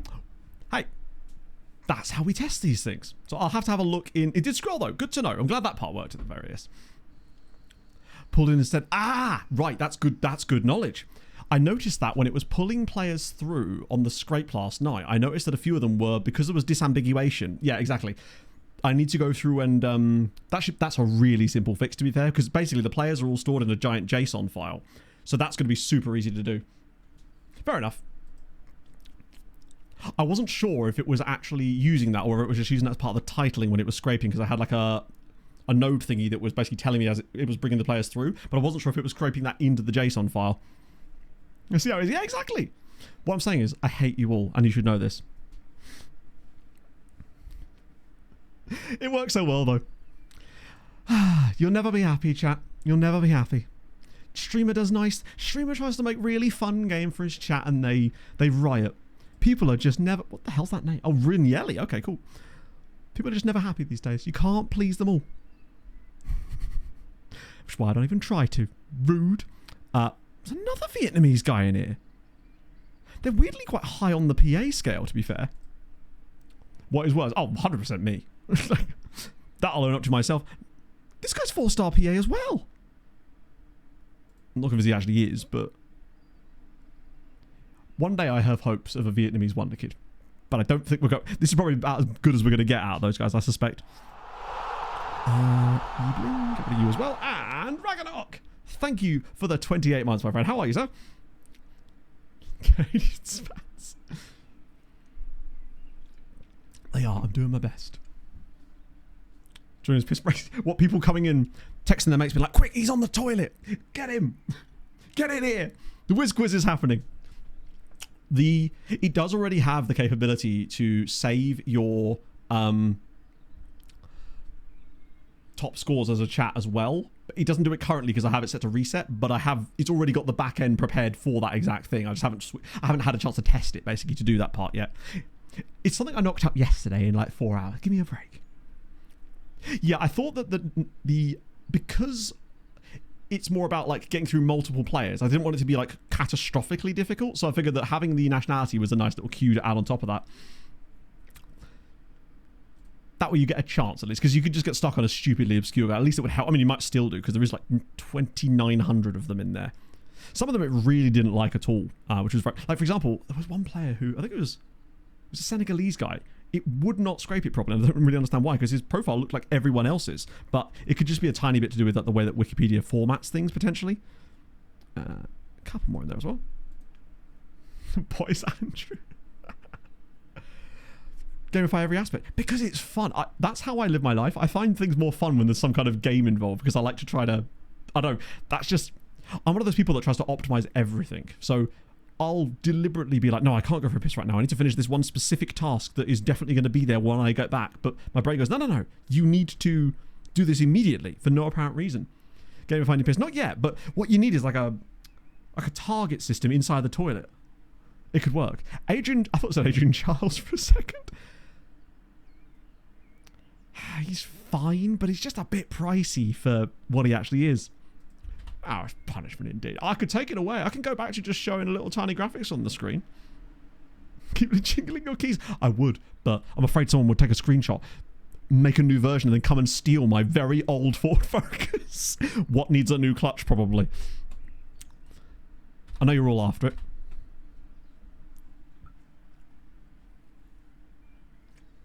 Control with the piss stream. Oh, maybe. Yes, Atleti. Well done, lads. Love to see it. Over under whiz quiz length. I mean, now that I've been learning more about StreamerBot and the code associated with it, that is actually possible, because all I would have to do is set up a timer that triggers the second I press the be right back button that's on the screen the entire time and then stops when I come back. That's literally it. It wouldn't even be, and then you could tie channel points towards it. It would be a bit difficult, but it's probably still doable. I used to be that as well, Veggie, but now my brain, it wants to optimize everything. The thing I've been doing a lot lately, which has been really helping me, is I have these giant to-do lists, but now I've been building these planners that actually organize my day into time blocks for the tasks, and I find that that has been super helpful, because if I run out of time for the time block, that's it. It moves on to the next day. That's fine. But it stops me from getting overloaded on a one shitty task and keeps me from getting run into the ground. P volume. Oh, that's difficult. I'd have to bring back a bottle, right? How close is the bathroom? About as close as it could possibly be as a room in this house. So literally, the wall that is behind the desk that you guys are essentially seeing me from right now, the camera is positioned about 6 inches from the wall. That is the bathroom, the other side of that wall. So I literally walk maybe 10 steps and I'm back by the toilet. It's why sometimes I have to go for a piss downstairs if I'm doing a video, because you can hear it on the fucking... Just hear this shh, not the piss itself, the toilet being flushed. Drill a hole, a glory hole to my bathroom. The glory is all mine, friends. In-game mods. Well, that was the next thing that I wanted to sort of work on, but it's just one thing at a time, innit? Like, I want to get the... Because with the transfer in thing, I might not ever put that out as a video. What I'll probably do is I'll put it out on the Patreon and I'll make it like available, and I'll have it as a thing that we know about, and I'll maybe talk about it in videos, but I don't think I'd make a separate video about it, just because I don't know if I want to bring too much attention to it. Not because I don't think people would use it, but just because I don't know if I can handle the stuff that skin makers and tool makers end up with that will then come along with making a tool like that for people, honestly. It's mentoring. Runs with ball often. Do you know what? That's actually not a bad trait. Point being, I didn't ask him to get it, and that's the problem. Though I do quite like that for him, because he does have good... his dribbling's not great, actually. It's okay, isn't it? I don't exactly hate him. I don't know if I could be bothered with that kind of stuff. I want to make a thing that people can enjoy and use it, but not have to worry too much about, like, incessant complaining about it. Like, what I'll do probably first is give it to the patrons so that they can test it for me if they want to, and then have, like, a section so I can test a few bugs out, because it's nearly there, basically, at this stage. Like, I've buffed up the calibration tool so much now that what I'll do is I'll just make an unlisted YouTube video to show people how to actually use it. But from there, I think I'll just probably leave it at that and talk about it in videos and talk about it on streams and have commands and stuff for it, but not be like, hey, this is a thing, everybody, you know? You see, do you think the previous tenant leaf was simply deadening the sound from his toilet so that he could record FM YouTube videos? Maybe this is just an FM YouTuber house. Who knows? Streams FM on his smart fridge. Yeah, I mean, that's the thing though, Hayden. It actually would work, because the way that I've calibrated the tool and the maths inside it, you now have to basically tell it which number on the minimum age screen is the lowest one you can see, and that calibrates the entire rest of the calibration tool, so it should still work, even on a smart fridge. I wanted to try and make all the fail-safes rather than trying to make silly sort of presets for everybody. I figured, hey, just do it yourself, right? Luox, thank you very much for the follow. The only toolmaker in this chat is your mother.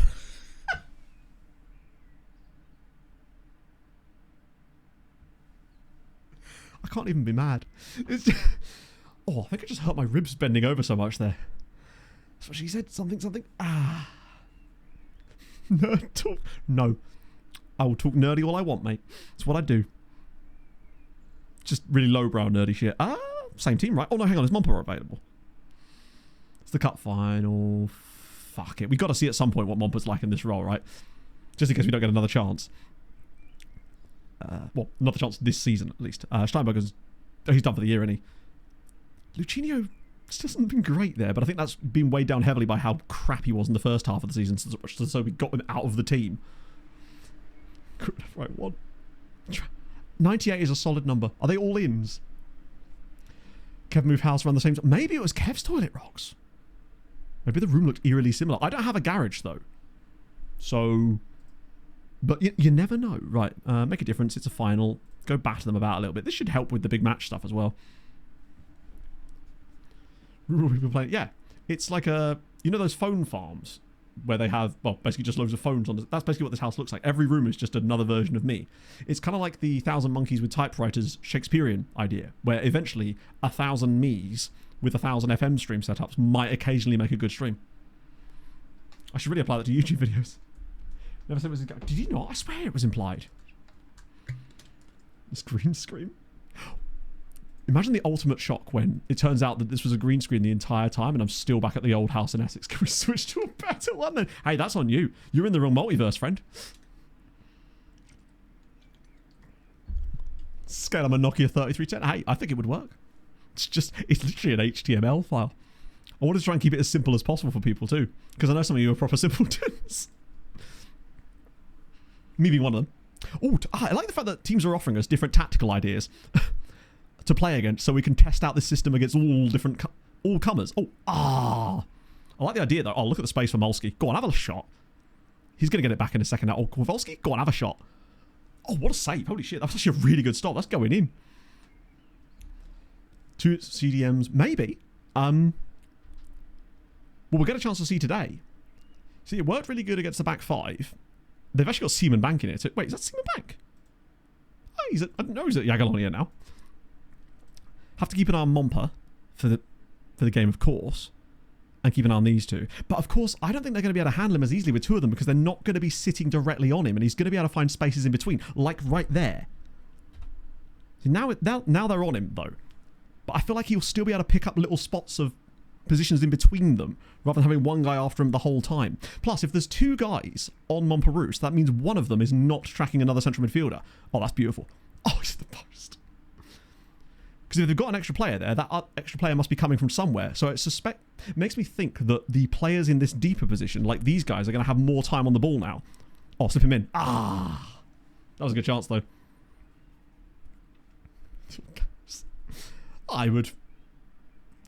They call me a gaffer, but for the other reason. It could be one of those games, but I have a feeling. I just think this is the type of game that we do end up turning into like a 3-0 victory. It just takes a bit to get going. The chances are there. This is much better from us, actually. XG creation is through the roof. Kowalski's been good. Naeem's been solid. Gomez has not got in the game as much. He does seem to be affected when they've got that DM, and it sort of limits the channel midfielder a little bit more. Although Montperouse is up to a 6.9 in this game now. He is just a better player all round than Joao Carlos. God, 1.96 XG. Who's getting it, though? Montperouse at 0.64. Gomez at 0.55. So we're still getting opportunities, which is good. Yeah, Montperou's just kind of crushing it right now. John is creating. Naeem is creating. And he's getting chances himself. I'm okay with that so far. Oh, this is going to be the Wemp thing, isn't it? Knew it. Knew it. Suspect. Discovered I have a crime. Love to see Babby, it. no less. You do love to see it. Also, if you are new to today's stream and you've enjoyed the randomness or the general lovely discussion with myself and chat, because we're very highbrow here, then drop a follow. I really would appreciate that. I'm not streaming this Sunday, but I'll be back on Tuesday. Normally I do stream Sundays, but I'm taking Pog to the racing. Not that kind of racing. Not the clippity-clop type of racing, the brummity-brum type racing. Okay, we're going to yell at them. Always works. Yeah, but unfortunately, you can't really legislate for constantly hitting the post. There is an element of just the game's gonna game at that point, because the players are good enough. They're just not taking those chances, and there's not a lot we can do. Taking Pog to be racist is true. You've got to take her outside for it occasionally, right? You can't be racist at home, chat. Let that be a lesson to you. We've sort of continued in much the same vein here, in fact, and yet I still feel content. Like, Gomez is not playing badly either. Kowalski, I might just make that same change again. Throw in Joao Carlos. No, not there, actually. I might take Montperouse off and bring on Joao Carlos in there to see what he does off the bench in a game. Kind of this weekend. I don't know if... it depends what time it's on. There's a lot of stuff going on this weekend, because... I mean, I'm not going to be around for the Premier League's final day, which, to be honest, as a Fulham fan, I'm totally fine with, because I will be at Snetterton. Coffee for Naeem, maybe? He's not actually been that good in the second half. John's not been amazing either. But Alvarez is apparently not here. Oofy. Oh, because it's the cup, and he would have been like the 17th player on the bench or something. Obra for Molsky? Nah, I'll leave that for the time being. Most posh FM content creator? I don't know. I don't think it really has that kind of effect. Probably me.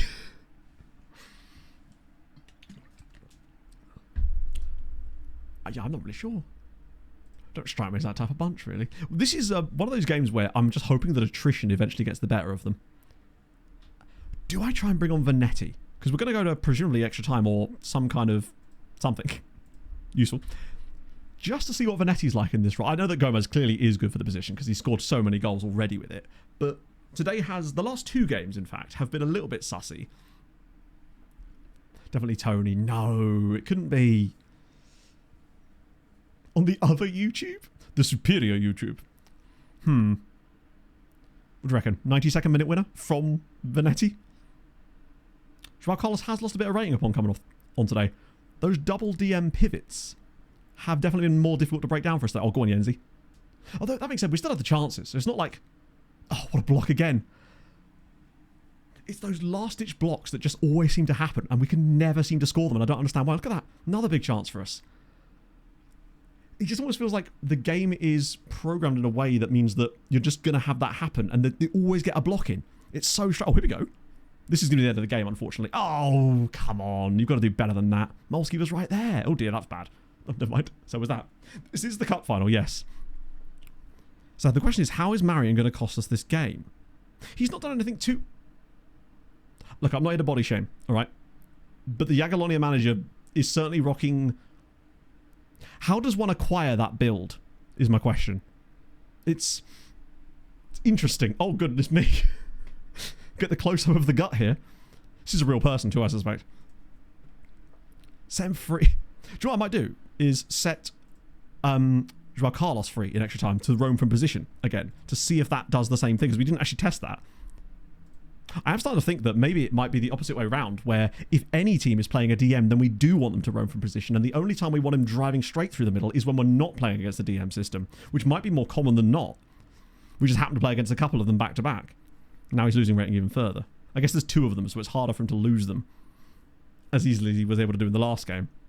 This is 100% going to pens, isn't it? Like, the man is diabetes. He's type 3 diabetes. The game's just kind of... Bro doesn't... He's not moved an inch. Just stood there. Watch. That's it. Oh, the sun's finally coming out, which would explain why I'm starting to cook. Oh. This is 100% going to pens, isn't it? The fridge knew. His halfback and his DLP are doing the business. Is he doing an Arteta? Yeah, Joao Carlos has actually done quite poorly with it. So has Vanetti, to be fair. Because look at their... They've got an inverted wingback as well, which is compacting that side of the... Oh, there's Vincent Violin in their team too. Right, well, that's got a penalty. Oh, no, it is, isn't it? The game's just going to finish now. Wait, all the pierogies. We haven't checked behind the trees outside the training ground. Oh, wow, what a highlight. Well, I always leave this in the hands of fate. So, relax, pick your spot. It does suck, though. But we're learning still. I think we've at least got... That was a bloody... Got no pretense there. Bear facts, yes, let's go. I need to get a Goose Facts book. Right, let's go. Bodyguard bears. All right. Roman Emperor Valentinian the First, AD 321 to 3375. So he was there for a while. Became emperor in AD 365. Oh, I see. That was his life and death. Used 2 quite large brown bears in the capacity of bodyguards, chaining them nightly in front of his sleeping chamber. His sleeping chamber. No, his chamber wasn't sleeping. He was. His bodyguards were apparently effective at their home post, as the emperor died during a battle of Moravia, but not to a bear. Isn't Pesci... Oh, it could be Pesci, actually. Most future transfers. Probably about 40, I would say. Don't you get tired? Honestly, because... 1, stimulants, but 2, I was buying before as well. It's... I just find it better than sitting down, honestly. I feel like I'd actually be more tired after a sitting down stream than I would be from standing up. Because if I'm standing up, I can sort of bounce around and stuff. And I use most of my energy during the streams. Like, I am very tired afterwards. But... No. We're just not allowed to win the cup, are we? This would be, if we inevitably lose this now, 6 years, 1 cup. You've heard of 2 girls, 1 cup. Well, this is 6 years, 1 cup. These last 2 games have concerned me slightly. This could get us sacked. I don't think so, because we won the league so comfortably. But it is frustrating if we were to lose this, considering how good we were in normal time, and how in the hell this game ended up being 0-0. Thank God this cup actually doesn't count towards the league. I really hope... I mean, the thing is, we can pretty safely say we're going to lose this cup. I don't know, because you rarely ever come from behind in penalty shoot.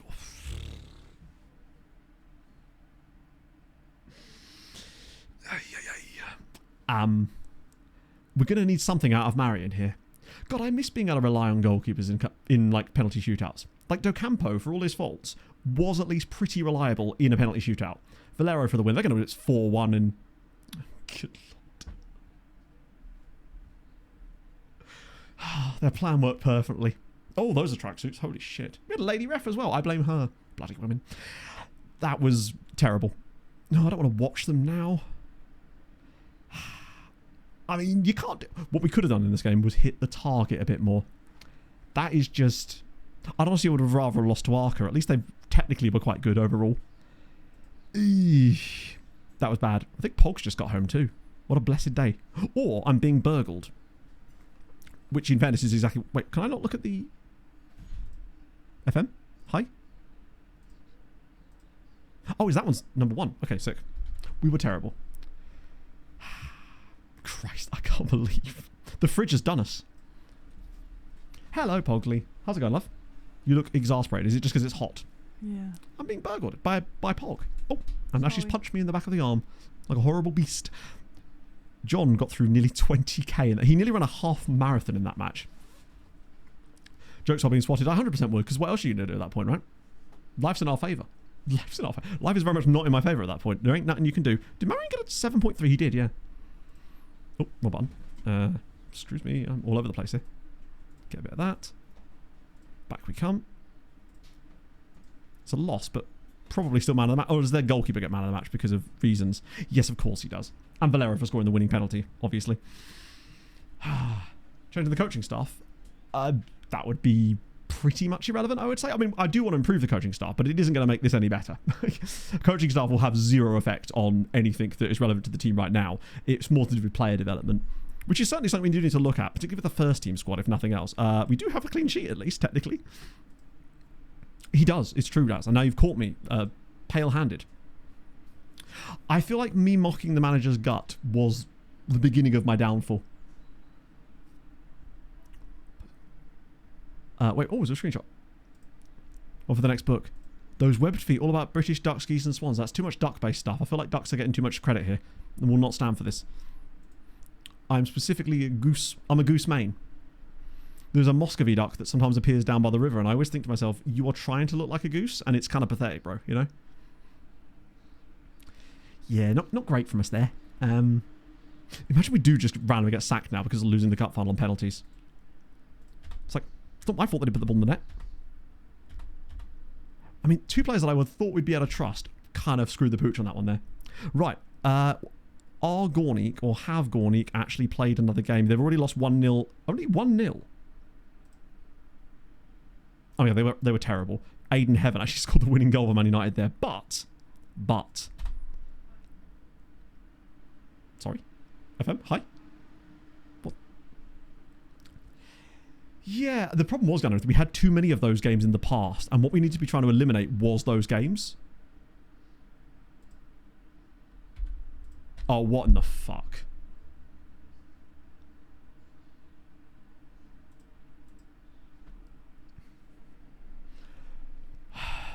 I clicked space and it took us into the match for some reason, and then I clicked leave match and it's decided that we're not allowed to leave match.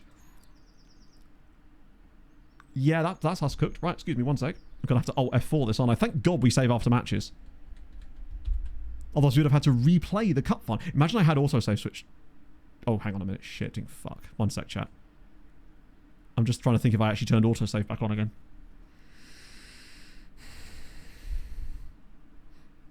There is a chance I didn't turn autosave back on again after I was dicking about yesterday. This might have actually cooked us. Like, legitimately. Oh, God, I hope not. FM, please.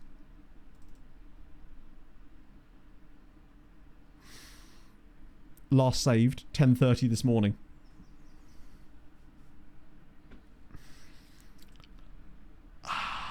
There has to be some way out of this before I do it. As if this is going to... I mean, that's me for not having the autosave on. But I have to turn it off when I'm doing those tests. There must be some way out of this. Because this is fucking... There must be something we can do to get out of this screen. Because I don't even know why it loaded us into this screen in the first place. Can I click on any of the players?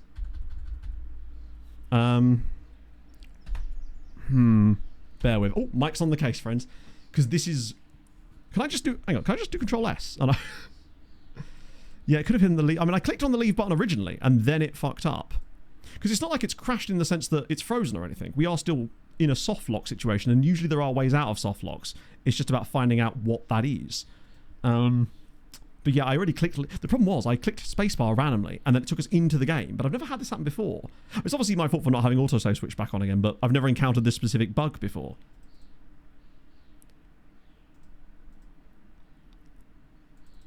Oh, I managed to load up... So I can still click on the players.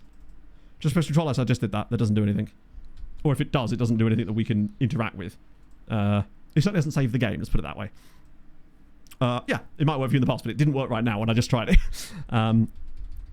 Task Manager? We could try Task Manager.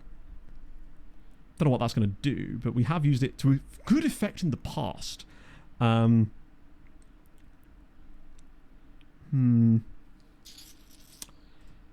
hell, man. It's fine. I just have to leave this running forever. I'm trying to think if there's any shortcuts that you can do. Because Control S would be the thing to often try, but... So, for example, if I do Alt F4, it brings this up, which means that it's still interacting with it. Wait, hang on. Do you want to save the game before you... Wait a minute. Hang on a second, friends. What? This one... So we couldn't do Control S, but let's see if this works. Let me just make a new save file, just in case. Lol.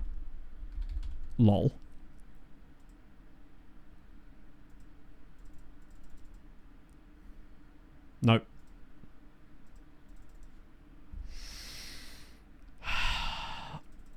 So it won't actually let me save the fucking thing. Unless it has in the background and I just can't see it. Nope. My god, can you click enter? I could try. Bear in mind, Mike, this is not a match that I'm involved in. This is a highlight of a different match that I accidentally clicked on. This is not even my game. Nope. Try cloud saving. I can't save it. I don't even... Nah. Basically, the button... So basically, Mike, I wasn't in a match at all, I don't think. I think I must have been on a match screen for a different game, and then I accidentally hit spacebar, and it took me into the match for some reason. For no apparent reason. I then hit leave match, and then it just didn't leave the match.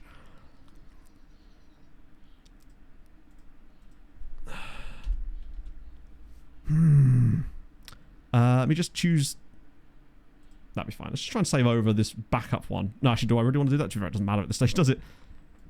Nope. That doesn't work either. God damn it, bro.